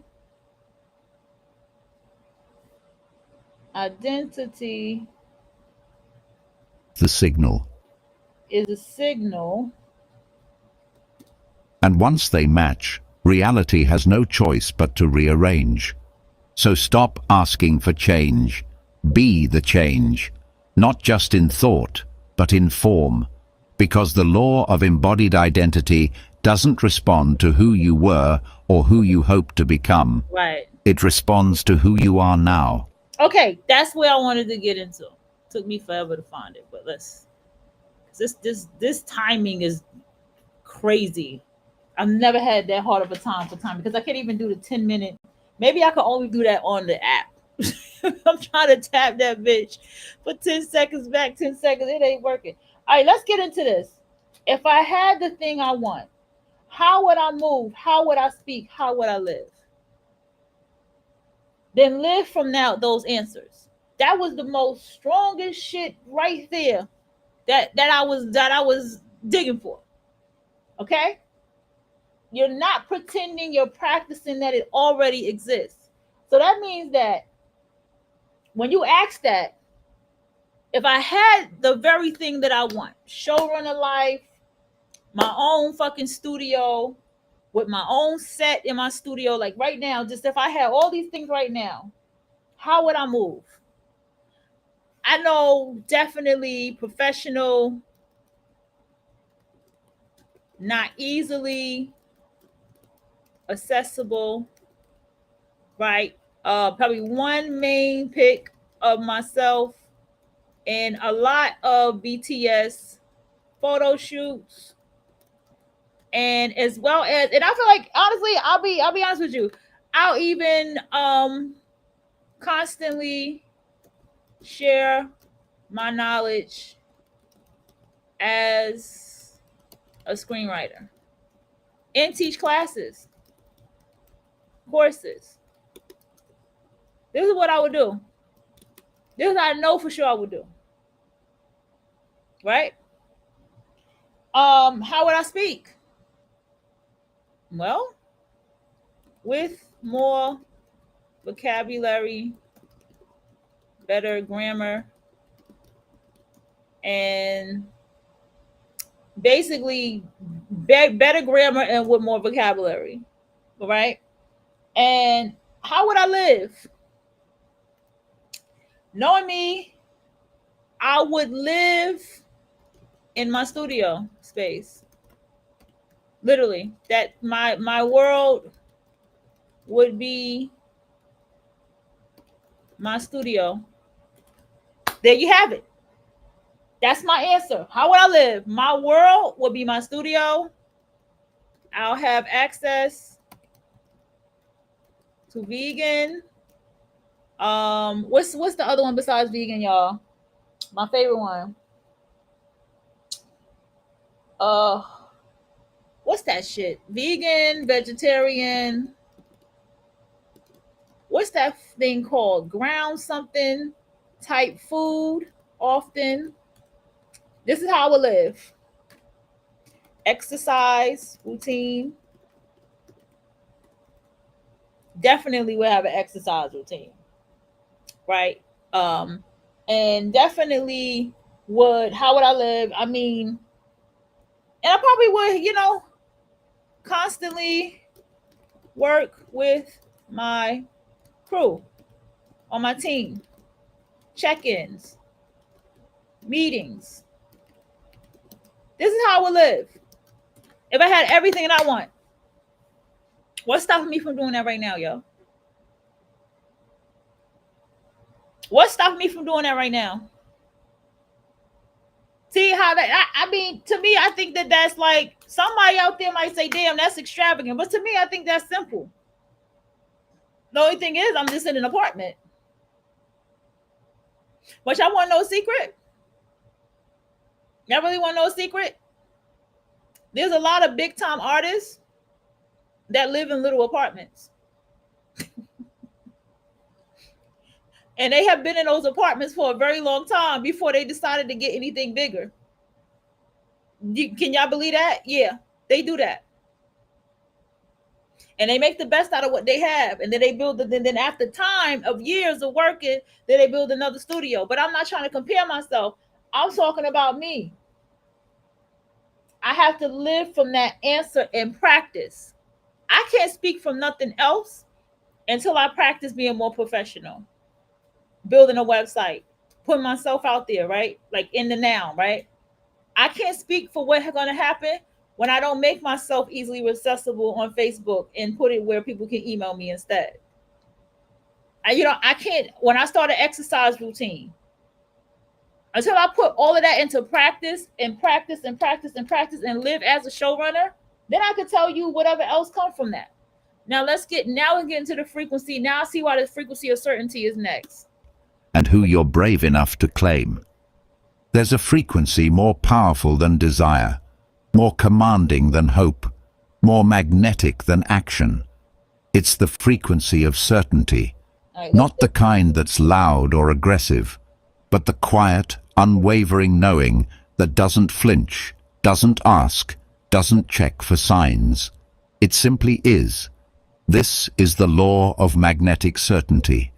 When you move in certainty, reality bends, not because you forced it, but because you left no energetic room for anything else. Most people operate in a space of partial belief. They say what they want, visualize it, even work toward it. But inside, there's a wobble, a subtle vibration of doubt, of needing proof, of waiting to be shown. That doubt, however small, dilutes the signal, and the universe doesn't respond to your wishes, it responds to your transmission. Certainty is clean, sharp, coherent. It doesn't negotiate or wonder. It declares. Magnetic certainty doesn't mean you have all the answers. It means you've decided. You've chosen your outcome, your identity, your truth, and you stand in it regardless of appearances. Even if nothing around you looks like it's happening yet, your energy says it already has. That's the magnetism, not in doing more, but in being more, being anchored in the frequency of "it is done." Think of the most powerful people you've encountered, the ones who light up rooms, who move through life with quiet gravity. They're not loud, they're not desperate, but their presence says, "I don't chase, I already know." That knowing draws people in. It draws reality in, not through force, but through certainty. The law of magnetic certainty means you stop needing reassurance. You stop refreshing the page to check if life heard you. You don't wait for confirmation. You are the confirmation. You wake up and carry the energy of someone who is already there. And because that signal is so clear, the world begins responding accordingly. Conversations shift, timelines collapse, momentum builds, not because you pushed, but because your unwavering state pulled it in. Certainty isn't arrogance, it's alignment. It's the removal of inner conflict, the dissolving of the part of you that still entertains the question, what if it doesn't work? Because until that question is gone, the field will always mirror your hesitation.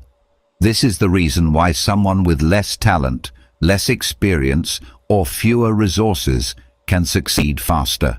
Because they're certain. They're not waiting to be picked. There we go. There's my answer. That's why the universe kept taking me to the chapter of certainty. Notice I kept pushing me back to, I kept going back there. Okay. Okay. Certainty is going back to what I said. Malicious China is for certain that she is a great rapper and a great artist and that she can spit. Okay, you know what I'm saying? She's for certain that she is what she says that she is, whatever she says that she is, Malicious China, right? Just basically what I just said here too just hit me. Even with the little resources that I have here, which I said I have my apartment, car in the shop, I'm for certain that I'm going to make it. That I am making it as a showrunner. Okay? That I am a showrunner and I am making it as a showrunner and I'm working as a showrunner and I'm moving as a showrunner. I'm for certain about that. Okay? So let's hear this a little bit more. I gotta hear it a little bit more before I get the. They've picked themselves, and that inner certainty sends out a magnetic pulse that the universe must answer. So stop trying to convince the world. Stop looking for signs that it's working.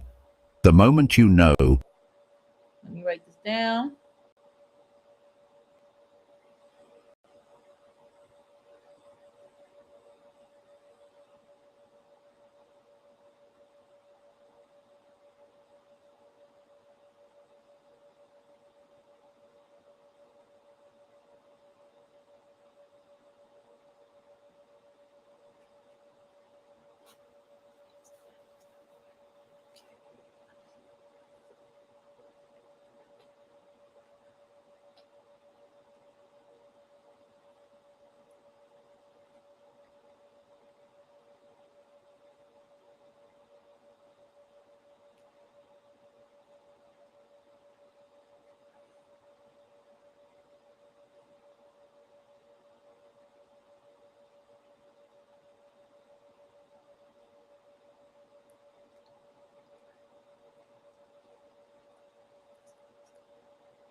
without needing evidence, is the moment everything starts moving.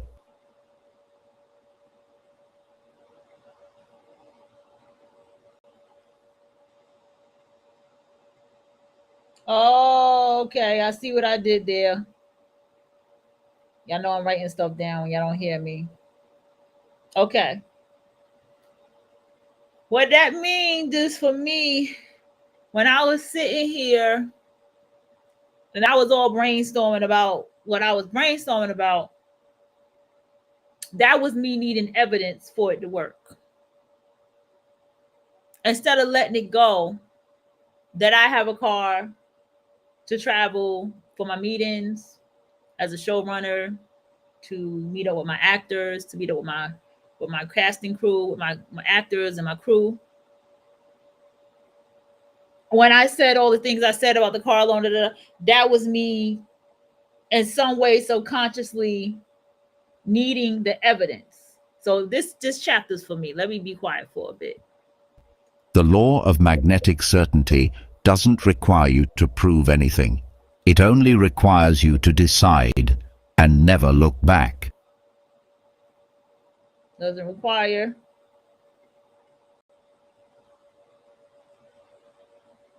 to prove anything.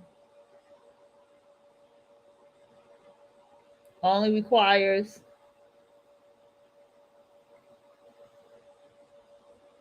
to accept and don't look back. Because once you lock into knowing, reality has no choice but to reflect the version of you who never questioned it was already done. There's a strange truth hiding in plain sight, one that feels counterintuitive to everything you were taught about success, manifestation, and progress. It's this: the more you try, the harder things become. The more you strain, the more resistance you generate. And the more you chase something, the more it slips away. This is not laziness disguised as wisdom. It's a universal law, the law of reverse effort. The idea that what you force, you block, what you clutch, you repel, and what you allow, you receive. Most people are addicted to trying. They equate effort with value, struggle with worthiness. They believe if something isn't difficult, it must not be meaningful. So they push, they overthink, they overwork. They grip their desires so tightly that there's no room for them to arrive. They wear effort like armor, never realizing that what they're protecting is their fear that ease can't be trusted. But reverse effort isn't about inaction. It's about alignment. It's not about giving up. It's about getting out of the way. Because there's a difference between inspired action and desperate doing. One flows from clarity, the other from panic. One feels like breath, the other like tension. And the universe knows the difference. You've already felt this in your life. The moment you stop obsessing over someone, they text you. The moment you stop micromanaging a project, solutions appear. The moment you stop rehearsing a conversation, the words flow effortlessly. That's not luck. That's the law of reverse effort in motion. When you release the need to control the outcome begins to form around your release. Effort implies separation, that what you want is over there and you're over here, and only struggle can bridge the gap. But when you're in alignment, there is no gap. There is no distance. You've become the version of yourself who already lives inside the result. And that version doesn't have to try. They act from knowing, not from need.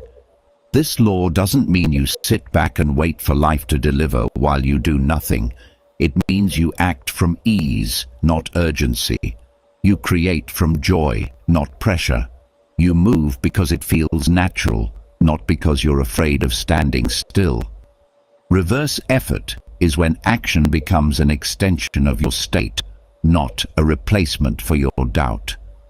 Let go of the belief that more effort means more reward. It doesn't. The universe doesn't pay you in exhaustion. It pays you in alignment. And alignment feels light. It feels clean. It feels like movement without weight. When you stop forcing, you start receiving. When you stop trying to hold the river, it begins to carry you. That's the law. It's not mystical, it's mechanical. And the moment you honor it, life starts unfolding. Not because you pushed it, but because you finally let it. Everything in the universe operates on frequency. Every thought you think, every emotion you feel, every belief you carry, each one emits a signal. That signal travels outward and shapes the field around you. It doesn't matter what you say you want. It doesn't matter what you write in your journal. If the frequency you're embodying doesn't match the frequency of the life you're trying to create, it won't arrive. Not because it doesn't exist, but because you're not tuned to receive it.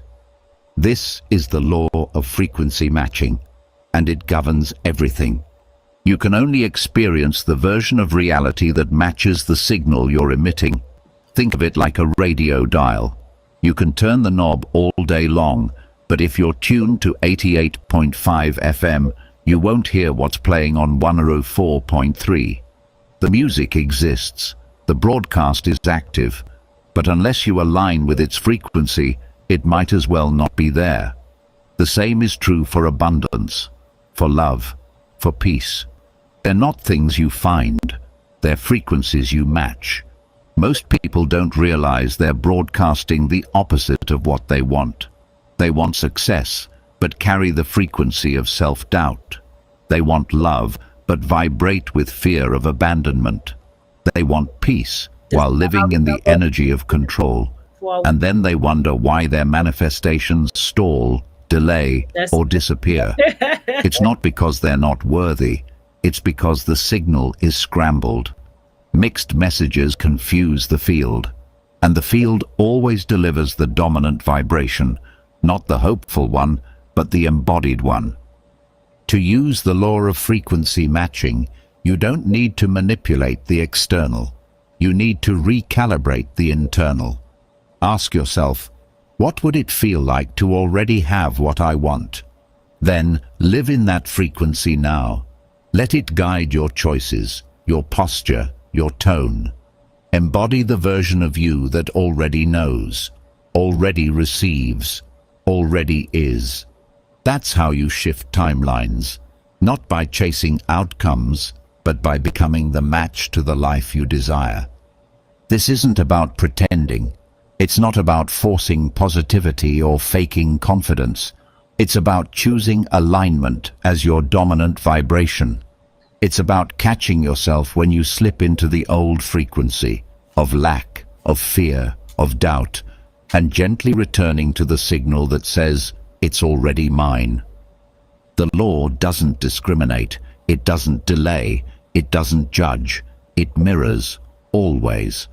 If you're not receiving what you want, check your signal, tune the station, upgrade the broadcast. The moment you match the frequency of your desired reality, the field responds, not someday, but instantly, because in that moment, the you who had been searching disappears, and the you who already has it begins to live. That's the power of the law. It's not about effort, it's about alignment, not about what's missing, but about what's now being matched. And once the match is made, the world has no choice but Not about what's missing.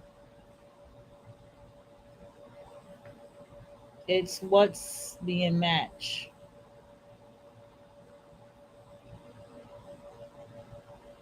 I saw something in my email today that said something about adult dating.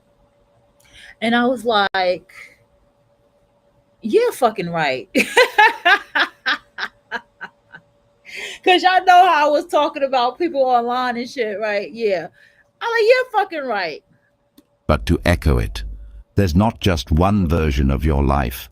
There are infinite ones, each existing simultaneously, like tracks running side by side. Some are filled with abundance, ease, and expansion. Others are steeped in struggle, stagnation, and fear. These are not fantasy. They are real, encoded into the quantum field, waiting for one thing: your alignment. This is the law of parallel realities. The truth that every outcome already exists, and you don't need to create it. You only need to choose it. You're taught to believe reality is fixed, that life unfolds in a linear path. But in truth, reality is fluid. It's responsive. It's not happening to you, it's happening through you. And the version you live inside is dictated by your frequency. Each parallel reality has a different emotional signature, a different identity, a different set of beliefs. And whichever one matches your state becomes the one you experience. This is why change can feel instant or impossible. If you stay in the same energetic pattern, even your boldest actions can lead to the same results. But if you shift your identity, your emotional baseline, your expectations, you jump tracks, not by effort, but by embodiment. You don't have to wait years for transformation. You only have to match the version of you who's already living what you desire. Think of a time when your life changed quickly. Maybe you fell in love overnight, lost everything in a day, landed an opportunity you never expected. That wasn't random. That was a timeline jump, a vibrational shift that collapsed time and rewrote your experience. The field doesn't need time. It needs clarity. Once you lock into a new self-concept, a new pattern of thought and feeling, the entire structure of your life begins to mirror that reality. This is why the law of parallel realities is so powerful and so overlooked. People try to force change from the same level of consciousness that created the problem. They try to fix their life without becoming someone new. But nothing outside can shift until the version of you doing the living changes. Not because life is stubborn, but because it's exact. It will always match the you who's showing up. So the question isn't, how do I get there? It's, who do I need to be now? Step into that energy. Think the thoughts that version thinks. Make decisions from their clarity. Speak as if you've already arrived. Because in the quantum field, you have. It's only your attachment to the old self that's keeping you on the old track. The law of parallel realities doesn't ask for effort. It asks for alignment, for courage to let go of the version of you who fit the life you no longer want. And once you do, you don't change the world. You simply shift into the version where the world is already different. There's a hidden force that shapes your reality more than action ever could. It's not intensity, it's not strategy, it's not even clarity. It's resistance, or more specifically, the absence of it.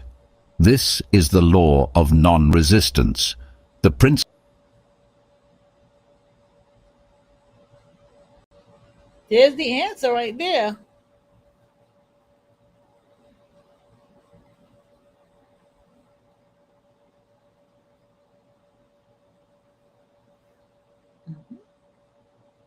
Principle that whatever you stop fighting stops controlling you. Whatever you stop resisting begins to flow. I spoke whatever. Wrong.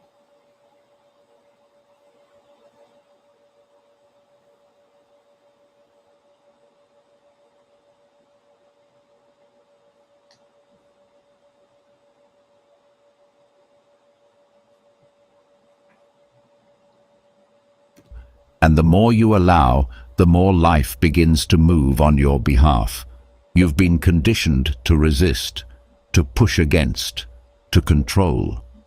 When something doesn't look how you want it to, your first instinct is to fix it, Right. fight it, Right. or flee from it.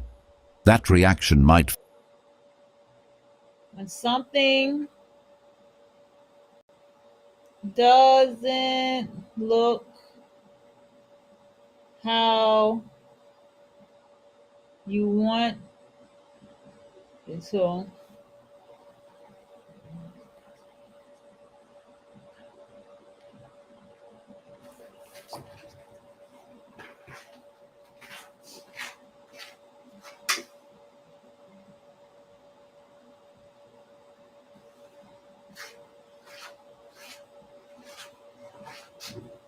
feel productive, but energetically it does the opposite. Resistance locks you in. It holds you in the very vibration of the thing you're trying to escape. What you judge, you bind yourself to. What you resist persists. Oh.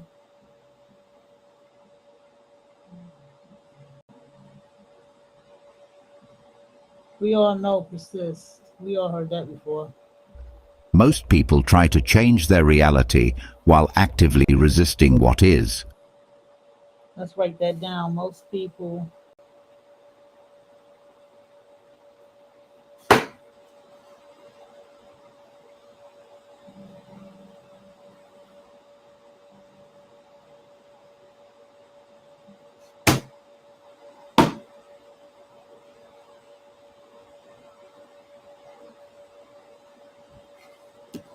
They say, "I want abundance," while hating their current lack.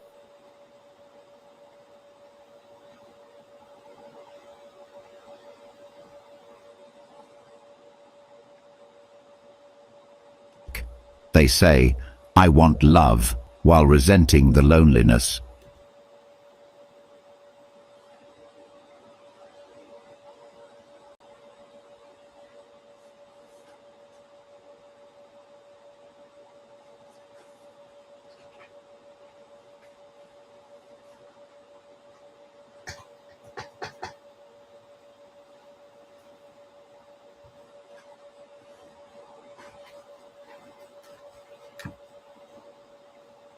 But the field doesn't respond to your words. It keeps saying that, but the field.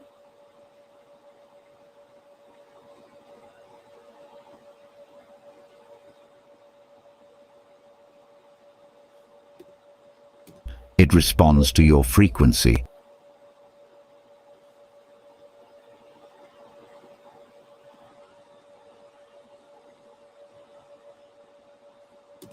And resistance is a frequency of tension.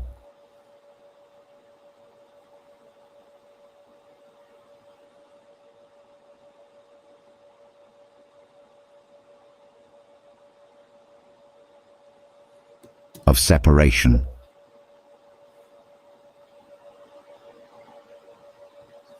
Of mistrust.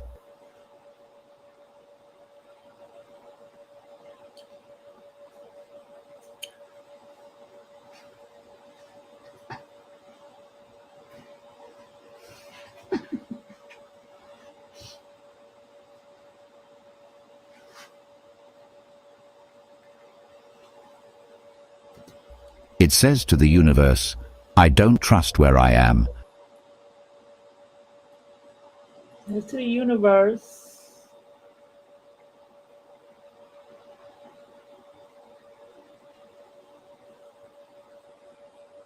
I encourage you, if you're still listening, to take a lot of these things and go back and read them again from how you put the notes. Please make sure. I always tell people, please, just pause, take the time. Like I said, if you need me to pause it for you or read something back to you, I'm fine with that. But make sure you can read your own handwriting, because nothing sucks more than when you can't, okay? Take that tip from a writer. Make sure you can read your own handwriting, because when you go back, if you don't know what it says, you're not going to remember. I promise you, especially when it comes to stuff like this and you don't have a book to refer back to, you know? What you can do is take these notes. I'm going to go ahead. We are like at 5 hours. I'm going to end this and we're going to continue on, okay? And what did they're not lucky, they are aligned. So we're going to title it, They're Not Lucky, They're Aligned. I'll be back.